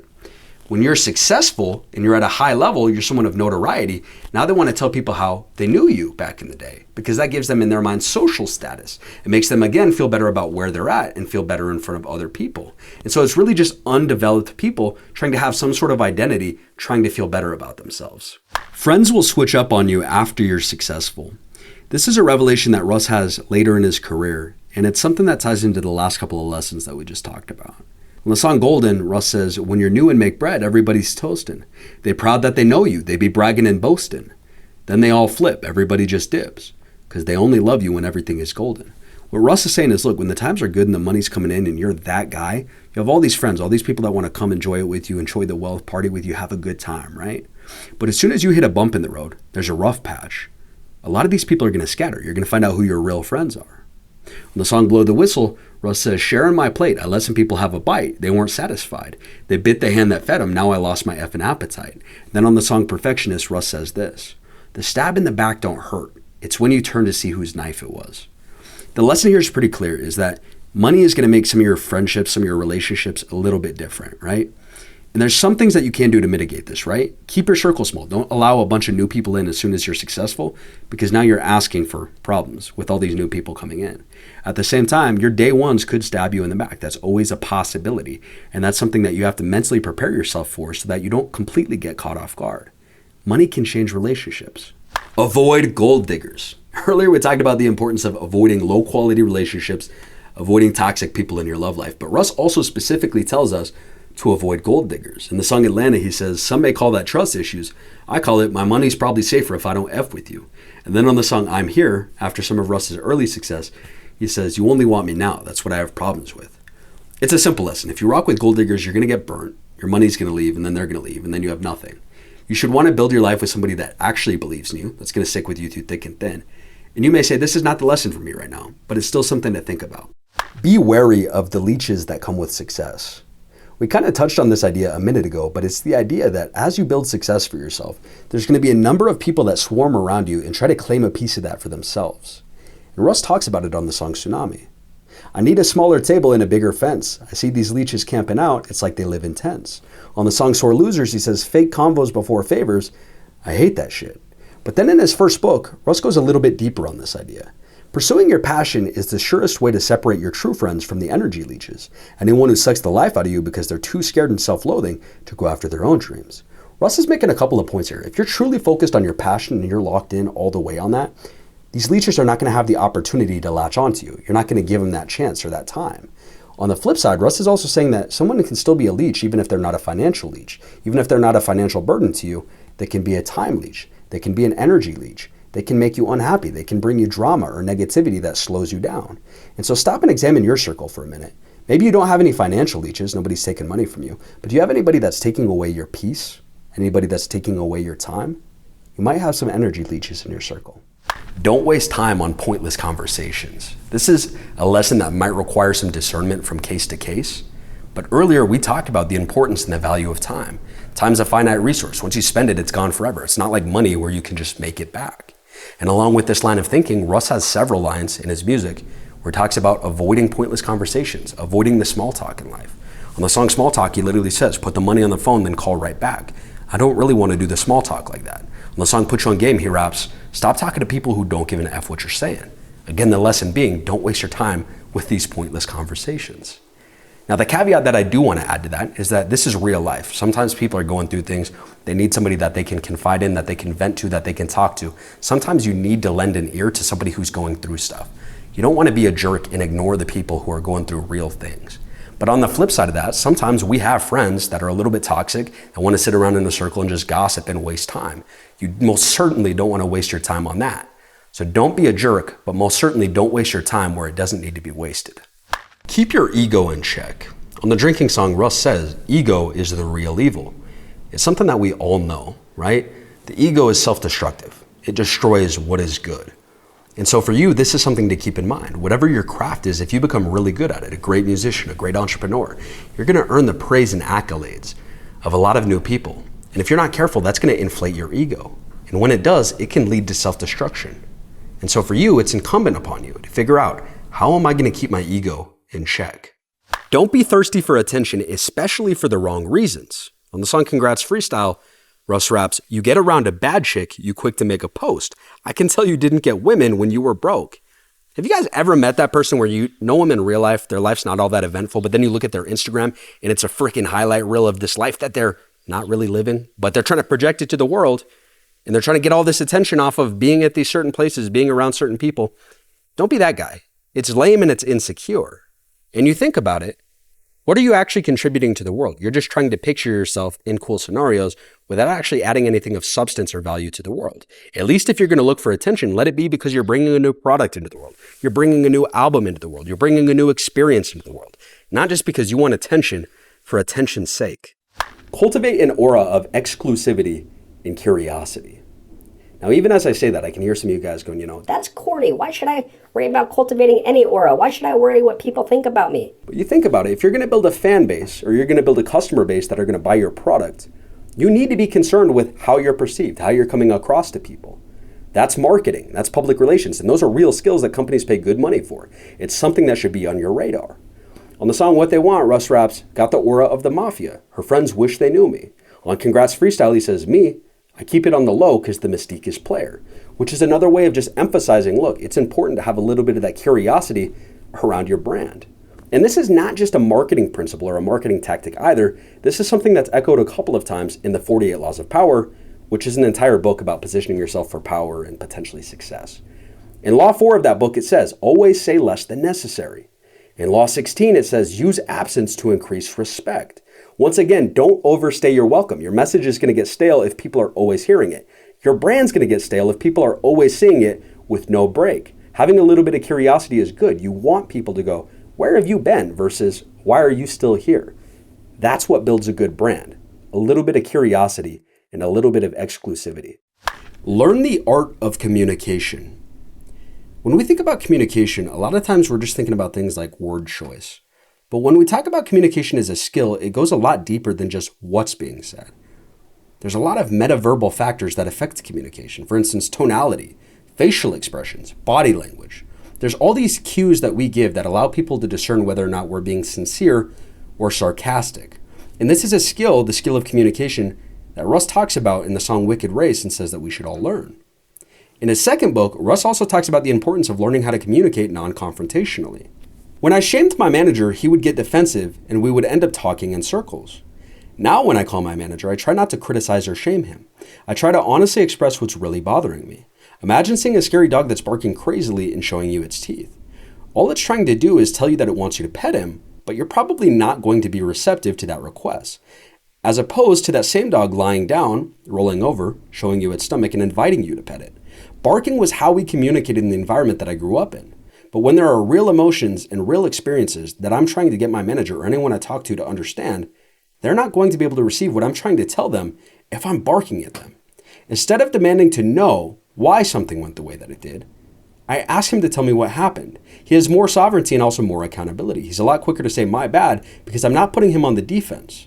The communication barriers are dropped. Even when you don't think you're communicating, you're communicating. It goes beyond just words. You're always communicating with somebody. And what Russ is saying here is if you're good at communication, it can make your life go a whole lot better. The lives of people around you will go a whole lot better. And if you're bad at communication, you're going to create hell for yourself and the people around you. Be careful asking why-based questions. Building off the last lesson, this is a more nuanced lesson on the art of communication, and it's something that Russ also talks about in his second book. I probably talk to my manager more than anyone else. We're often on the phone because something in my career is pissing me off. He's the liaison and the buffer, so he catches a lot of shit. Countless times I've heavily criticized how he does what he does. Why did you say this? Why didn't you say that? Starting off almost any sentence with why is shame-based. The subtext is, how could you be so stupid? The point that Russ is making is that a lot of times when we're asking people why, we're putting them on the defense, and that's not going to lead to the best form of communication. You're not going to get the best out of that person or even out of yourself. And so Russ is basically saying he tries to avoid the word why altogether. Now, I have a more nuanced perspective. I think the word why is just an English word in the English dictionary, helps us ascertain meaning. But I think this ties into the earlier lesson on understanding all of these different communication skills. What's your tonality like? What's your body language like? Are you helping people to feel at ease when you're asking them questions, even if it starts with why? Be careful about expressing loosely formed opinions. Now, in Russ's second book, It Was You All Along, he gives a lot of guidance around communication skills, around emotional maturity, and I think this lesson kind of blends both of those ideas together. One loosely formed opinion that got me into hot water was when I wore a t-shirt that read, "How much Xans and lean do you have to do before you realize you're an effing loser?" That was a loosely formed, ill-phrased opinion that went viral and understandably got a lot of negative pushback because of my perceived insensitivity towards people suffering from addiction. What I really wanted to do was raise awareness, to discourage people from trying dangerous drugs, and to encourage them to interrogate their motivation for wanting to try them in the first place. I was once a kid who was curious about lean because I'd heard about it in a rap song. That was lame. Thankfully, I had someone older in my life who was telling me how dumb that was. I stand by my motivation, but the t-shirt was an extremely loosely formed opinion, and for a message that is that serious, I should have spent more time crafting and articulating what I was really trying to say. I think a great example of this, expressing loosely formed opinions and paying the price for it, you ever been to a Thanksgiving where half of your family is liberal, half of your family is conservative, and there's not a lot of logic and thinking skills in the room to go, this is a nice family dinner. We're supposed to be having fun. There's just so much emotion. Your aunt who's highly liberal and your conservative uncle, they just want to put out all these talking points that they heard on Fox or CNN or MSNBC or whatever. And there's all this emotion in the room and not a lot of logic. It's one of those things where it's better to just think logically before you speak, to really have the wisdom to know when to speak as well. And this is something that the book of Proverbs actually talks about too. It says, "Those who control their tongue will live long lives, while opening your mouth can ruin everything." In other words, it's better sometimes to just wait before you speak, choose your words appropriately, and don't just shoot off some loosely baked opinion that's going to hurt people. Actions speak louder than words. We've all heard the expression that talk is cheap. And it definitely is. You can say whatever it is that you want to do or you're going to do, and you don't have to follow up on that. That's okay. There's really no expectation attached to your words. But to actually go and do what you said, the action part, that's the hard part. That requires time and discipline. But the talking itself is cheap and easy. And this is one of the lessons that Russ highlights over and over again in his music. On the song 99, he states, "Who you are is what you do, not what you say." On the song Tsunami, he raps, "I change the world by example, not by my words." And then in his first book, he drops this gem. "I've said a lot about the power of thought. of putting what you want into the universe and in believing in yourself, and filling your head with the ideas that can propel you forward. But in the end, all of these thoughts are useless if it isn't compounded into action. You can think you're the greatest, but if you don't do anything, no one will ever know. So again, words are pretty much meaningless. It's the action that's important. And in Russ's own words, do more, say less. I've said it before, and I'll say it again. Envato Elements. If you want AI custom video generation, if you want AI custom generated sound effects, maybe you want regular old B-roll, stock footage, maybe you want custom video templates and effects, or 3D modeling and custom fonts, everything that you could ever want as a creative is in Envato. And I'll say this for me. I saw Envato and I thought it was too good to be true. But I said, you know what? This is much cheaper than a lot of the other stuff that I've seen with more functionality. I'll try 1 month. I'll try a 1 month subscription. I fell in love with Envato. I cannot recommend it enough to you guys. If you create any kind of social media content, music videos, any kind of video at all, Envato is massive, dude. It cuts down on the amount of time that it takes me to make my content, which has been huge. But even more importantly, it's really upped the quality of that. Check out the link below in the description. Envato is going to be massive, guys. It's a game changer. I'm not just saying that either as an affiliate. Highly recommend Envato. Outwork the competition. I really can't overstate the amount of importance that Russ puts on this idea of outworking your competition. It's a point that he talks about at the beginning of his career all the way through today, over and over again. However hard your competition is working, you have to work harder. And in his first book, he even goes deeper on this point. He says, you may be further along than me right now, or even have more talent, but I'm not going to stop. I'm going to outwork and outbelieve you. That's how I got here. And then in his music catalog, he's got over 30 lines just further beating this idea into our heads. In less than a year, I dropped your favorite rapper's entire discography. Show me someone else who's doing what I'm doing. Singing, rapping, mixing, mastering, engineering, producing. That's every song with no exception. Plus the catalog longer than a lot of veterans. Who's in my league? Not you. Who makes your beats? Not you. Who does your hooks? Not you. They tried to keep me down, they should have kept up. Taking all the shots like Kobe, almost 81. And I love the Kobe line here because Russ actually goes into the genius annotation page for this song and adds his own annotation where he says, that's how psycho I'm willing to go. I'm willing to literally shoot until I put up 81. And this Kobe reference is awesome because a lot of what Russ is saying here really does tie in with some of the Mamba mentality that Kobe was talking about before he passed. So whatever you think about Russ's hyper-competitiveness, the Mamba mentality of Kobe, these are the mindsets that got these guys to where they're at. Kobe at the top of basketball, Russ at the top of the music industry. There's a lot of overlap between what they're saying and what they believe here. And if that mentality worked for these guys, it probably is going to work for you too.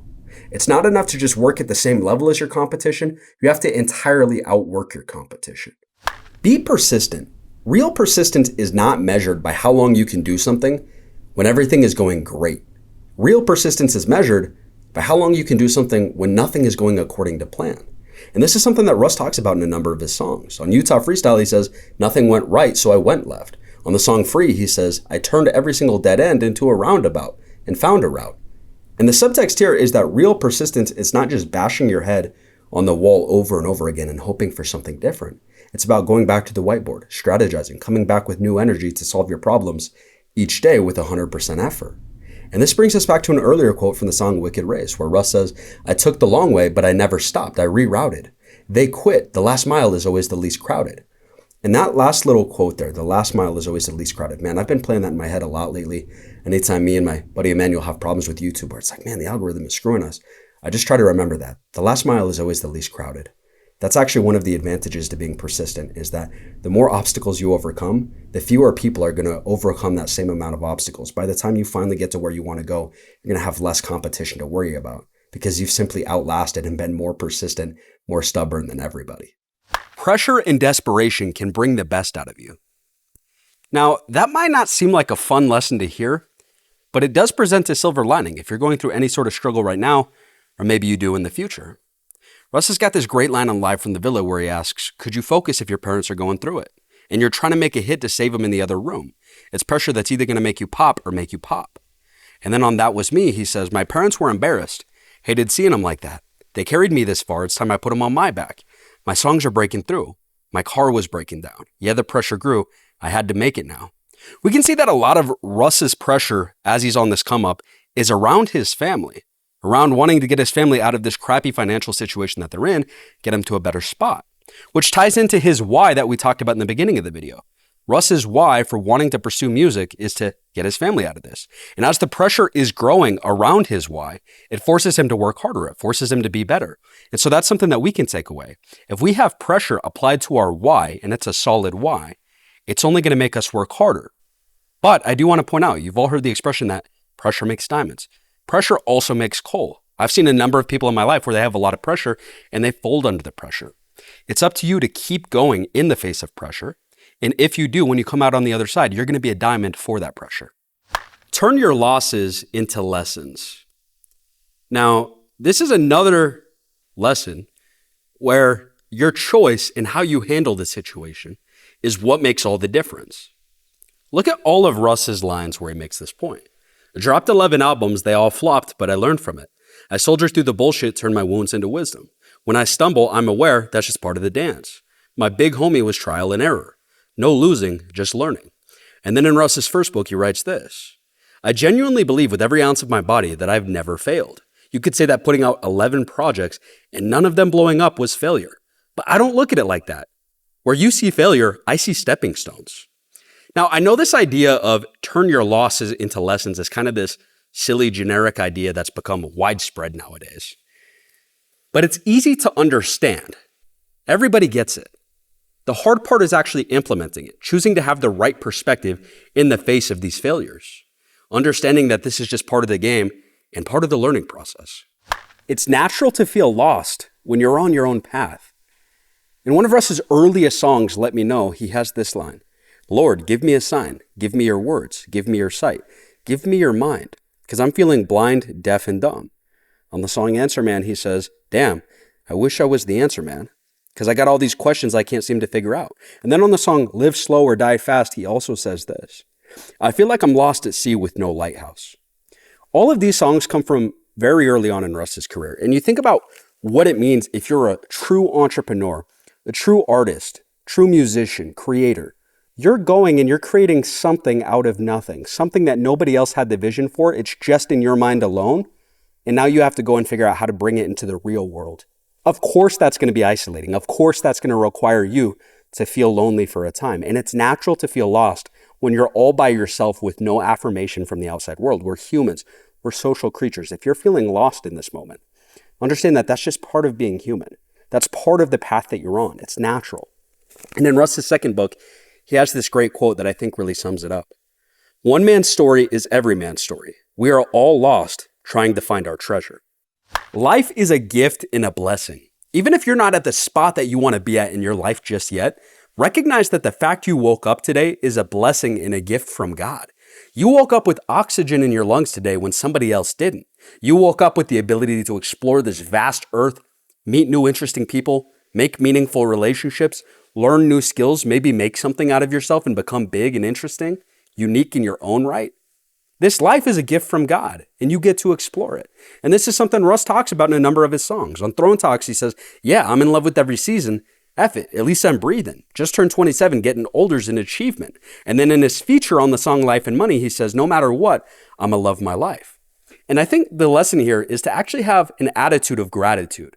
When you're grateful for each day that you're alive and you have oxygen in your lungs, you can make the most out of it. Life has more meaning.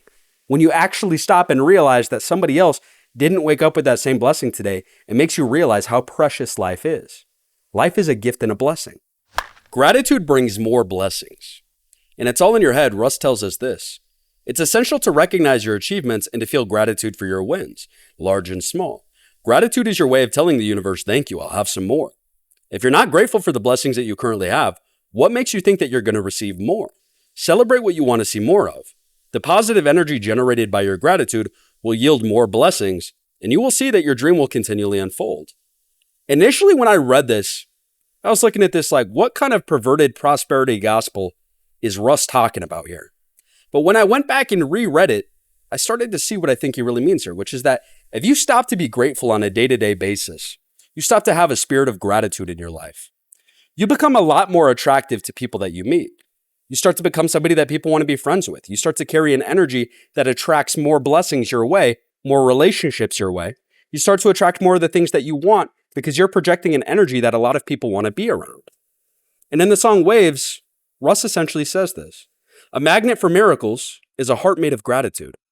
Take time to reflect on your life and how far you've come. Now, this is something that Russ talks about in a number of his songs. And this strategy does have a couple advantages. When you really stop to think about where you started, where you are today, all of the growth, all of the blessings that have been handed to you in that time, it forces you to have a heart of gratitude. And it also forces you to have more of a positive outlook on life, because you start to realize through that process of reflection, man, you can affect change in your life. You might not see it on a day-to-day basis, the change that you're creating in your life. But when you go back and look 5 years, 10 years ago, you start to see that growth for what it is. It's major. And Russ talks about this process of reflection in a number of his songs, but I think one of the best examples is on the song Adventure, where he's at a low point in his life. He's actually really unhappy, and he uses this process of reflection to bounce out of that unhappiness and become a little bit more happy. He says this ain't how it's supposed to go. I've had enough of this, God. But then I remembered where I started from, realized I'm far from there, and I'm far from done. I gotta say, Adventure off Santiago, that's like a top 3 Russ song for me. It's a beautiful song. It sounds nice, but there's also just gems in it, man. There's a lot of depth. Russ gets personal and gives these great perspectives. And I think what Russ is saying here is, when I really stop and look back at all the blessings that I've been handed, how unhappy can I be? I might not be at the exact point that I want to be in life, but man, this is a pretty good life. And I think we can all do that. And in Russ's second book, he gives one more piece of information that builds on this point. You have to be aware of what you've done and have compassion for what you haven't done. In other words, all of us want to be at a different place. All of us want something more out of life. But stop for a moment and have gratitude for the fact that you're a human. You can't do everything, but really celebrate the wins that you do have thus far. Choose light motivators over dark motivators. Now, this is another lesson that's going to require some thinking on your end. It's more of a paradigm shift. It's not a plug and play lesson. You're going to have to think critically about how this applies to you. In Russ's second book, he writes this: I thought that if I stopped beating myself up and instead offered compassion, I would get complacent and lose my drive. That's only because my drive was being fueled by darkness instead of light. It was my need to be liked, approved, and recognized that was pushing me to achieve. In one of our sessions, my therapist Connor introduced me to a profound concept: light motivation versus dark motivation. Those are dark motivations because they're based in fear. Fear of not being liked, approved, and recognized. Instead, I replaced them with a passion for my craft, the enjoyment of seeing progress, my desire to contribute something positive to people, and my genuine adoration for connection. Those are light motivations because they're based in love. Dark motivation has an expiration date. Light motivation stays fresh forever. Without the full context of Russ's second book, if you haven't read it, this might seem a little bit confusing. But this is Russ talking to his therapist at a point in his career where he is burnt out. And he's essentially saying, look, I just don't feel motivated anymore. I'm burnt out. I don't know if I want to keep doing music. And his therapist is going, well, that's because all of your motivations are negative. You beat yourself up to get you where you want to go. And then you get there and you feel empty. And that's actually kind of the crux of Russ's entire second book, if you really boil it down. But what his therapist prescribes here is try to find these light motivators. You know, these dark motivators are based in feelings of inadequacy and fear.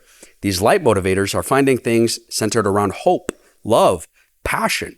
And so Russ has to switch it up to basically gain back his want and desire to keep making music, to make it fun for him. And so for us, we have to examine for ourselves, do we have any negative motivators or these dark motivators where we're just beating ourselves up to get to where we want to go?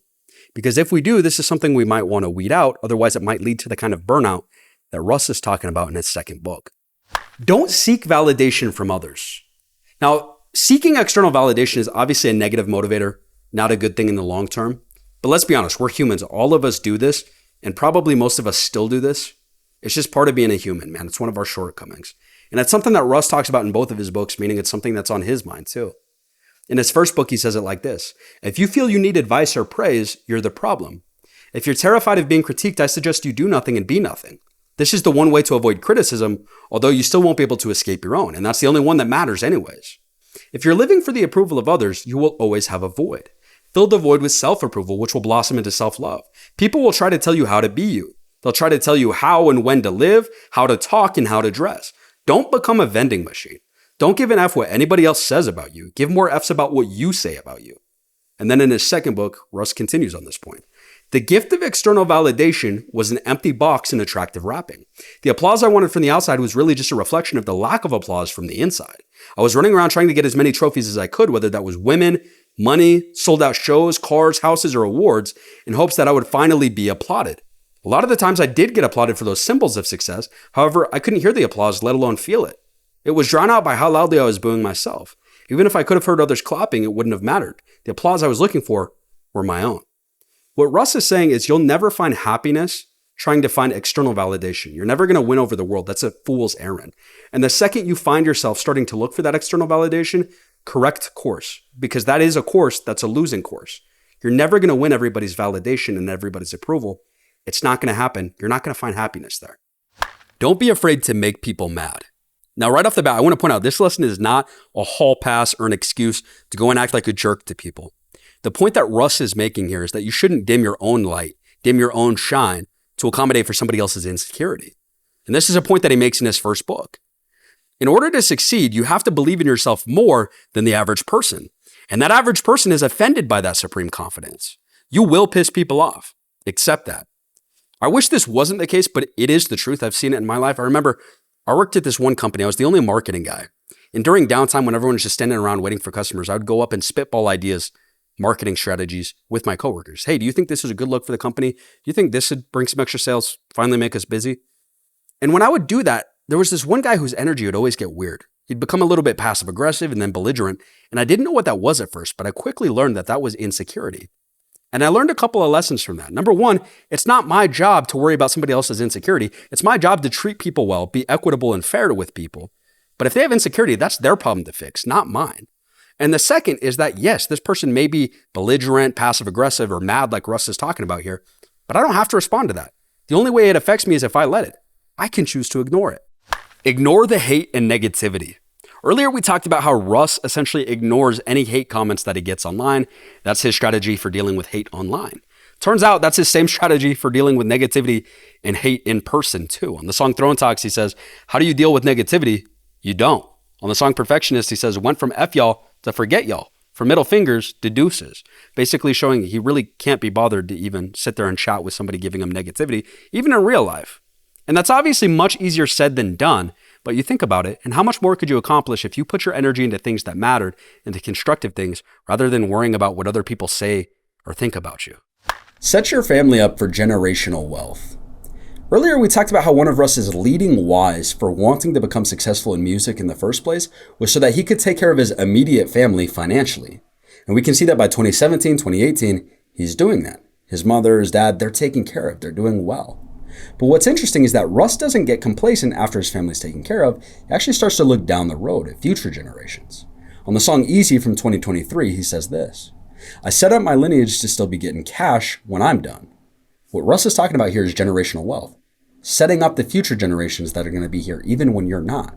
And if you have any modicum of success at this point in your life, why not try to transfer some of that to the future so that those future generations that share your blood, that come from you, can have a better starting point than where you started at, so that some of the hard work you're doing today can be preserved in the future for other people to enjoy. Buy assets, avoid debt.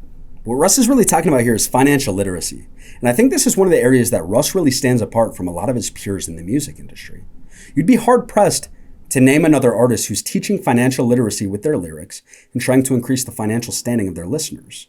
There's not many. Russ is one of the only ones doing it, and it's part of the reason he really stands out in the music industry and in hip-hop. On the song Prosper, he raps, I own apartment complexes. That's real money. In his feature on the song Bank, he says, any fool can earn money. A wise man saves. Any fool can burn money. On Stockholm Syndrome, he raps, boss talks, stocks, real estate, and equity. And then on the song Put You On Game, he says this, don't buy a car and a chain when you don't have a home, dummy. A lot of times, I think financial literacy can go over people's heads because maybe you're not familiar with all of the acronyms and verbiage that people use. There's a lot of assumptions made when communicating these ideas. But to really boil down what Russ is saying here, there's some gems, and they're pretty simple. Number one, don't buy silly things that you don't need. Don't waste money on it. Number two, buy a house before you buy toys. Make sure that your house is paid off before you go and spend $400,000 on an exotic car. It's not rocket science, it's common sense. Number three, if you have extra money, invest it in stocks and real estate, these assets that are going to hold value or potentially grow your value rather than just lose it. And then lastly, avoid dumb debt. Dumb debt would be buying $1,000 in clothes on your credit card because you're not going to get anything back for that. Smart debt might look like buying a house on debt, but then what you get to charge your renters is actually more than what you're paying each month. So you've got a positive cash flow off of buying that house on debt. And I want to clarify, this is not me giving you financial advice, nor is Russ. This is Russ just playing with these ideas, sharing his mindset around this. And it's really powerful for us because even if consciously we don't get everything, it enters our subconscious and gets us thinking about building wealth and thinking bigger. Diversify your wealth and income streams. I do business. I keep my income diversified. The road to real wealth is always paved with different avenues. The difference in dividends is multiple businesses. This ties in with financial literacy, and what Russ is talking about here is really lowering your risk and playing defense with your money by spreading it across multiple streams of income. If all of your money comes from one business, what happens if that business goes out of business or gets sued? You're cut off. If you start to take some of the profit from that business, though, and spread it across other businesses and multiple industries, it makes it much harder for you to be cut off overnight and lose all of your money that's coming in. It's a way to play defense with your money and ensure that your wealth can't evaporate overnight. Taxes suck, but you have to be ready. This shouldn't be rocket science. If you're self-employed or you have your own business, start putting away tax money because you're going to have to pay that at the end of the year. On the song Prosper, Russ says this: I gave $1 million to the government. I pay taxes. Did I say government? I meant the mob. I hate that shit. Legal extortion of half my fortune soon as the tour ends, a portion of my racks, like Nordstrom gets taxed. If that's the cost of doing business, dog, I need loopholes. I wrapped all of that just to point out that little bit about loopholes. Once you have your own LLC, the write-offs are really nice. This $900 phone that I'm recording on, write-off. Money will come to you when you've provided enough free value. This is something that Gary Vee has talked about for years, and it's the idea that if you identify an audience and provide enough free value to that audience, eventually they'll become your core fan base or your core customer base, and you'll be able to monetize off of them one day. That's the way that YouTube works. It's the way that most of the music industry works. It's actually how most creative ventures work. On the song Apollo 13, Russ says it like this: I'ma count bread to replace what I gave to the world. That's a whole bunch of hits for free. On the song Me You, he raps, did so many free shows and now they can't afford the fee. And then on the song Smooth, he says this: gave the world a lot, now it's my turn to get some. We do see this with some conventional or traditional businesses. Actually, a smoothie shop just opened in my town and they were giving away free smoothies for the first week. What they're trying to do is get that attention and build that goodwill with their local audience. It's the same thing, but it's easier with creative ventures where when you're giving out the product, there's no cost associated. You're just giving out your music for free. You don't have to pay every time someone streams it. This is a great way to build a fan base and ultimately monetize in the long run. Risk is required for success. You have to take a leap of faith if you want to live the life of your dreams. That's a lesson that we can see from most self-made successful people. There's that moment where they have to take a major risk, take a major leap of faith to live the life that they want. And a lot of times we just think about risk as being money or being financial, but there's the risk of lost time if things don't pan out. There's the risk of lost relationships if people judge you or look at you crazy for doing the thing that you want to do that they said you shouldn't. In Russ's first book, he talks about what that moment is. Embrace fear. It's natural to be hesitant when you're standing at the edge of a cliff and you know that in order to live a fulfilled life, you have to jump. You're hesitant because you don't have wings yet. For Russ, and he explains it in this chapter, that moment was dropping out of college when he realized he wanted to pursue music. He's getting all of this judgment from his family and friends that are going, dude, why are you quitting college? College is the way that you're going to live a happy, healthy life and make good money. You're quitting it for music so that you can go live in your parents' basement. For him, that was that moment where he had to take that leap of faith. And he did. At the end of the chapter, he says this: I had faith something better was coming. Don't hesitate. Don't doubt. Don't even worry about falling. Wings will grow. Jump. In other words, just take the leap of faith and you'll figure it out as you go. Formal education isn't the only route to success. I didn't make the dean's list, but I bet I make the Forbes list. I dropped out and made 50 times my teacher's salary. Bachelor without a piece of paper. Just a lot of funds. I just made 8 figures and I'm talking net, not talking gross. Not bad for a dropout. Went to college for a semester. All it taught me was that college ain't for everybody. I'm not like everybody, so I left. My mom still supported, but she was upset till she saw the crowd scream my name out on Sunset. She got to watch her son light up the whole spot. Right there in that moment, it's like she understood my whole plot. I think society is finally getting to the point where we're not just prescribing college for everybody. A lot of times older people still think you have to go to college to be successful, and so they're pushing that on the young people. But the perception is changing. And college is not the gatekeeper of wisdom and knowledge that it used to be. You know, back in the day, if you wanted to understand the way that something worked, you had a question, you'd have to go to a library, open up a dusty book. Who had the libraries, who had all the books? Colleges. But nowadays, you can just Google it and learn a lot of stuff yourself. College is not the gatekeeper that it once was. In Russ's first book, he says this: I went to college after high school. I had straight A's. But shortly after midterms, My calling could not be suppressed any longer, and I lost interest in school. I missed one class, then I gradually started missing more and more, and then I stopped going altogether. While people were still going to class, I stayed in my dorm making beats and recording songs using nothing but my laptop. A part of me felt bad for not showing up to class until I realized that I already knew what I wanted to do with my life. And that's really the crux of the argument right there.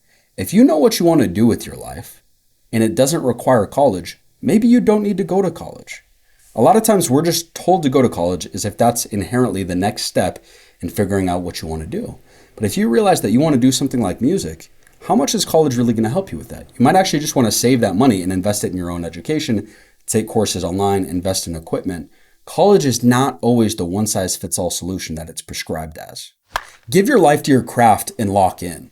This is an idea that Russ talks about a number of times throughout his discography, and it's the idea that if you're serious about achieving your dreams in life, you have to be serious about it in every aspect of your life.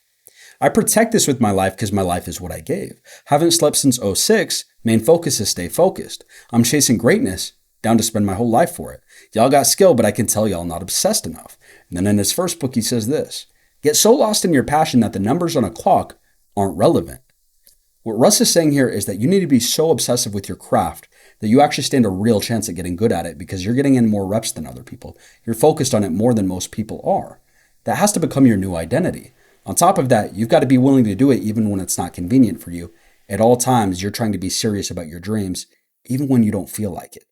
Avoid the BS in life. I don't care who you are watching this, every single one of us is guilty of wasting time on some sort of BS. It might be workplace gossip, celebrity news, family drama that's irrelevant and isn't going to change anything. And you may say, oh, it's not a big deal. I don't waste a lot of time on it. It's not that big of a deal. But that's the kind of toxicity that weighs you down, kills your energy, and takes your peace from you.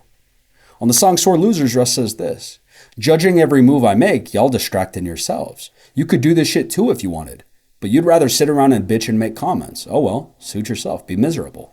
On the song Sometime, he says, I ain't got time to talk small town shit. And then on Back from London Freestyle, he says, put the bullshit aside. Life is blessed, dog. And life really is blessed. We talked about it, but you woke up with air in your lungs today. There's people that you love. If you start to feel like, man, life is negative, life sucks, you're starting to feel different from that, it's probably because you're focused on the wrong things. You're focused on the BS. Spend your time on what matters. Ignore the BS. Life is too short for that. Be a diplomat. Carry yourself professionally. Now, I love this framework of thinking about ourselves as diplomats, because what does a diplomat do? A diplomat represents something bigger than themselves and their own ego. So a French diplomat might think that an American diplomat is an idiot, but they're probably not going to let them know that, because the French diplomat is trying to represent a bigger brand, the brand of France, than just themselves. They've got people at home that depend on them.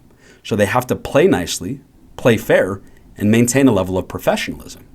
And so this is a point that Russ only alludes to a couple of times, but it begs the question: when we're dealing with others, even if we don't love who we're dealing with, are we maintaining professionalism and being fair to work with? Success comes with trust issues. After you gain some early success, it's natural to start looking at everyone and everything around you and questioning it. What are their real motives? Why are they here? It's a pattern that we've seen over and over again with celebrities.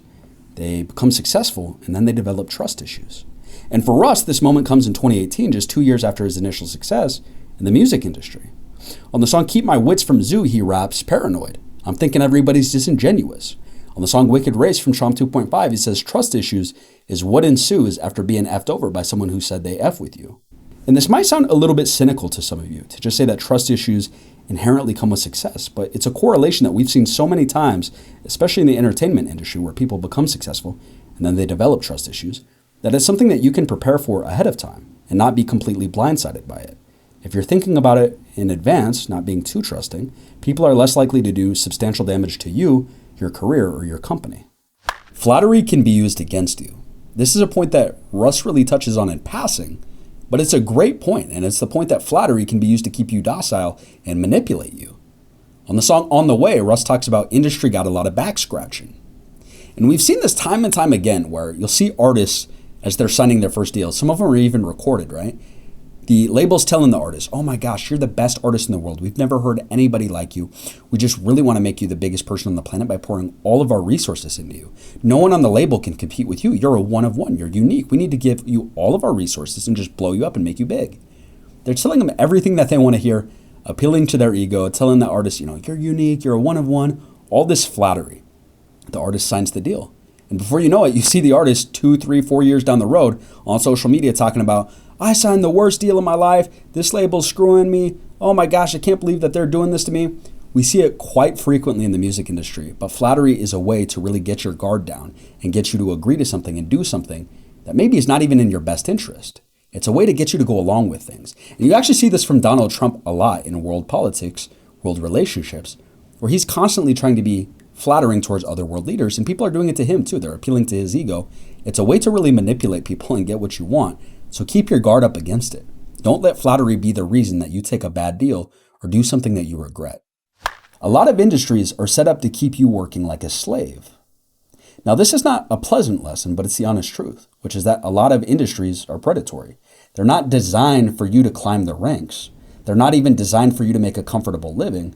They're designed for the top 1% to make a killing. The owners, the upper management. And nowhere is this more evident or apparent than the music industry. Rebel against the record biz is what I represent, because they're going to give you crumbs of your bread and call it benevolence. You ain't getting money, they just keep giving you rain checks. The industry is run by invisible bosses. Through the mist of the fog, I can see what's true. Only way to beat the game is don't play it, F you. And then in the song Nothing New, Russ explains what he means by this idea of don't play the game. Ain't no money in the music. That's what the industry says. Made 20 million independent, dog. The industry's dead. I'm a brand owner, landowner, making money hand over fist, never hand over this. Are you stupid? When Russ is saying never hand over this, he's talking about the masters, the fact that he actually owns his music. He owns the rights to his music. He's never handing over that ownership because while the music industry is telling artists, you can't make money in the streaming era like you used to. Streaming is free, You're not going to be able to make money off this. Russ is saying, I've been making money off it independent for years. And this is something that he's actually been very transparent about for years, talking about how much he made. I think it was 2016, he said he was making $100,000 a month off of this streaming. There is money in it, and Russ is proving it. And so this idea of don't play the game, Russ is talking about don't play the game the way that the industry has set it up. They've set it up that way so the top 1% can make all of this wealth off of your labor. Don't play by the industry's rules. Don't play their game. Every industry has a Goliath, and you can beat him. Whatever industry you're in, there's always going to be somebody who's bigger and has more resources than you do. It's going to feel like all of the odds are stacked in their favor. That's because they are. In the song Tired, Russ says this, tired of companies running monopolies, lying and cheating and rigging the game. That's Russ talking about Goliaths in the music industry, playing unfair. And the thing about Goliaths is they may be hard to defeat because of their position of prominence or power in your industry. But you can defeat them. You just have to be strategic. And I think one of the best examples of this is actually Patrick Bet-David. Say what you will about the guy. This guy came into the insurance industry without a lot of money and built a business worth over $400 million. Talk about an industry full of Goliaths, established businesses that would be hard to take on and challenge. But Patrick did it. And he talks about it in his book, Your Next 5 Moves. He has 3 steps for taking on Goliaths. Number 1, don't try to be Goliath. Leverage your own strength. Don't try to mimic what they have going for them. Number 2, know Goliath's weaknesses. You can't defeat Goliath head on. Find his Achilles heel. And then lastly, you can move faster than Goliath can. Use that to your advantage. If you're a smaller company, you can innovate and break rules much easier than a big established company can in your industry. Use that to your advantage, and hopefully you can take down Goliath. Be undeniable. Being undeniable is what happens when you become so good at your craft that you can't be ignored anymore. And to the point of the last lesson, this is something important if you want to beat the Goliaths in your industry. On the song Nothing New, Russ raps, the jig is up, y'all sitting up, I'm interrupting sleeping. On the song Salute, he continues, I'm undisputed, you cannot rebuke it, look how they saluting me. I think it's interesting that both of these songs come out in 2021. A few years after some of that early bandwagon hate that really took over hip hop where everyone wanted to hate on Russ. It became this bandwagon popular thing to do. And this is kind of Russ coming back a few years later, taking a victory lap and saying, haha, you couldn't cancel me. I'm here to stay. I'm undeniable. I remember this point in hip hop, 2018 through 2019-ish, where a lot of the traditional hip hop outlets were hating on Russ. People were like, man, get this guy out of here. It was just popular to clown on him. But he dropped so many hits and he just kept coming with it that eventually he became undeniable. And today you don't see a lot of Russ hate anymore. And that's kind of the point that he's making here. He became undeniable. Build a fan base of believers. Through the speakers, I give life to the dreamers. So it's deeper. I don't got fans, I got believers. Russ is actually making a very powerful point here. If you stand for something meaningful, then you're going to build a fan base of true believers rather than a bunch of fickle fans that are easily going to leave you.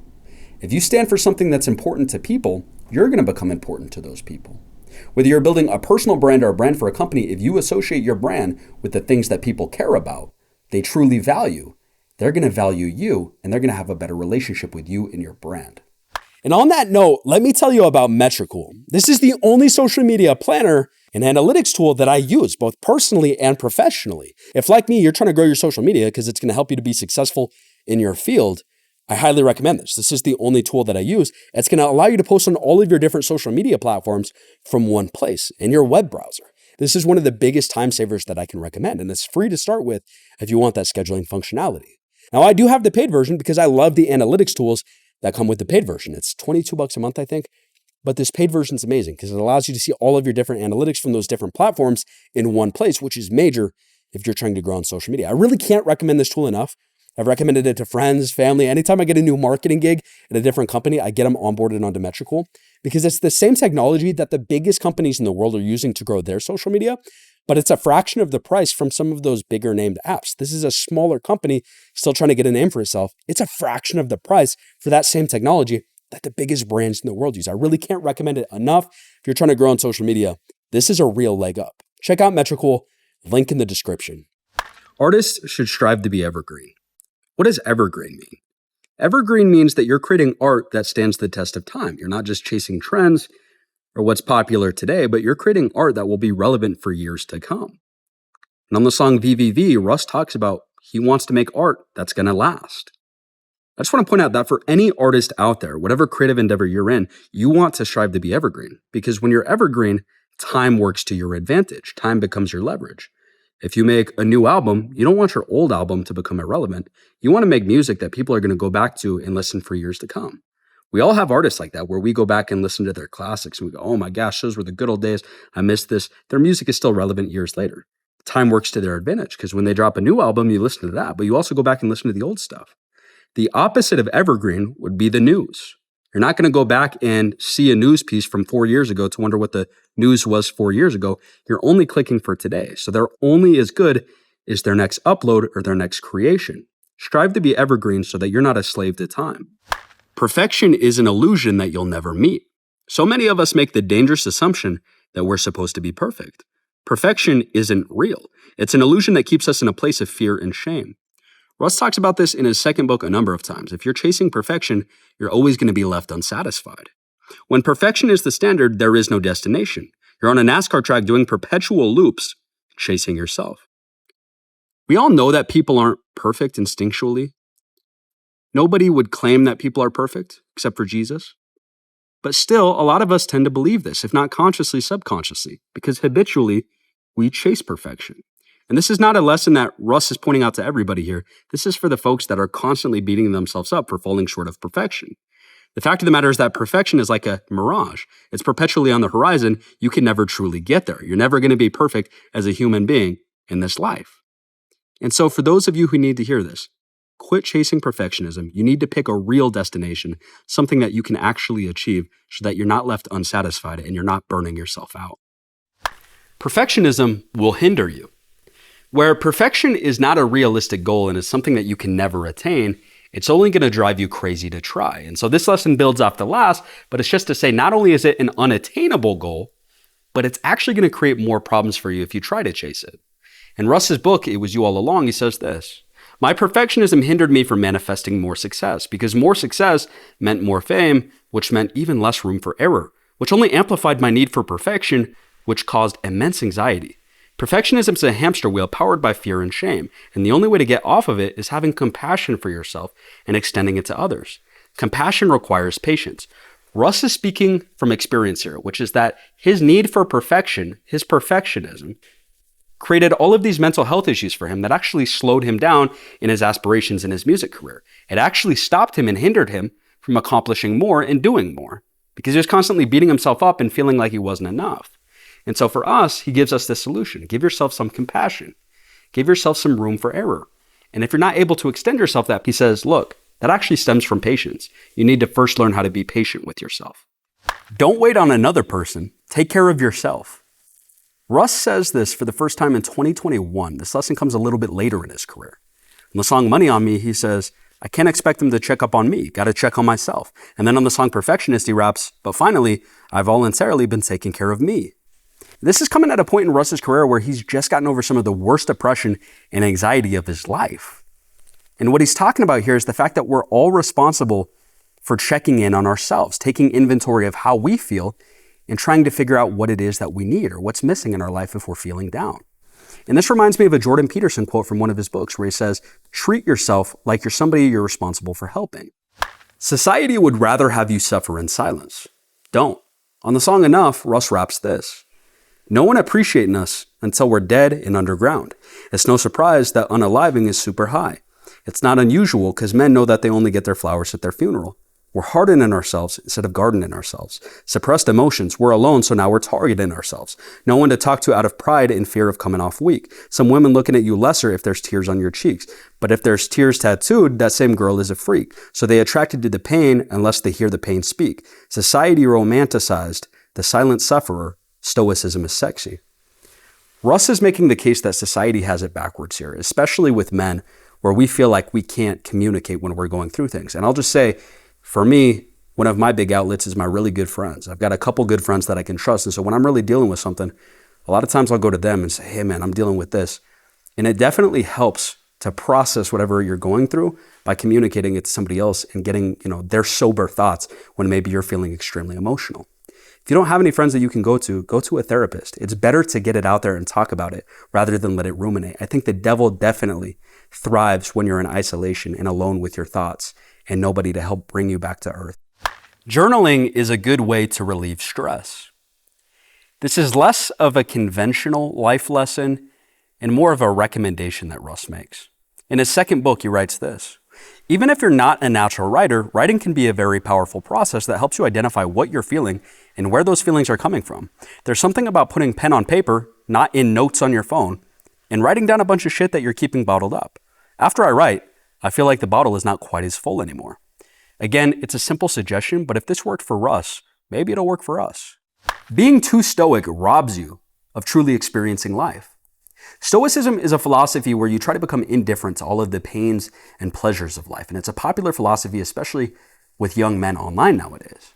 But Russ has another line in Santiago where he calls it into question. If you're numb to the pain, then you're numb to the pleasure. Whether it's sun or it's rain, to you, it's all the same weather. Which Russ is basically saying here, look, don't become so numb to life that you miss all of the beauty that it has to offer. We talked about it earlier, but life is a gift from God. How are you honoring that gift? How are you honoring God if you essentially turn a blind eye to all of these highlights and lowlights that teach us so much and allow us to appreciate the gift that we've been given? Enjoy the fruits of your labor. This is a point that Russ touches on a number of times, and it's actually a lesson from the Bible. In Ecclesiastes 3:13, it says, every man should eat and drink and enjoy the good of all his labor. It is the gift of God.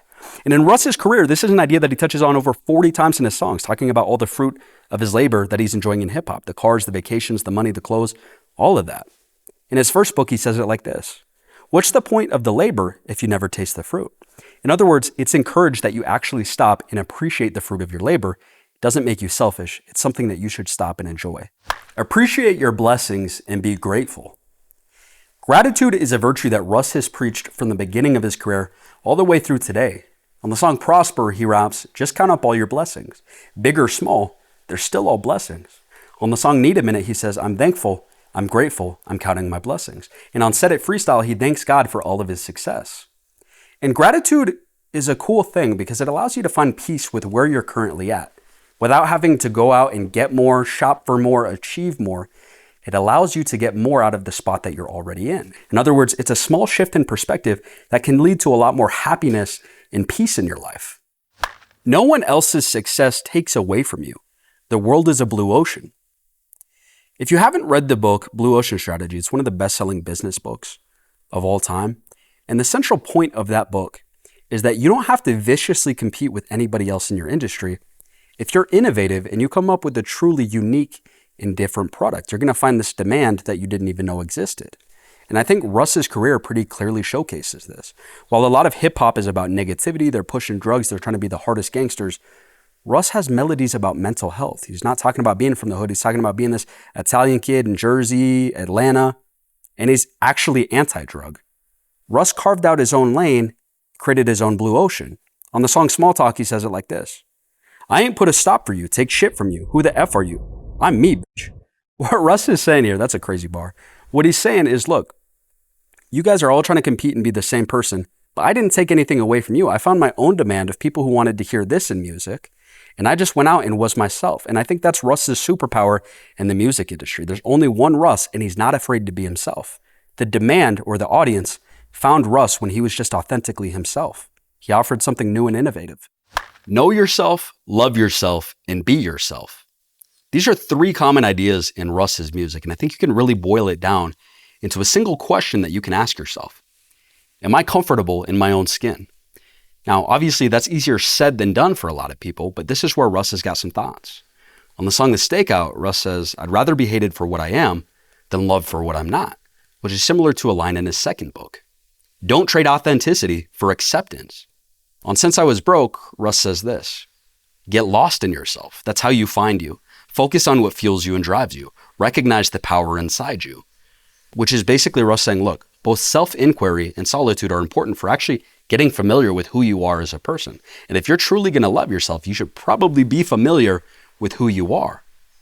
And then lastly, on Set It Freestyle, Russ has got this line where he gives us a way to measure the self-love that we may have or may not have for ourselves. Self-love is when you look in the mirror and feel respected. Now, you've probably heard these ideas before, probably in Russ's music, but just hearing it is not enough to change your life. These are lessons that could take a lifetime to master. When people have self-image issues, typically those take decades to unravel, if people ever unravel them. But it's a marathon. It's not a sprint. It's being conscious of it, thinking of it, and trying to make changes every day that can help you to have a different perception and different love for yourself. Trust yourself and follow your intuition. Russ talks about this idea over and over again in his music, in his books, and I actually think it's one of the most powerful lessons that Russ talks about, one of the most powerful lessons that you can get from this video. In 10-Year Freestyle, Russ raps, I don't ever follow money, I just follow my gut. And then in his first book, he goes a little bit deeper. Pulling the trigger is about trusting your instincts. Your gut knows what you want to do before you do. Train yourself to listen to your first thought, the uncensored one. Ironically, my girl just came to me this week talking about the same thing, is how oftentimes in life, that first thought that you have, that first glimpse of intuition is the gift from God, leading you in the right direction. But a lot of times as humans, we try to rationalize and insert our brain and come up with this second thought. Oh, well, logically, I could do this instead. And that's where you find yourself getting into trouble. Anyways, my intuition has driven my entire career, whether it's quitting school or picking an album title or making business decisions. Back in 2014, 2 different labels reached out to me. They were very interested and I was very broke. Looking back, it's clear that making a deal then would not have been the best route for me. Easy to say now, but at the time I was hardly making $200 a month. There was no reason not to sign other than my intuition. The deals didn't feel right. I had developed such a strong connection with my intuition that the fact that it didn't feel right was enough for me. I had faith something better was coming. Recently, I had the opportunity to shadow a couple of content creators. They were 2 really good friends doing content together. And I really liked the first guy in the group. I was like, man, this guy's awesome. He's authentic. I vibe with this guy. Second guy, for whatever reason, I didn't fully trust him. And at the time, I tried to rationalize it away. Maybe I just don't vibe with this guy, but he seems like a good guy. He's friends with this first guy that I really like. Came out months later that this second guy did the first guy dirty. He did all this shady stuff in the business, and my intuition was right.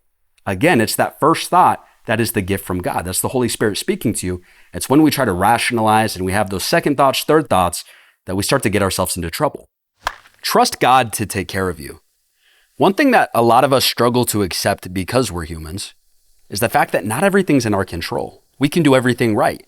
Work hard, make a great plan, make sacrifices, be diligent, but still unexpected things can happen. And that's because the world is bigger than we are. There's a bunch of people on it. And at the end of the day, that's okay. This is where it's important to trust God.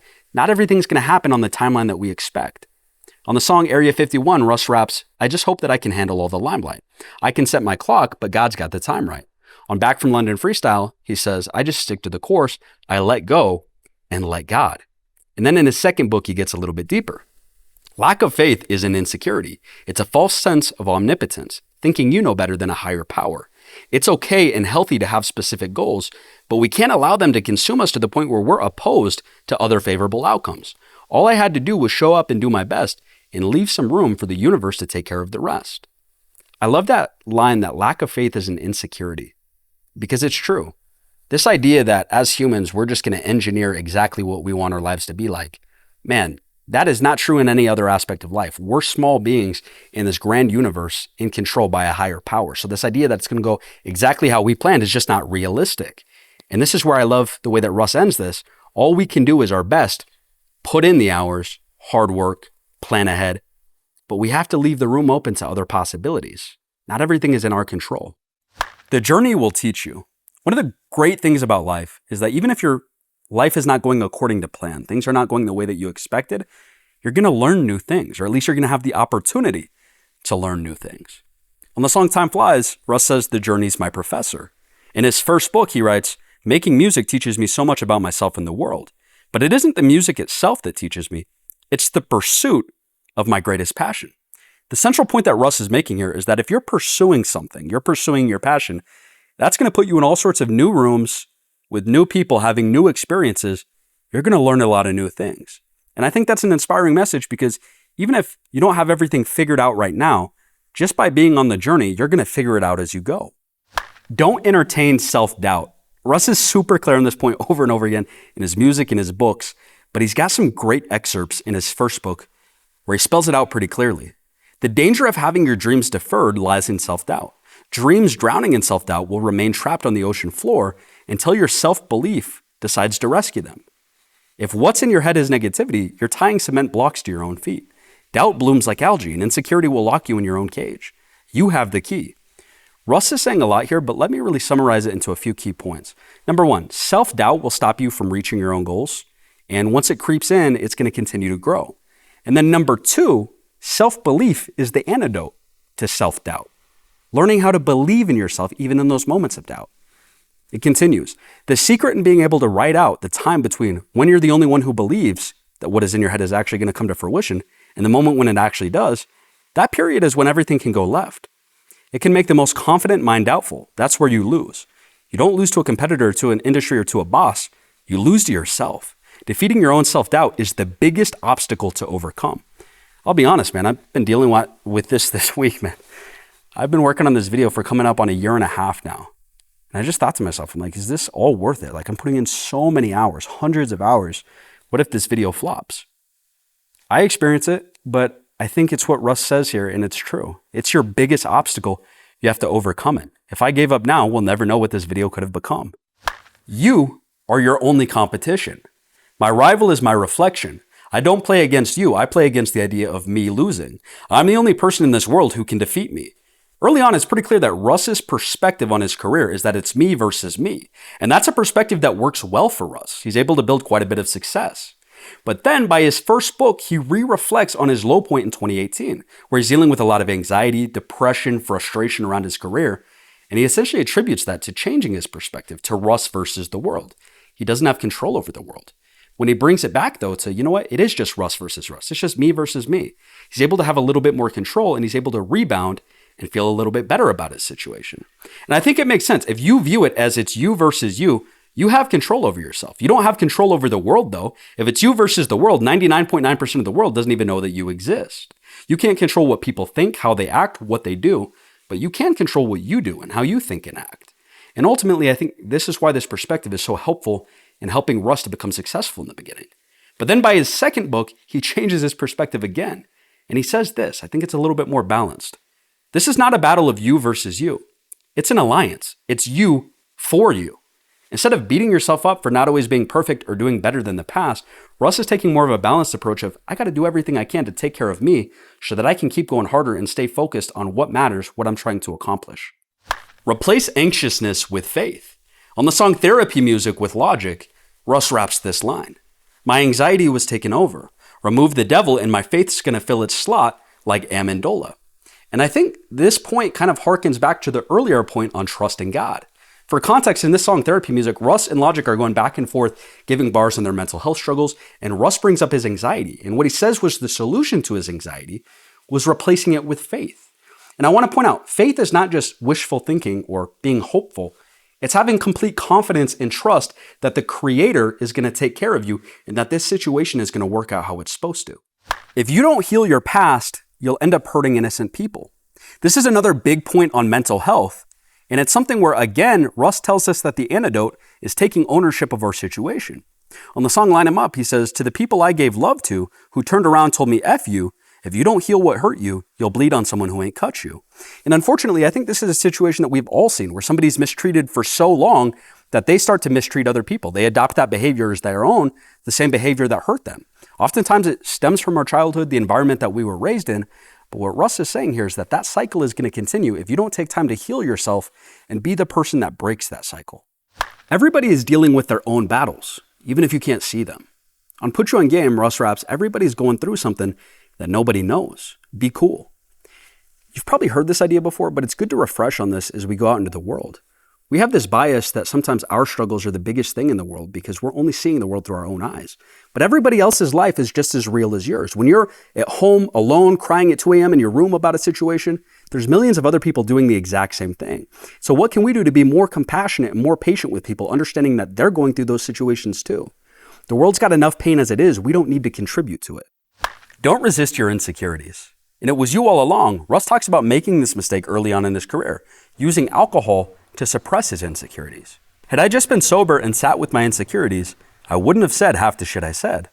The resistance of my insecurities led to self-implosive behaviors, such as losing my cool and getting too riled up in interviews. I've learned that resisting my insecurities leads to self-destruction. Russ makes a great point here. If we're too desperate to run away from the things that make us insecure, we're going to make bad decisions. We're going to try to overcompensate for those insecurities with the things we say or do, and that's ultimately going to be either self-destructive or destructive to our relationships. Either way, we need to be comfortable with the fact that it's okay to be uncomfortable. Those things that make us insecure, we don't have to react to them. Control your emotions. You can learn how to discipline yourself and have control over your emotions. When you can control your emotions, you feel less of a need to control everything around you. I tried to control everything because I never trusted that things were going to be okay, that my mother would be okay, or that I would. That lack of trust ended up manifesting in so many other aspects of my life. With my manager, with my girl, with my fans. My impulse is to micromanage and emotionally monitor, to be super hyper vigilant to make sure that everything goes according to plan. When you understand your emotions, you can make space between your feelings and your actions. That right there, I feel like, is something a lot of people realize in maturity. Just because you feel or think a certain way doesn't mean that that has to influence your actions. And in fact, being mature is realizing when it shouldn't influence your actions. Clarity about what you're feeling helps you to take a beat and communicate clearly about what you're feeling and why. In order to do this, embrace your insecurities rather than resist them. Acknowledge the needs of your inner child. Address them. You're going to be okay. I feel like this lesson is really a culmination of a number of lessons that we've talked about. And there's a couple of main takeaways. Number one, don't be led by fear in life. 10 out of 10 times, if you're being led by fear, you're going down the wrong path. And then number two, just like we talked about in the previous lesson, we have to be comfortable with uncomfortable situations. If we can't sit in discomfort and that makes us uncomfortable, we start getting all agitated and having to make these quick decisions and react, that's when we get into trouble. It's okay. Try to be comfortable with the discomfort. You become more confident with the more successes you stack. Russ has got this line on the stakeout where he says, "My goals are more and more tangible. This buzz that I'm building is becoming more and more flammable." Russ is rapping this about a year and a half after getting some early success in the music industry, but already we can feel the confidence that's permeating in his music. He's thinking, man, these dreams that seem so far away, they're like right here. And this is something that's not unique to Russ. I've seen this with a number of successful people where they get a couple successes under their belts, a couple achievements or accomplishments, and all of a sudden they start having a lot more confidence in themselves and their abilities. And Alex Hormozy actually has a great bit on this. To become confident, you do something enough times that it loses its excitement. So many times that you get bored of it. And then you start predicting what's going to happen. And all you predict is what has happened the last 100 times you did it. People will call you confident at that point, but all you're doing is just stating the facts, because it's the proof that creates the confidence, not the confidence that creates the proof. It's the proof that builds the confidence. I know I keep bringing up Alex Hormozy. I didn't realize how much overlap there was in his ideas and then Russ's ideas here. But if both of these guys are saying it, there's probably some truth to it. But I think there's a lesson here for all of us. Even if you've got to take a couple minor detours or side quests, we should try and get some accomplishments under our belts, because that's going to build the confidence that we might need to build something even bigger. It's kind of like this idea that if you lay enough bricks, pretty soon you're going to feel confident in your ability to build a wall. Success comes easier as you build up momentum. Now, it is true that stacking wins is going to help you develop your confidence, but it's also going to do more than that. It's going to help you develop some momentum. As you're getting those wins, you're going to be refining your process and further developing your skills, which is only going to make future wins come easier and faster. And that's momentum.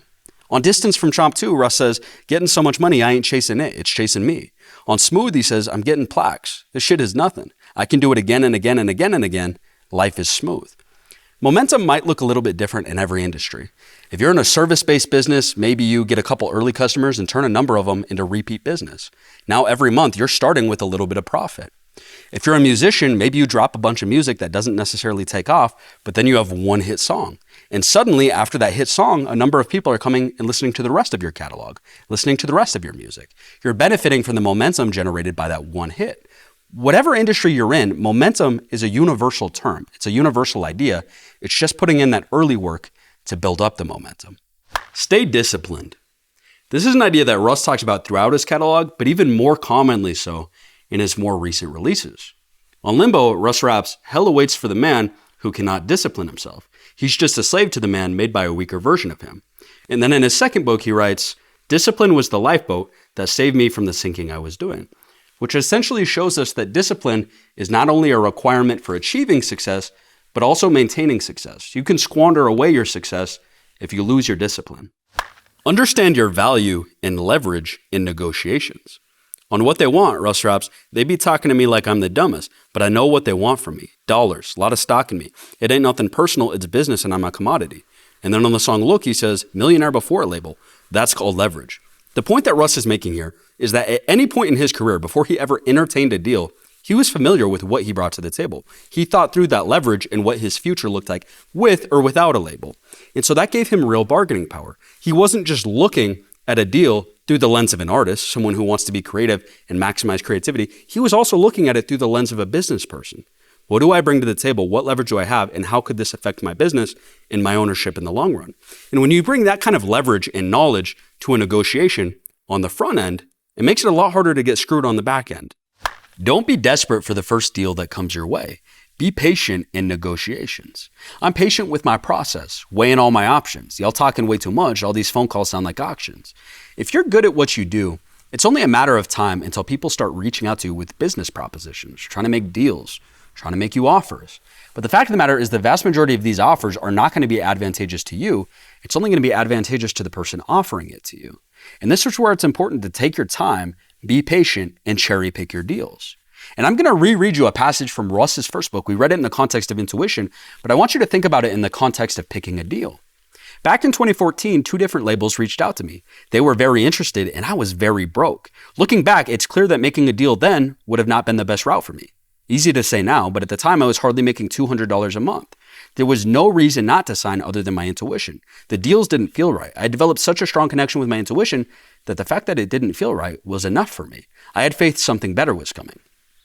Now, obviously, we don't know the exact amount of money that these labels were offering Russ, but I want you to really try and put yourself in Russ's shoes here. You're 22 years old. Everybody in your life thinks that you're crazy for pursuing music and dropping out of college, and this is your opportunity to sign a deal for $10,000. I'm sorry, but I think most people are folding under that pressure. They're taking the $10,000 and flashing it around to tell everyone, see, you were wrong. I'm going to be big in music. I got $10,000 and I just signed a deal. But Russ turns it down. Even though we know that on paper, technically speaking, he's broke. He's only making $200 a month living in his parents' basement. But mentally, he decides that he's still not desperate for money. He turns down the deal. And we can see that Russ maintains this perspective. Even in the song Too Much, where a label offers him $50 million for his catalog, he turns it down. But then on the song Exposed, we can see what deal Russ finally takes. I partnered with Columbia. Partnered is the key word. We split the profits 50-50. Better do your research. And this just goes to show you that being patient, taking your time, and really cherry picking a great deal is going to pay off for you in the long run. And in Russ's case, it wasn't just taking a lump sum of money, it was maintaining ownership and equity, having long-term thinking. Long-term thinking wins. Everybody is capable of being a short-term thinker, but being a long-term thinker is where you start to stand out.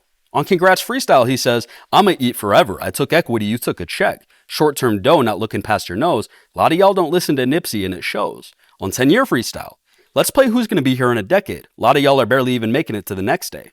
We can tell in Russ's career that he is a long-term thinker. It's evident by his lyrics, the moves that he makes, the deals that he takes. And one of the byproducts of this is Russ's longevity. There's a number of people who blew up around the same time as Russ that are irrelevant today. In fact, if we look at the 2017 XXL freshman class, this is the cream of the crop in hip hop just blowing up in 2017. This is the list that Russ was snubbed on.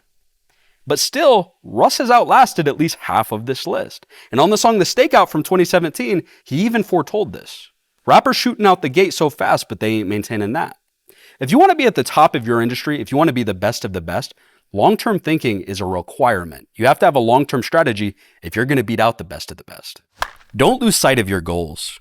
We just talked about long-term thinking, but hopefully you also have some long-term goals. Not goals that you're just going to chase and achieve in a year or two, but goals that you can actually do throughout the duration of your career. On In Between, Russ raps, "I had a vision and I still have it." On Throne Talks, "I won't ever give up. I won't call it quits. This is just me getting started. Watch this." The underlying message here is that you need to pick goals that you can continually focus on, goals that you're so fired up about that you'll stay fired up about them for years to come. Because as soon as you take your eyes off of a goal, the chances of you achieving it are zero. These are going to have to be goals that you can be laser focused on and happy to chase for years to come, potentially decades to come. Use the breadcrumbs on your path is motivation. And it's all in your head. Russ again talks about turning down one of his early offers from a label. But this time he takes a different perspective. A record deal was a dream, but this one felt like it could turn into a nightmare. The offer was an acknowledgement from the universe that my work was not going unnoticed. Take those acknowledgments as little signs that you're on the right path. That is just the universe saying to you, keep going. It isn't saying, this is it. Now, Russ does have a number of lessons where he talks about, don't over-index on external validation. Don't tie your self-worth to what you hear from people on the outside. But what Russ is saying here is a great lesson for cynics or people feeling down on themselves in whatever it is that they're doing. Russ is saying, look, use those external validations as opportunities to recognize that you're on the right path. You may not be there yet, but these are breadcrumbs before the feast. Leave it all on the field. Russ talks a lot about the importance of having a strong work ethic, but this lesson really examines his mindset behind that work ethic. On Batcave, Russ says, "I play until I'm dead, till my last breath," which is really Russ saying, look, I'm going to give it everything I can until the very last second. I'm going to work as hard as possible. And this is where you get that idea from athletes, leave it all on the field tonight. Give it everything you can. And I think we've all experienced this where maybe you face a defeat or a loss, you don't get the result you want, but you didn't put in 100%. You didn't give it everything that you could have. And so the defeat is even worse because you have to live with this sort of what if that just sits there. What if I would have given it 100%? Russ is saying, make sure that with everything you do, that you do it like it's worth doing. You give 100%. Your dreams are solely dependent on you. On Pull the Trigger, Russ says, pull the trigger. Ain't nobody going to do it for you. And this lesson is a lesson in understanding that you have to be the driving force for your own dreams. You can't expect anybody else to put your dreams on their back. On Rent Free, Russ says, no one going to figure out your life, just you. And on Gone, he says, supported my dreams till my dreams supported me. And again, this comes more intuitively to some people than others, but you have to be the driving force for your own dreams. If you're not, they're not going to come to fruition. It's natural to question yourself and fall short sometimes. On the song Fraud from Santiago, Russ spends 3 minutes questioning and doubting himself, even after years of success in the music industry at this point.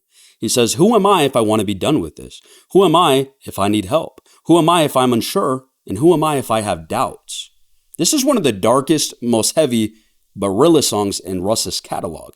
And it actually shares a truth that I think is important for all of us to realize, which is that Russ is having these thoughts of quitting, of doubt, questioning himself, even after getting multiple platinum plaques and earning millions of dollars, being successful for years now in the music industry, he's still questioning himself. So if you're questioning yourself where you're at, understand that you're normal, and this is something that you'll probably have to battle off and on throughout your career, throughout your life. And for me, this is something that I constantly battle with on YouTube. I've got it down to a process now, and I actually make a deal with myself when I'm feeling these emotions. I say, okay, if I wake up tomorrow and I'm still feeling like quitting, then I'll quit. But I have to do 3 things in the meantime before I make that decision. Number 1, tonight, I've got to pray to God and ask him if he wants me to go in a different direction with my life, have a different purpose. Number 2, I'm going to nourish myself. I'm going to get a great meal, fill my belly, lots of nutrition. And then number 3, I'm going to get a great night's sleep. I'm going to shoot for 8 hours, do everything I can to get as quality of sleep as possible tonight. And if I wake up tomorrow morning after doing those 3 things, nourishing myself, getting a great night's sleep, and asking God about it, and I still want to quit the next day, then I'll quit. The thing is, every time I do that, I wake up recharged, ready to go with a renewed faith in my journey, and I don't want to quit. And so it just goes to say your mental health is a component that you have to take into account. You've got to do things to recharge yourself as you go. And I think this is one of the things that sets apart successful people from those who fall short of success. People who fall short of success, they feel an emotion and they make rash decisions based off of an emotion that might just pop up in a moment, but not stay true in the long term. Successful people know how to either push through that or do the things to recharge themselves to get back in the game and not overreact based on the emotion that they're feeling in the moment.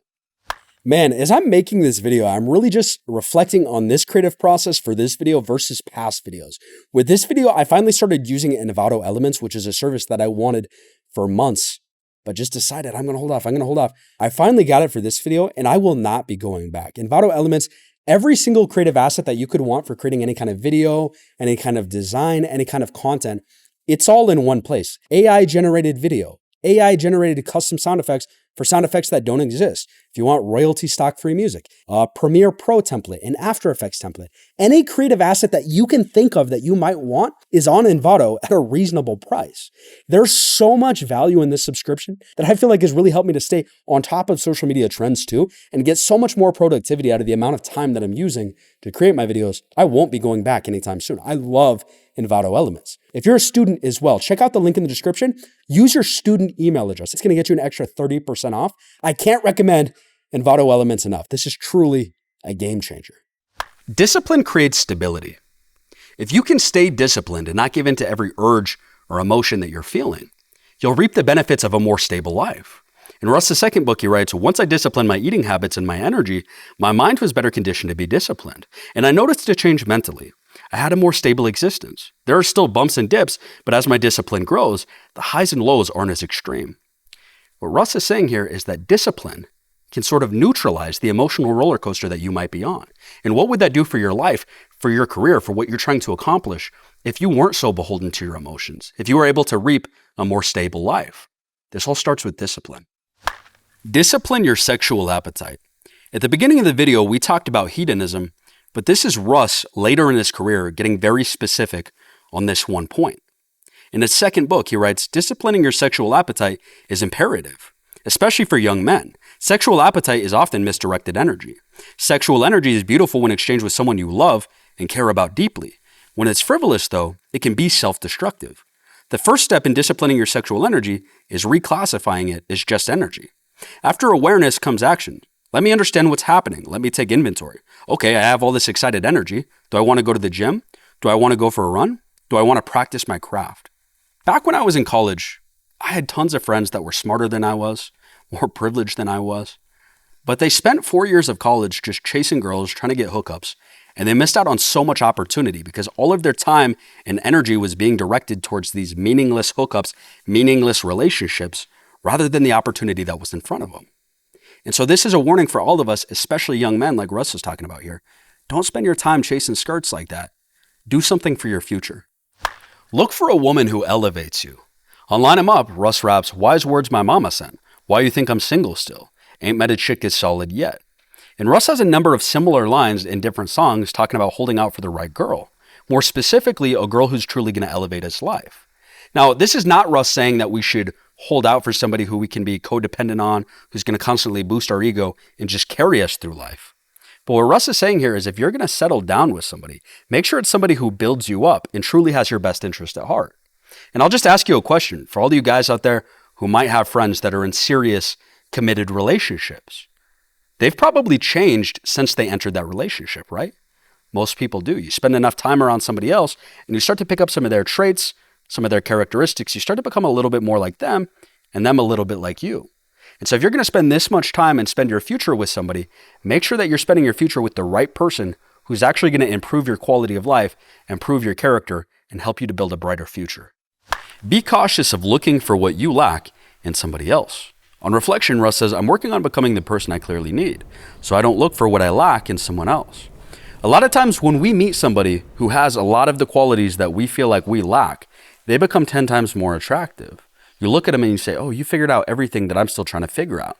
I may never figure this out, but you've got it. The problem with falling for someone like that is you're ultimately outsourcing your insecurities. You're becoming dependent on that person for the work that you yourself could do or for the healing that you yourself could do. And that's not fair to you or the other person. Wait to have kids if you can. Now, obviously, this lesson is not going to be applicable to everyone watching, and that's totally fine. There's a number of people who've become successful even after having kids. J.K. Rowling and Cat Williams, to name a couple. But obviously, it is going to be easier to build success and build wealth if you wait to have kids. On the song Can't Go On, Russ says, I be locked in, phone off, hits getting made. I don't have time to play house and kids getting made. And then on the song Give It To Me, Russ even talks about how his dad had a harder time building wealth with all of the kids that he had early on. So this is not to say that you can't do it if you already have kids. You totally can. It's been done a number of times. It's just to say that kids do require time, money, and energy. And that's something that it's going to be easier to build success if you have more time, money, and energy. You can still do it either way, but it's something to think about. Being great is a choice. Russ says this explicitly on The Stakeout. But then in his second book, he gives a little bit more context. Be awake. Be conscious. Wake up to the idea that the power of choice is real. And you can make a decision right now to be exactly who you want. I feel like this is a great point to highlight, especially after the last lesson. No matter where you're at in life, no matter how many responsibilities you've got, the hand you've been dealt, no matter what's been done to you, being great is a choice that you get to make. But you have to make it every day. Are you going to do the work that's required to be great? Are you going to stay focused? Are you going to make the sacrifices required? Every day, it's up to you. You have the power of choice. You don't need a mentor. Now, having a highly successful mentor who can guide you in the right direction might be a big blessing, and it might even save you time. But don't mistake that blessing as a requirement for success. On Do It Myself, there's the line, no one taught me. I was like, damn, F it, I'll do it myself. And I think that's one of the most powerful things that we can pull from Russ's career. He came into the music industry without a mentor, without a cosign to help him get recognized. He came in independent with really just his friends and his family, and he made it largely successful. So for us, we can make plans. We can execute on plans even without a mentor. It might make the road to success easier or faster, but it's not a requirement for success. You don't need an institution. Just like you don't need a mentor's help to be successful, you don't need the help of an institution either. You can think of an institution as the big business or organizations that control your industry. If you're an educator, maybe it's the universities. If you're an artist like Russ, maybe it's the record labels. But what we can see from Russ's career is that you don't need their help to be successful. On Me You from There's Really a Wolf, Russ raps, everyone passed on me like Kurt Warner. Thank you to anyone who ever slammed the door on me. Because of you, I did it myself, so it means more to me. And then on Talk Up. Flipping thoughts into fruition. I just sold out shows in Europe with no label, no booking agent, no manager, no publicist, just me, myself, and all my visions. In other words, because Russ didn't sell out to an institution, he was able to do things on his own terms rather than follow the rules or the mold that they would have set for him. And then lastly, on the song What Are Y'all, Russ raps, your career's on life support. It's clear you need the machine. I rage against it. In other words, if you become dependent on an institution, it actually makes you weaker because you're not standing on your own two legs. You're not independent. Make your business your business. Now, this is an especially important lesson for anybody who's chasing a creative dream, because a lot of the times, creative people are not naturally business oriented. But you need to understand the business that's going to support your art. And this is a point that Russ makes over and over in his music. Every sale I make, I keep 100%. Promoted our own show and made 100 and beyond some. Do it like I'm Phil Knight, I'm business oriented. And then in It's All in Your Head, he writes this. Too many people, especially creative people, shy away from the business side of their careers. They're scared of what they don't understand and feel like it's not their job to understand. In too many cases, that results in them relinquishing those responsibilities to others. Oftentimes, this leads to mismanagement of their career and causes turmoil that unfortunately leads to their self-inflicted demise. Educate yourself. You have to be hands-on with your dream if you want it to go your way. The business side should support the creativity, not control it, and certainly not interfere with it. No matter what you do, the deeper your understanding of the full scope of your career, from creative to sales to the mechanics, the better equipped you'll be to survive in the wild. In other words, even if you don't enjoy business, that's a skill that you need to know to complement your art. Learn and do all aspects of your craft. This is really a lesson on self-sufficiency and getting your hands dirty. which is an idea that Russ has talked about throughout his entire career. Self-sufficiency is a powerful freedom, one you grant to yourself. Try everything. Throw away the manual. Give yourself an education on how to survive in the wild. I was working on several careers at once. I was trying to perfect making beats. I was trying to perfect being a writer. And I was trying to perfect being a rapper and a singer. I was trying to learn how to perform, engineer, mix, and master. Trial and error was the best teacher I ever had. Self-sufficiency was why I was able to make so much music, because I didn't have to call anyone. I could go downstairs and make a whole album and not have to pick up the phone once. That was freedom. Freedom is power. Any role that I had to play to complete the song, I did instinctively. So I just banged on buttons till it sounded good. I love that a multi-platinum artist is telling us that to make music, he just banged on buttons until it sounded good, because that's really the perfect metaphor or showcase for what it means to teach yourself a new skill. You just have to get the reps in and be willing to suck for long enough until you learn this skill. And we can see that this whole self-sufficiency, self-taught, DIY mentality is a great source of pride for Russ. On I'm Here, he says, show me someone else who's doing what I'm doing. Singing, rapping, mixing, mastering, engineering, producing, that's every song with no exceptions. And then on Freed Up, he raps, always got to make sure that I can do the job just in case I get played because my guard's down. And this is actually touching on a point that Russ makes in his first book. In his first book, he talks about when he's getting a music video done early in his career. He sends it off to the editor and he's waiting for it to come back for weeks and weeks and weeks. It takes the editor like 2 or 3 months to get this video back to Russ. And when it gets back to Russ, it's not even exactly what Russ had in his head. So Russ decides after that, you know what? I want to make a bunch of music videos. I can't keep waiting like this. And I can't have someone who's not going to execute my vision like I would. I'm going to learn how to video edit. And he talks about how once he learns to video edit, his next music video, he edits in 2 days. And so this guy that was dragging it out and taking months and couldn't even execute it to his vision, Russ is able to do it in 2 days the way that he likes just by learning the skill. And so there's some lessons in that, which is number one, you're going to save time and money if you learn the skill. And then number two, if you are hiring people or building a team, but you're familiar with their position and what it entails, you can actually more accurately gauge if they're doing a good job or not. So learning all of these different jobs that affect your success is mandatory if you want to be successful at a high level. It's better to try and fail than not try at all. On Bailey's Dogma, Russ raps, I keep making beats. Yeah, I put my voice in them so I don't have to face defeat. And even if I do, at least I took the last shot. On We Should All Burn Together, there's no wrong in trying to do right, even if you don't make it. And then on I Want to Go Down With You, I'd rather deal with oh well than what if. What Russ is showing us here is that it's better to gamble with failure, but take an honest effort, take an honest shot, than guarantee failure by just never taking a shot and being too afraid to try. And even if you face failure in trying to do something, understand that that's how you grow as a person. You learn your strengths and your weaknesses, and you further develop new skills is through that process of failure. Don't be so afraid that you're not willing to take a gamble and try new things. It's better to live with oh well than what if. You can be too persistent. It's a balance. Russ talks about this idea in terms of relationship and career. But oftentimes in life, things don't go the way that we plan or the way that we're working towards. And so it's important to know or recognize when it's time to take a step back, walk away. On the song Walk Through It, Russ says, power mixed with persistence can be poison if you don't watch it and know when it's time to pause it, stop it, which is a way of saying, look, things are in God's hands. They're not in our hands all the time. They don't work out the way that we want. And so rather than pounding your head on a wall that's not moving over and over and over and just focusing on that wall, you have limited time and energy. Sometimes it's better to just stop and look at where can I better spend this time or energy since this is clearly not going the way that I want it to. What can I do to be productive in the meantime? Some things aren't meant to be. Don't waste all of your energy on them. This is really a continuation of the last point, and it's largely having to do with relationships, but it also has to do with life more broadly. On Throne Talks, Russ raps, yeah, if it all falls down, I'm going to pick up all the pieces, reassemble, unless it's meant to be broken. I won't interrupt its motion, let it crumble. Society doesn't often look at it this way, but knowing when to cut losses is a very real skill that we can all work on. And that if we do better with, a lot of times we'll save ourselves pain. And I'll give you an example. A couple of years ago, I dropped $6 or $7 grand into this stock called Tattooed Chef. I thought it was going to go to the moon. Very quickly after that, $7 grand was worth about $3 grand. It basically halved. But I said, you know what? I'm a long-term holder. I'm going to see where this goes. I think it's going to go back up and I'm going to make money. Today, that initial $7,000 investment is worth about 60 cents. They went bankrupt.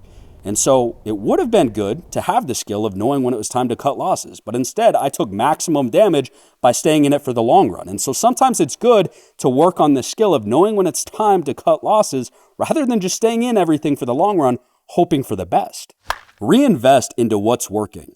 When you do have something that's going well and working for you, it's probably a good idea to continue to reinvest into that thing. And that doesn't only have to be money, that can also be time and energy. It's not rocket science, but if something's working for you, keep pouring all of your resources into that thing that's working. On Utah Freestyle, Russ goes a little deeper. He says, a real boss. I fund it from my personal stash, which is kind of a sub-lesson to say, if you're reinvesting with your own money, you're going to have the pain of seeing your own money go into that thing. You're going to take better care of it to see that the future goes well.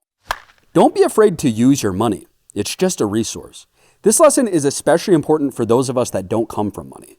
Because when you start to get money, you're going to want to protect and hoard it because you've been without it for so long.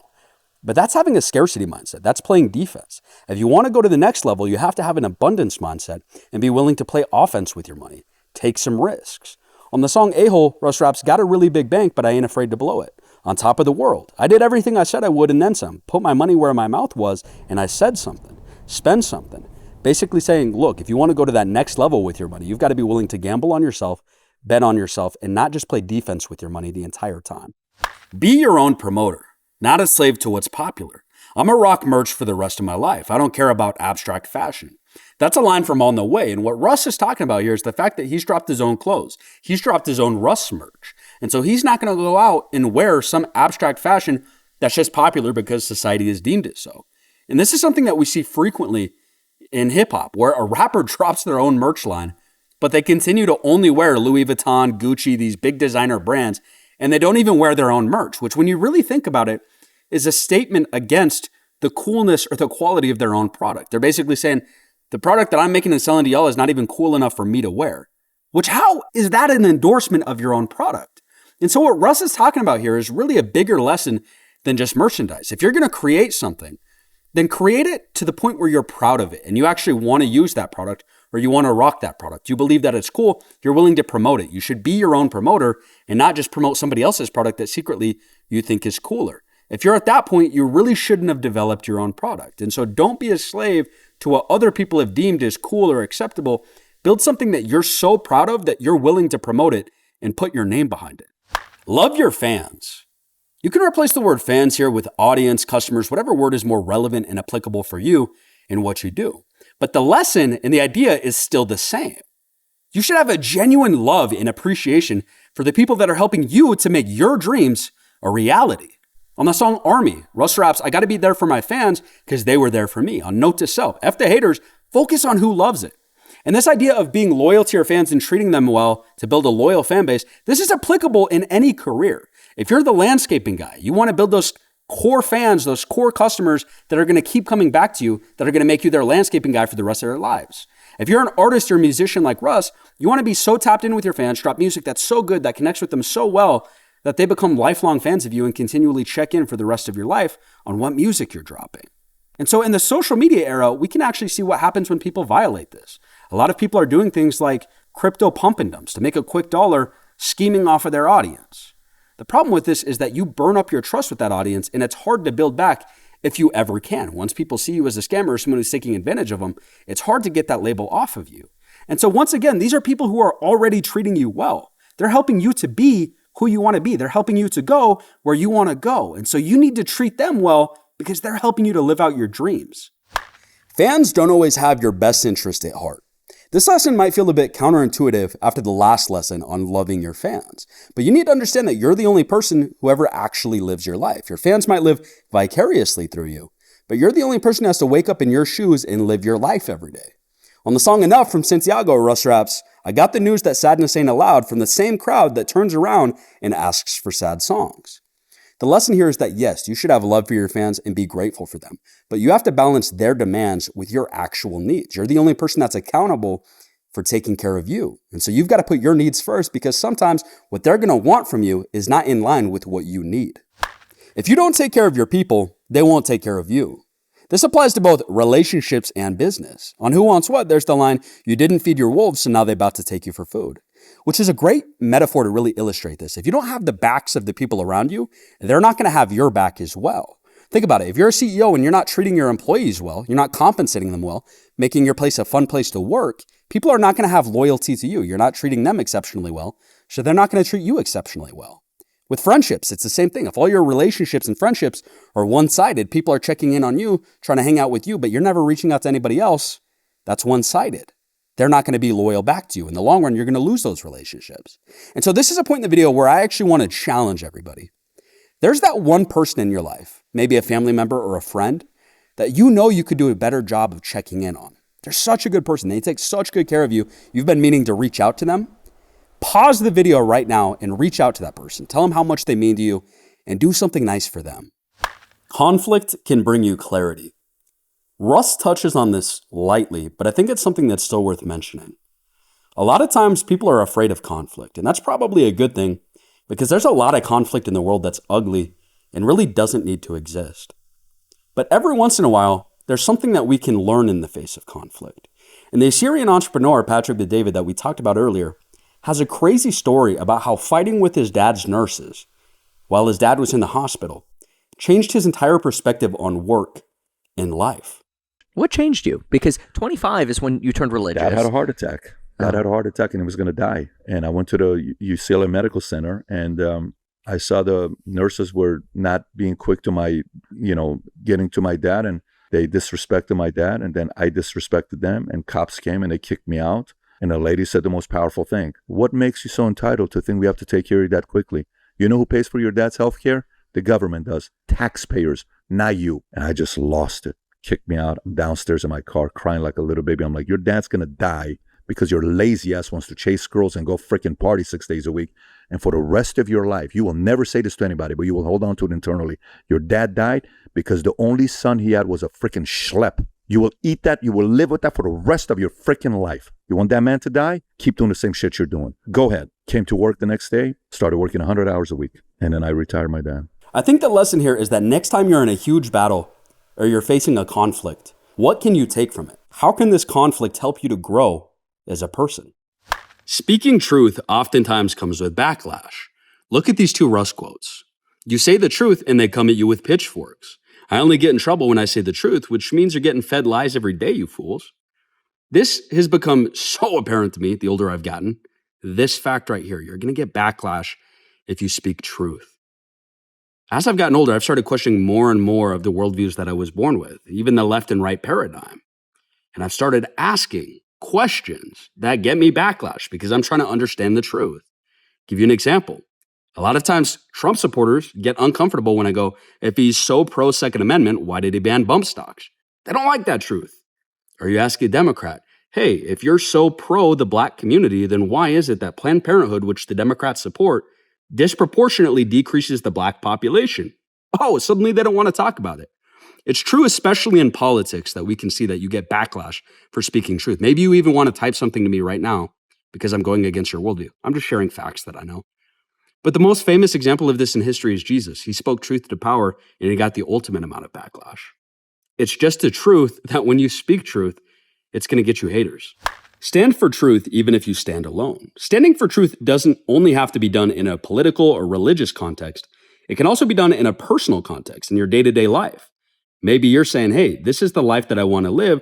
This is my passion. I want to pursue it. This is the career that I want to have. Maybe you're facing social pressure from people close to you saying, no, don't do that. But the fact that you're standing up in the face of that is standing for truth. It's an act of bravery that's going to allow you to live more freely. On the song A-Hole, Russ says this: sometimes I think if I was quiet, how much bigger I'd be. But then I'm living for y'all, not living for me. Essentially saying, look, don't worry about that external validation.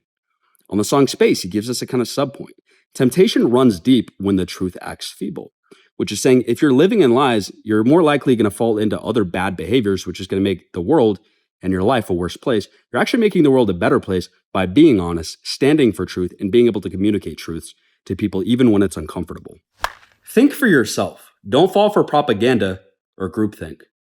This lesson is especially important for you if you're an artist, a creative, a business owner, because ultimately innovation requires you to think outside of the box. You can't fall prey to groupthink and still be innovative. In the song Sore Losers, Russ says this: They twist the truth for headline drama. Clicks create traffic, traffic creates dollars, the sheep believe it. They ain't up on game yet, which is just to really highlight the fact that a lot of groupthink is stemmed in media narratives. On the song Therapy Music with Logic, Russ says there's a scarcity of free thinkers. It's all group thoughts. That's what they think. That's not what you thought before you saw the popular vote. You're scared that the world will leave you if you rock in the boat. And then in his first book, he explains it like this. There are always going to be people that do what they're told, who play it safe, who follow the rules, and who criticize anyone who doesn't. There will also be people who question, who take risks, who embrace uncertainty, and who are open to discovery. Which kind of person do you want to be?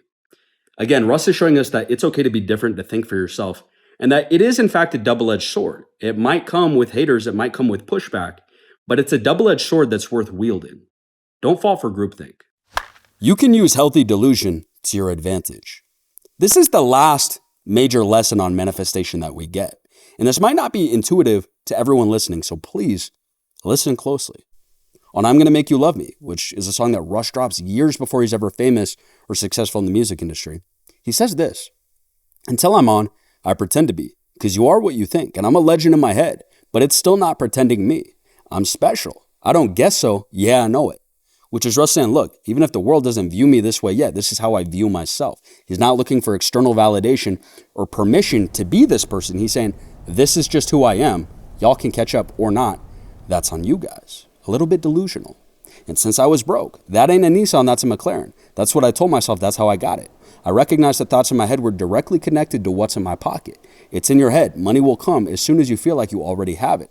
Again, showing us that delusional thinking can actually be used to your advantage. In the song Enjoy the View, he says, delusion's my second home, showing that this is something that he tries to use a lot to his advantage. And then in his first book, he says this, delusion will give you faith when there's absolutely nothing in your present life that indicates you should believe. Living off delusion is healthy. Everything is unrealistic until it's not. Dream bigger, not smaller. I'm gonna be a billionaire. Yeah, you can quote that. I'm gonna go diamond, but I still got love for my circle. I'm trying to be bigger than the Beatles. When you look at Russ's dreams, they're delusional. And they're delusional in the fact of how big he's thinking, how big he's dreaming. Most people wouldn't be comfortable just thinking these thoughts, let alone saying them out loud on a song for the world to hear. But on the song Easy, Russ says this, you lose in the bigger picture. You're living life way too zoomed in. In other words, Russ is challenging us to think bigger, to dream bigger, to not just go with what's safe and comfortable. And if we look at a quote from the author Norman Vincent Peale, who actually wrote the book, The Power of Positive Thinking, he says this, shoot for the moon. Even if you miss, you'll land among the stars, which is just a way of saying, look, it's good to dream big. It's good to think big and chase after that. Worst case scenario, you fall a little bit short and you're still further than you might have been if you tried to be practical from the start. You can't have great success without a great work ethic and sacrifice. Whatever your dreams are, you have to recognize that dreams are not free.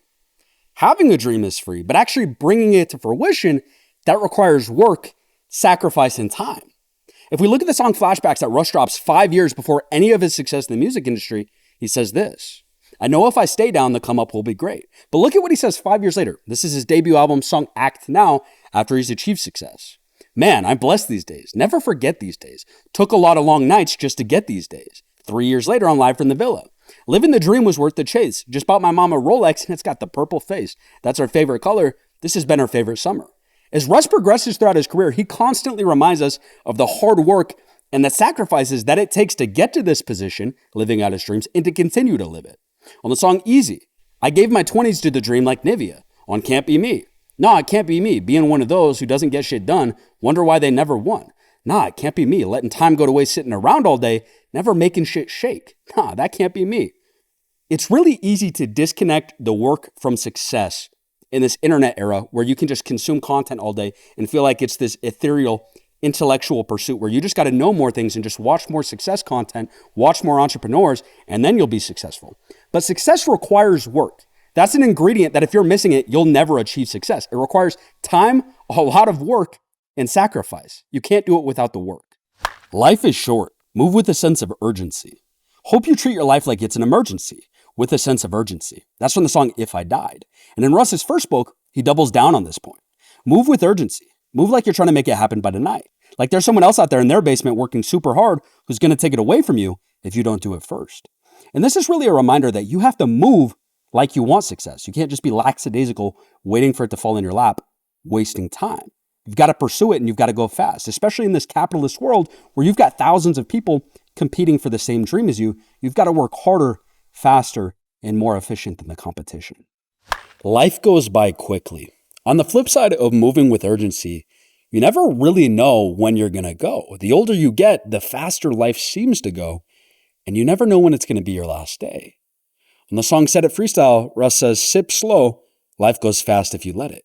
Which is just saying, look, you have to counterbalance your sense of urgency with truly cherishing every moment of this gift that is life. Yes, you want to work hard. Yes, you want to go fast to achieve things, but you have to kind of counterbalance that with really truly appreciating the gift that this life is and not just being so focused on the work that you never stop to enjoy it. Life is easier when you do what you love. The reality is, if you love it, it won't feel like work. When you pursue your passion, the work you do will be a source of joy and fulfillment. The more you work, the more fulfilled. The more fulfilled, the better the work. This is not a novel idea, but I still think it's valuable and worth mentioning, and it's something that I can attest to personally. When I worked a job that I truly detested, I hated this job. It was awful. I'd get off work feeling so drained. I didn't even want to work on YouTube or chase my dreams. I really just wanted to sleep. That's all I had energy for, was going to sleep and hoping that the next day would be better than the last. Fast forward, I get into a job that I truly love, a job that fulfills me where I get to be creative. Suddenly I'm energized. My YouTube work is actually going to a higher level because I'm getting energized at my day job. And so I'm coming at this from a different angle than Russ, where he's a musician and I'm somebody who works a 9 to 5 and then comes and chases their YouTube dreams after work. But still, I think to Russ's point, if you're working a job that drains you, get out of that job. That's actually going to hurt your work and your ability to chase your dreams, even outside of that job. Get a job that energizes you and fulfills you so it makes your work for your dreams that much better and that much easier. Find your passion. Maybe you haven't found your passion yet. Maybe you don't know what it is that you're supposed to do for the rest of your life. You're still trying to figure that out. Luckily, this is something that Russ outlines and it's all in your head. Start by answering one question. What fills you up with the most enthusiasm when you think about it? If you don't know what your passion is, start where you find joy. Start following your curiosities. What do you do that uplifts your spirit? Whatever you're drawn to doing, you do for a reason. Whatever that thing is that takes you to a higher level, that connects you with the best possible version of yourself, that helps you live purposefully. That's your passion. Find your purpose. Now, finding your purpose might sound similar to finding your passion, like we talked about in the last lesson. But here's the distinction. Your passion is what you feel compelled to do, whereas your purpose is why you feel compelled to do that thing. And so, for instance, if you're an entrepreneur and you're passionate about starting businesses, that's your passion. That's what you feel compelled to do. Your actual purpose might be that you felt like you didn't have financial security when you were a kid. And so that's something that you want to provide to the future generations of your family. It's the deeper why for why you're chasing entrepreneurship like you're passionate about. And in Russ's first book, he says this: my success actually has very little to do with the music. I'm simply a vessel that communicates my higher purpose. Connecting to your higher purpose is essential. And so in Russ's own example here, his passion is the music. That's what he feels compelled to do, compelled to make. But his higher purpose is in getting these ideas shared with the world, getting these ideas out that he feels like it's his obligation to share with the world. And so it's important to understand your purpose, because your purpose is the deeper why that's going to drive your passions. This is what you feel like you have to contribute to the world. Happiness doesn't always lie in chasing your next achievement. I had thought that the secret to feeling good about myself lay in my next achievement, that if I could just get a #1 song, then I'd feel good about myself. If I could just get that girl, then I'd feel good. If I can just get my mom that beach house, I would feel good. Then I started doing all of that stuff and it didn't work. I didn't feel good. I still felt this hole. And that's the journey I'm on right now. I'm trying to fill my own hole. In Russ's second book, he talks about really achieving the heights of success in the music industry. He talks about getting a #1 song, going multi-platinum, buying his mom a house. It's not just short-term frivolous goals, but these are lifelong goals that he's had, major successes. And still, chasing those achievements don't bring Russ permanent happiness. So this is a lesson for us. The key to happiness doesn't lie in just chasing achievement forever. And I think this ties into a song that J. Cole has, Love Yours. And the song J. Cole talks about all the ways that people try to achieve more in their life, all the ways that people try to buy happiness and compete with each other and one-up each other.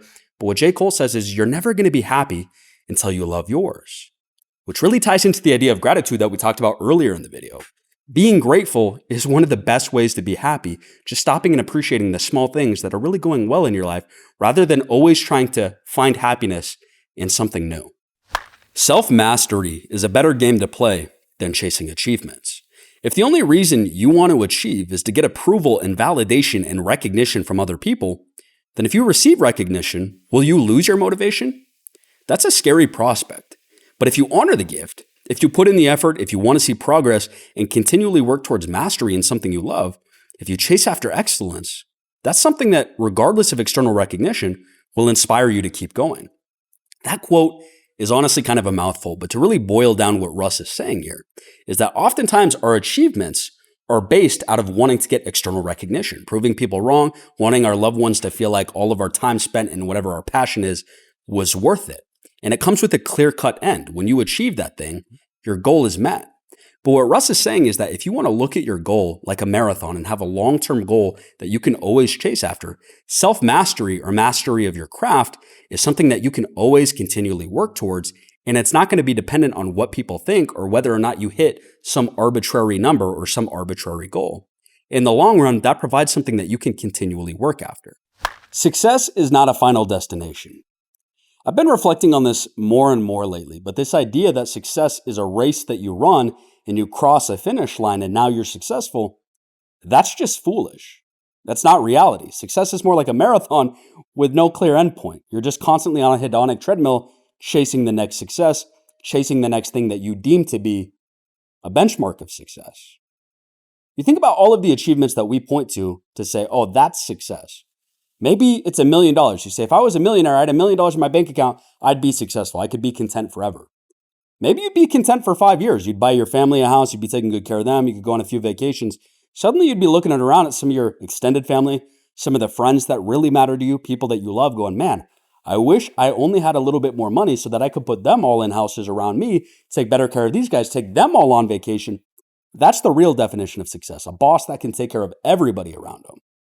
Maybe you achieve that. Maybe you're worth $100 million. Suddenly you're going to be looking around going, well, a real boss is somebody that can change economics and feed, billions of needy people around the world, that can help the homeless to get housing projects. Suddenly it changes. You might even be looking at it going, you know what? I am a parent today, but I realize now that the benchmark of success is a parent that spends the maximum amount of time with their kids, that's really involved in their kids' life. The point is, what we define as success is always changing. So this idea that it's a clear achievement that you can just get to, or a clear line that you can cross, that's not accurate. And look at what Russ says in his second book. I had achieved so many measures of success, but I didn't know what was next in my career or my life. I was just putting out songs and going through the motions. I wasn't sure what my destination was anymore. I had forgotten that success is not a final destination. He continues by saying, use progress as your benchmark for success. Meaning, don't look for an imaginary endpoint that's never going to come. Instead, measure progress. That's something that you can measure on a day-to-day basis, week-to-week basis, year-to-year basis. Look at the warning that he gives us in his first book. Too many people are waiting to arrive at success. They're suspending their happiness and fulfillment until they arrive at a destination that doesn't exist.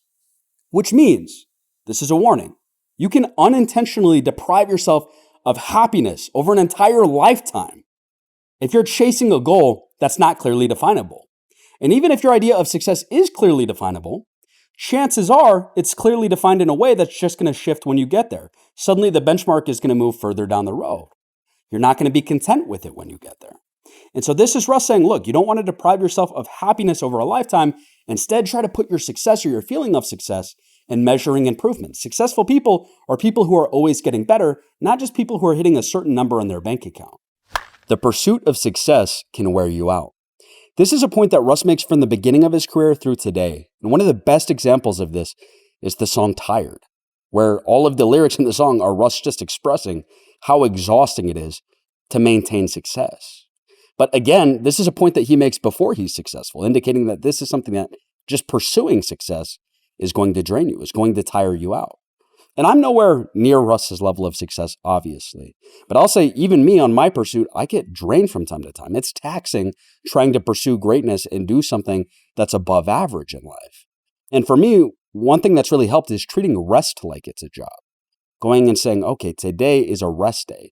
If I don't have the energy to work, I'm going to lock in and treat rest like it's a job or a task that needs to be done at a high level. I'm going to truly lay down and embrace the rest, do things to set myself up so that when I'm ready to get back to the hustle, I have a full tank of gas.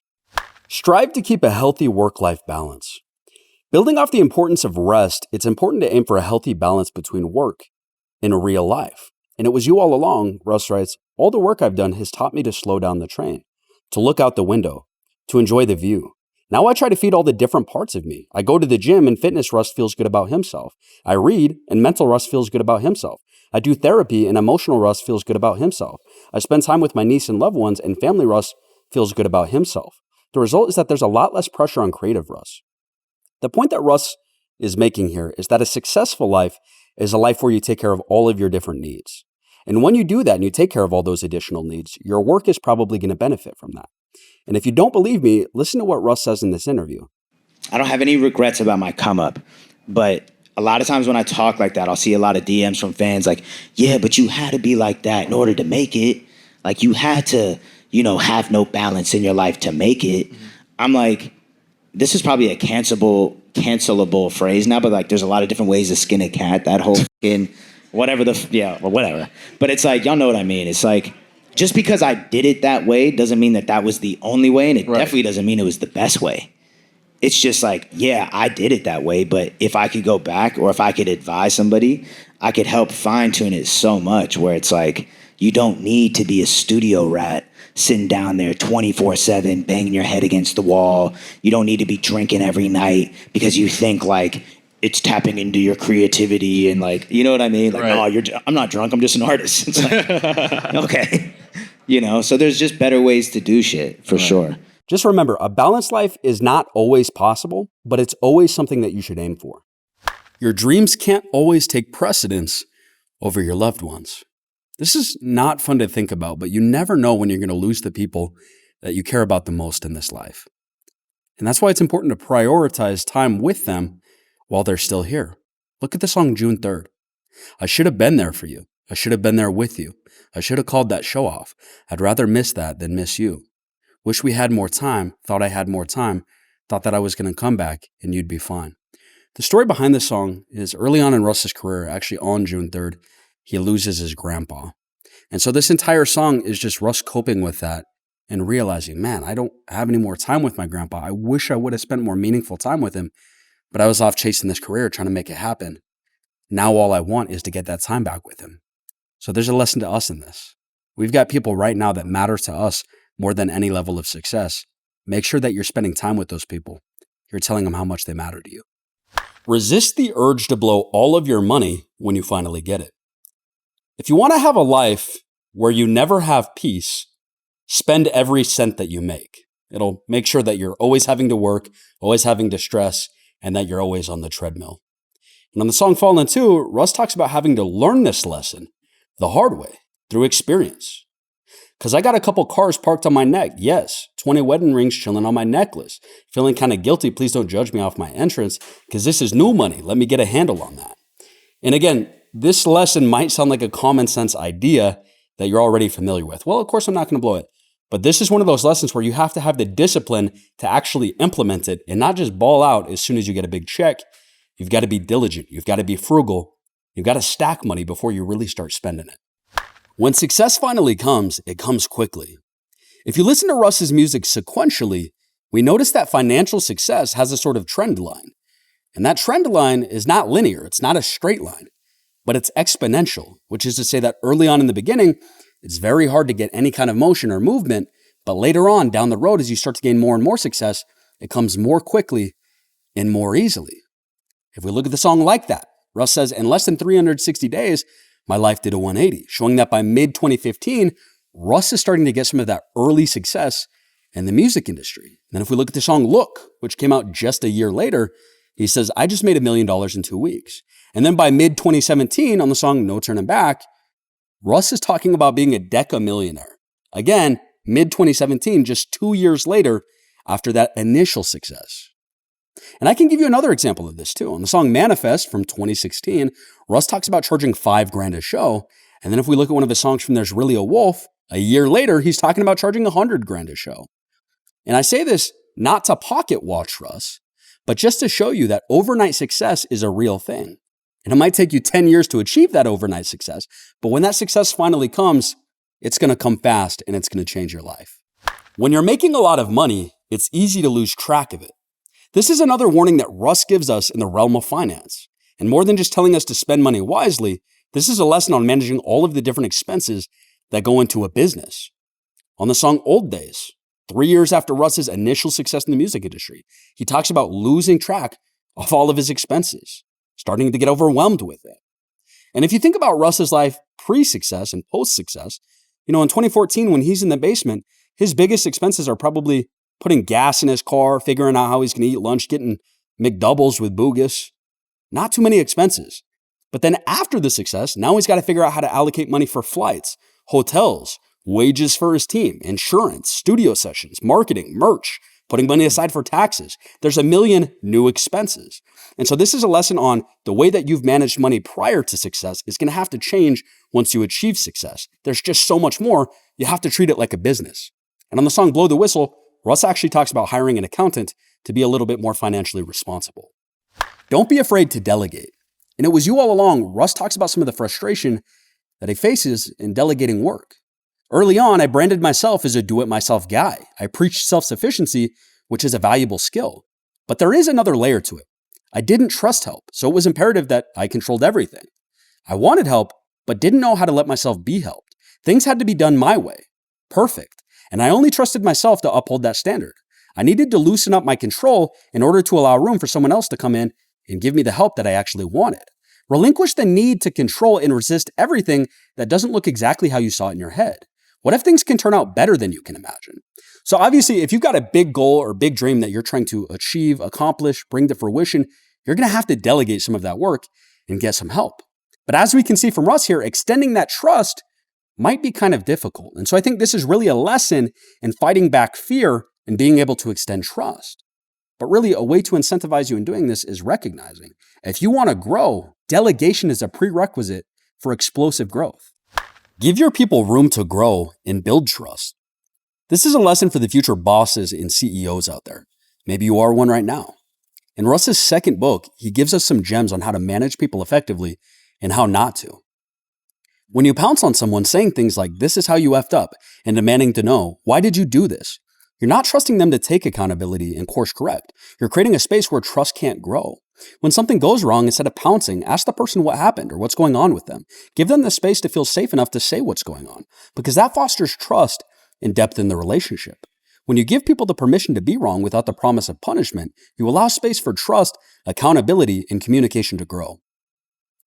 I think a lot of people are going to hear this and say, yeah, that makes common sense, on to the next. But I want you guys to really hear this, because the vast majority of managers that I've worked for have not understood this idea, this principle. And the ones that do get so much more out of their teams. I've worked in environments where doing the wrong thing, making a mistake might get you fired. And then I've worked in environments where making a mistake might actually get you extra assistance. People going, "How can I help you?" And in environments like that, managers get so much more out of their people because it makes you feel safe enough to take risks, try new things, innovate.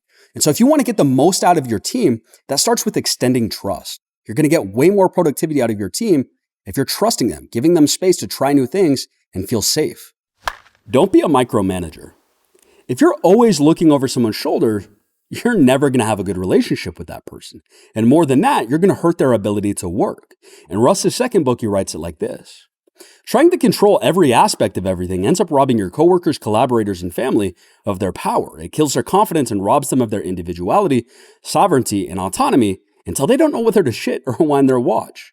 The once concrete foundation of who they are has been replaced with eggshells.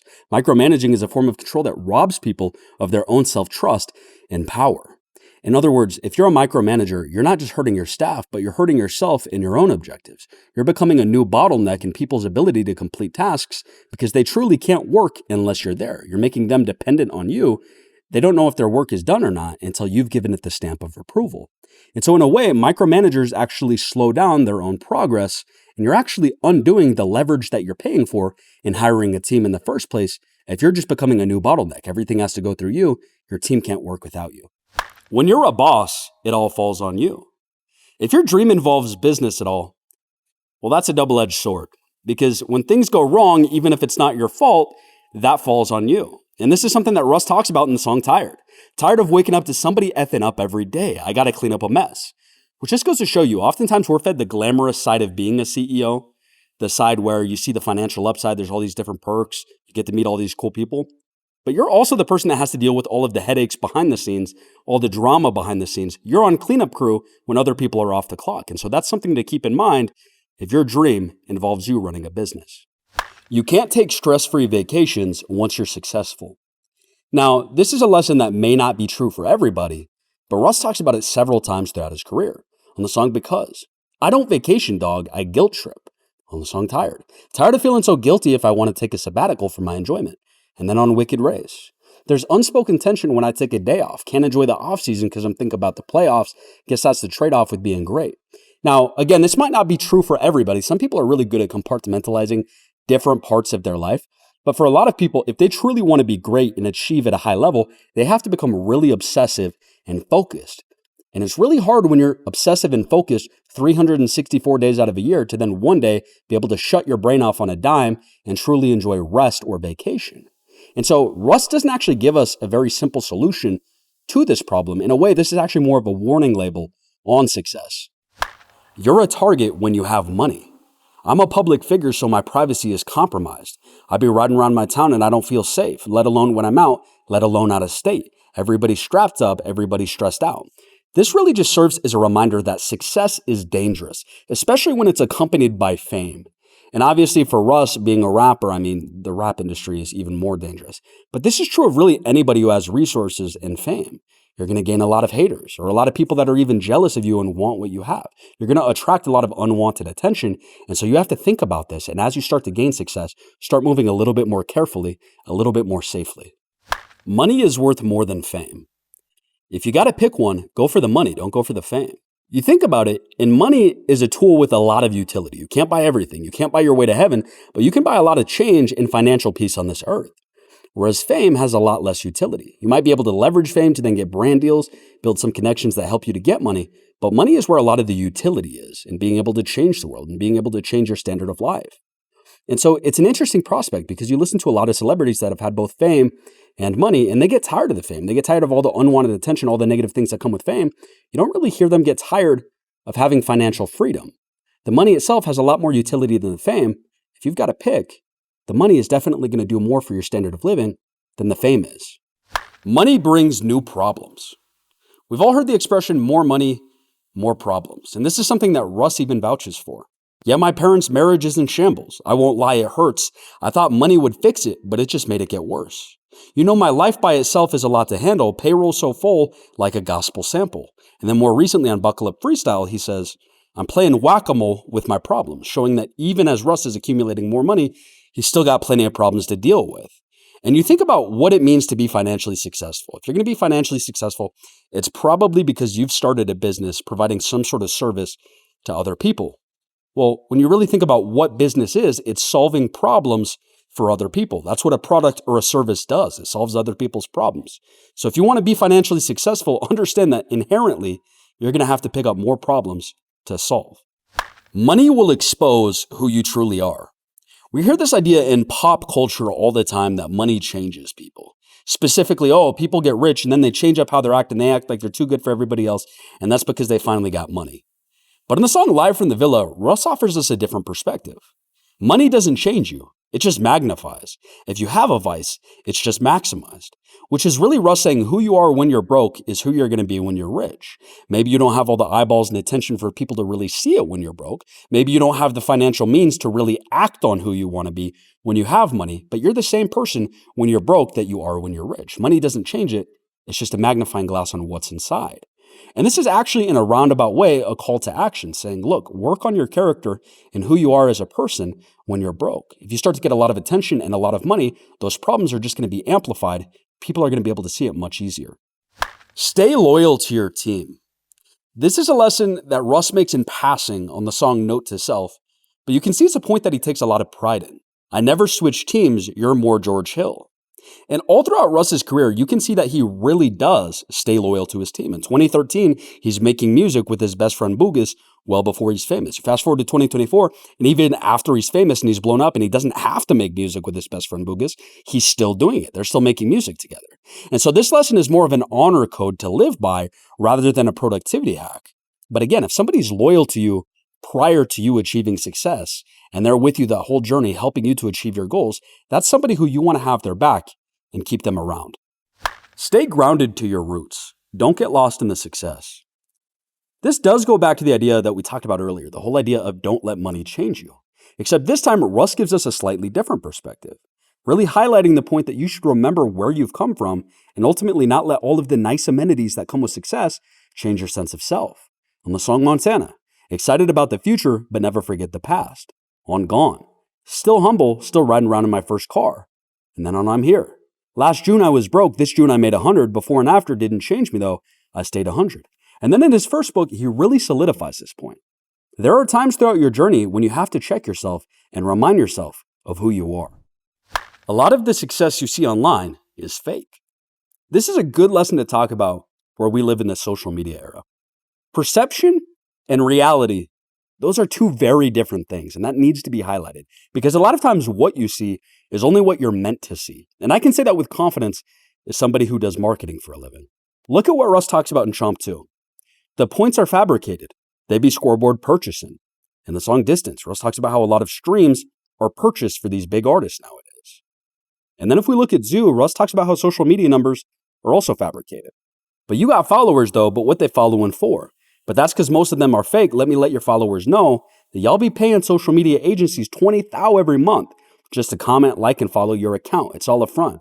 Y'all are glorified Instagram entertainers, got millions of followers, but can't even sell out your basement. And you know, this is interesting because for the longest time, I thought the whole era of buying fake followers was over. I thought, oh, surely the social media algorithms are so good, they can identify fake followers and bury those pages. It's not over. I was talking to somebody who's big, multi-millions of followers, and he was talking about how that's still rampant today in the social media scene at a high level. He was actually naming people, and it seems like about half of the big people online nowadays have fake followers.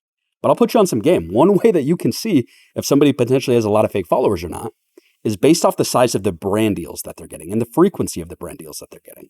Because a lot of times brand agencies have gotten wise before they hand out those sponsorships. They want to see your behind the scenes numbers, how many of those followers are legitimate. That's how you can tell. But once again, so much of what you see online is manufactured and fake. Spend time building the best product that you possibly can. We kind of touched on this idea earlier when we talked about Steve Jobs manufacturing the iPhone. But I think this lesson is so important, it's definitely worth highlighting in its own standalone lesson. When you look at the song MVP from There's Really a Wolf, Russ talks about sitting on his debut album and it sounding like a greatest hits.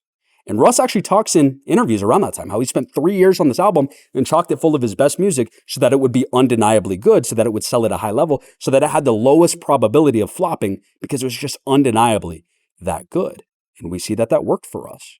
When you think about the entertainment industry or music more broadly, this is a truth. The best stuff typically rises to the top. If you make the best possible product, service, piece of entertainment, that typically is what's going to get all the eyeballs, all of the money, and all of the attention.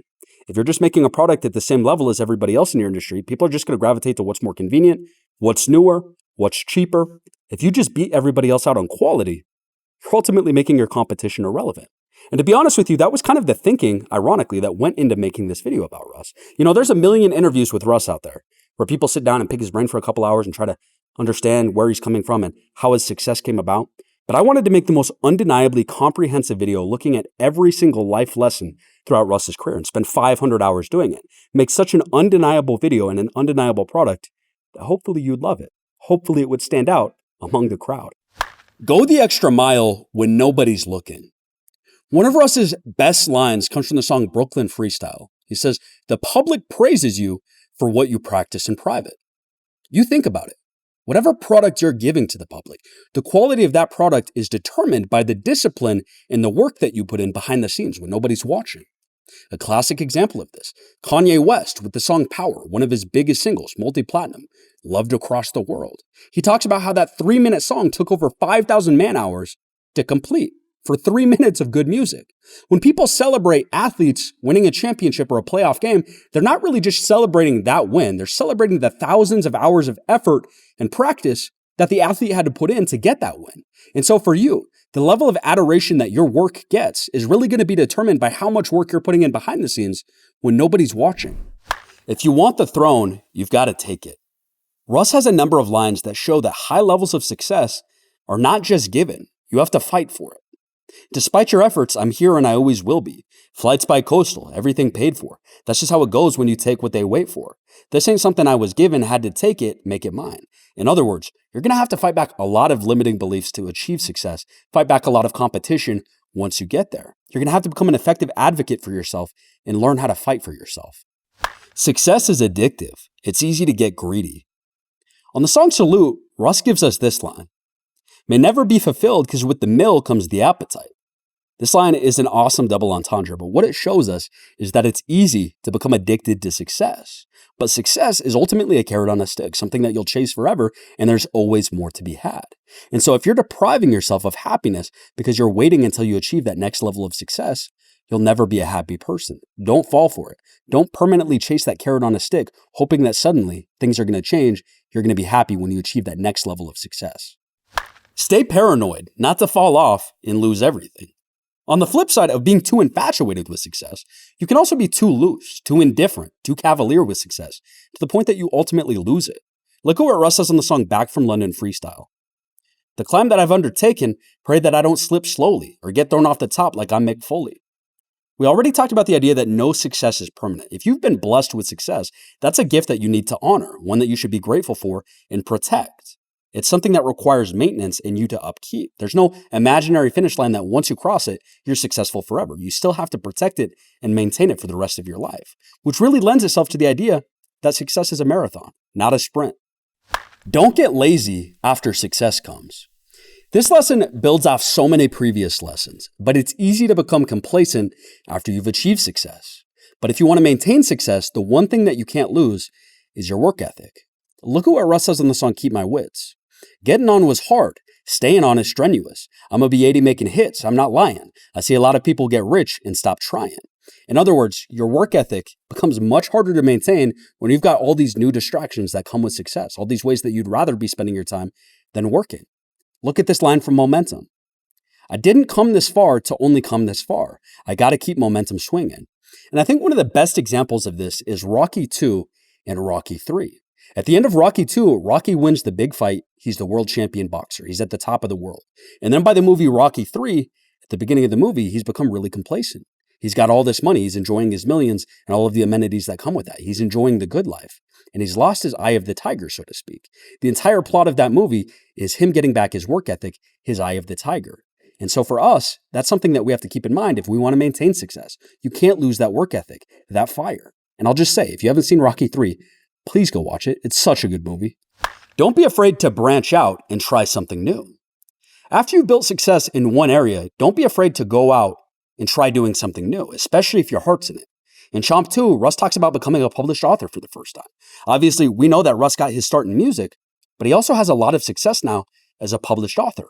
And if we look at the way that Russ's career has played out, I think there's a couple caveats that we can add to make this lesson more impactful. Number one, don't neglect what got you there in the first place. For Russ, he's a successful author, but he continues to put out music all while he's making these books. He never stops doing what got him successful in the first place. Secondly, if you're going to do something new, pick something that you're passionate about. For Russ, it's writing. If you pick something that you're passionate about, that's where you're going to get your best work and ultimately make the most impact.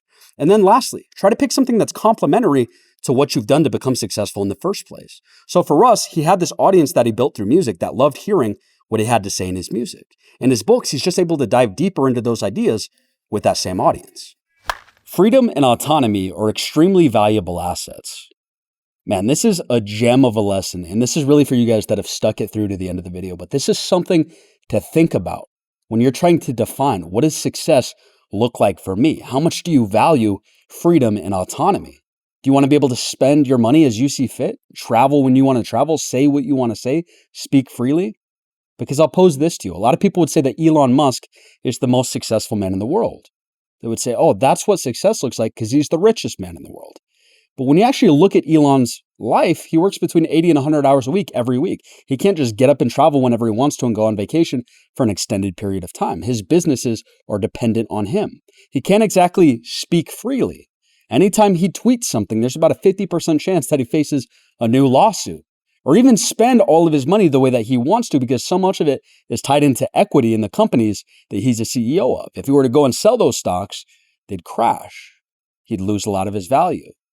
And so there's millionaires out there, substantially less wealthy than Elon Musk, millionaires that nobody knows the name of. But in a lot of ways, they live freer lives than somebody like an Elon. They can get up and travel when they want to. They can spend their money the way that they see fit. And in my mind, that's real freedom. This is something that Russ talks about in his first book. He says, freedom is power. On the song, What Are Y'all? I'm the modern day prince. Face it. Look at me. Look how easy I breathe. It's kind of interesting, man. Russ is not as big as somebody like a Drake. He doesn't have the pushing or the ears that Drake has. He's not in that top spot in hip hop. But in so many ways, Russ has more advantages than a Drake. He doesn't have anybody telling him when he needs to drop. He's not on the hook by anybody at his label. He doesn't have these advances that he has to pay back when he signs deals. He owns his masters. And so for him, if he decides to quit music, he's still going to be getting royalties from all of his music for the rest of time. And that's real freedom. With freedom comes real power. Ownership creates freedom. It's not rocket science, but if you own the means of production and whatever it is that you do or you want to do, that's going to grant you a lot more freedom and in turn, probably more happiness. And Russ talks about this idea in a couple of places. On Utah Freestyle, he quotes Jay-Z, own your own or you can never be free. In his first book, he goes a little bit deeper on this idea. Having a boss was never for me. The idea of someone else ever having the power to tell me what to do, let alone contractually, wasn't for me. I didn't have to know the ins and outs of the business to know I didn't want a boss. I didn't want to give up control of the what, how, when, and why I was making what I was making. In other words, if you want more freedom with whatever it is that you're doing on a day-to-day basis, that starts with ownership, becoming your own boss. Be your own boss. What does it mean to be your own boss? This might be one of the most important lessons that we talk about in this entire video, and one of the most important lessons that we can really pull from Russ's career. Being your own boss starts with ownership, both in a literal sense and a less literal sense. So literally owning the means of production, owning your own business, being your own boss legally on paperwork, right? But also in a less literal sense, having a sense of ownership, having the discipline to care for what's yours to care for. And I'll give you some of Russ's lines on this idea. Every sale I make, I keep 100%. I'm gonna eat forever. I took equity, you took a check. I put my own money up so no one tells me shit. Won't catch me begging for a seat. I built my own damn table. Distribute this myself. I built my own damn label. Ain't no money in the music. That's what the industry says. Made 20 million independent, dog. The industry's dead. And then in Russ's first book, he gives us a great metaphor on this idea. How are you going to build a ship, let someone else steer it, and then be surprised when it doesn't go in the direction that you had in mind? Or worse, why would you abandon your own ship in the first place? Artists often sign deals that do exactly that. Deals that have them ceding control of their creation. Stay in the cockpit. People often get rid of their entire ship when they get offered another one. Or even more tragic, some people barely even have a ship. They're still putting together their little raft on the sand when some big shiny ship pulls up and offers them a ride. And due to a lack of self-belief and confidence that the little thing they're making is going to turn into a big shiny ship one day, they board the better looking alternative. But you never really know who or what you'll find on that big ship. And you may not like how it's being run or where it's headed. Russ is obviously talking about this from the perspective of an artist in the music industry, but this is applicable to all businesses. When you have ownership, you get to control where your ship is headed, to borrow Russ's metaphor. If you board someone else's ship, you're going to lose a lot of control, like we talked about earlier, a lot of happiness. The journey is the treasure. After 13 years of making music, Russ comes to this profound conclusion. The journey is the treasure. When you enjoy the view, that's when you arrive. If we frame that another way, it's that no amount of money and no amount of status is going to bring you the kind of happiness that comes with truly appreciating the one-of-one journey that you're on, the one-of-one life that you get to live. If you've got a dream and it's a mountain that's going to take 10 years to climb to the top of, you can spend every night for the next 10 years asking, are we there yet? Are we there yet? Are we there yet? Or you can stop and appreciate the fact that you're on a hike. There's beautiful scenery. There's unique experiences. You've got unique company. Nobody else is going to be able to view this through your lenses for the rest of time. This is a one-of-one experience that you're living. True happiness comes with appreciating the journey that you're on. Wow. this is it.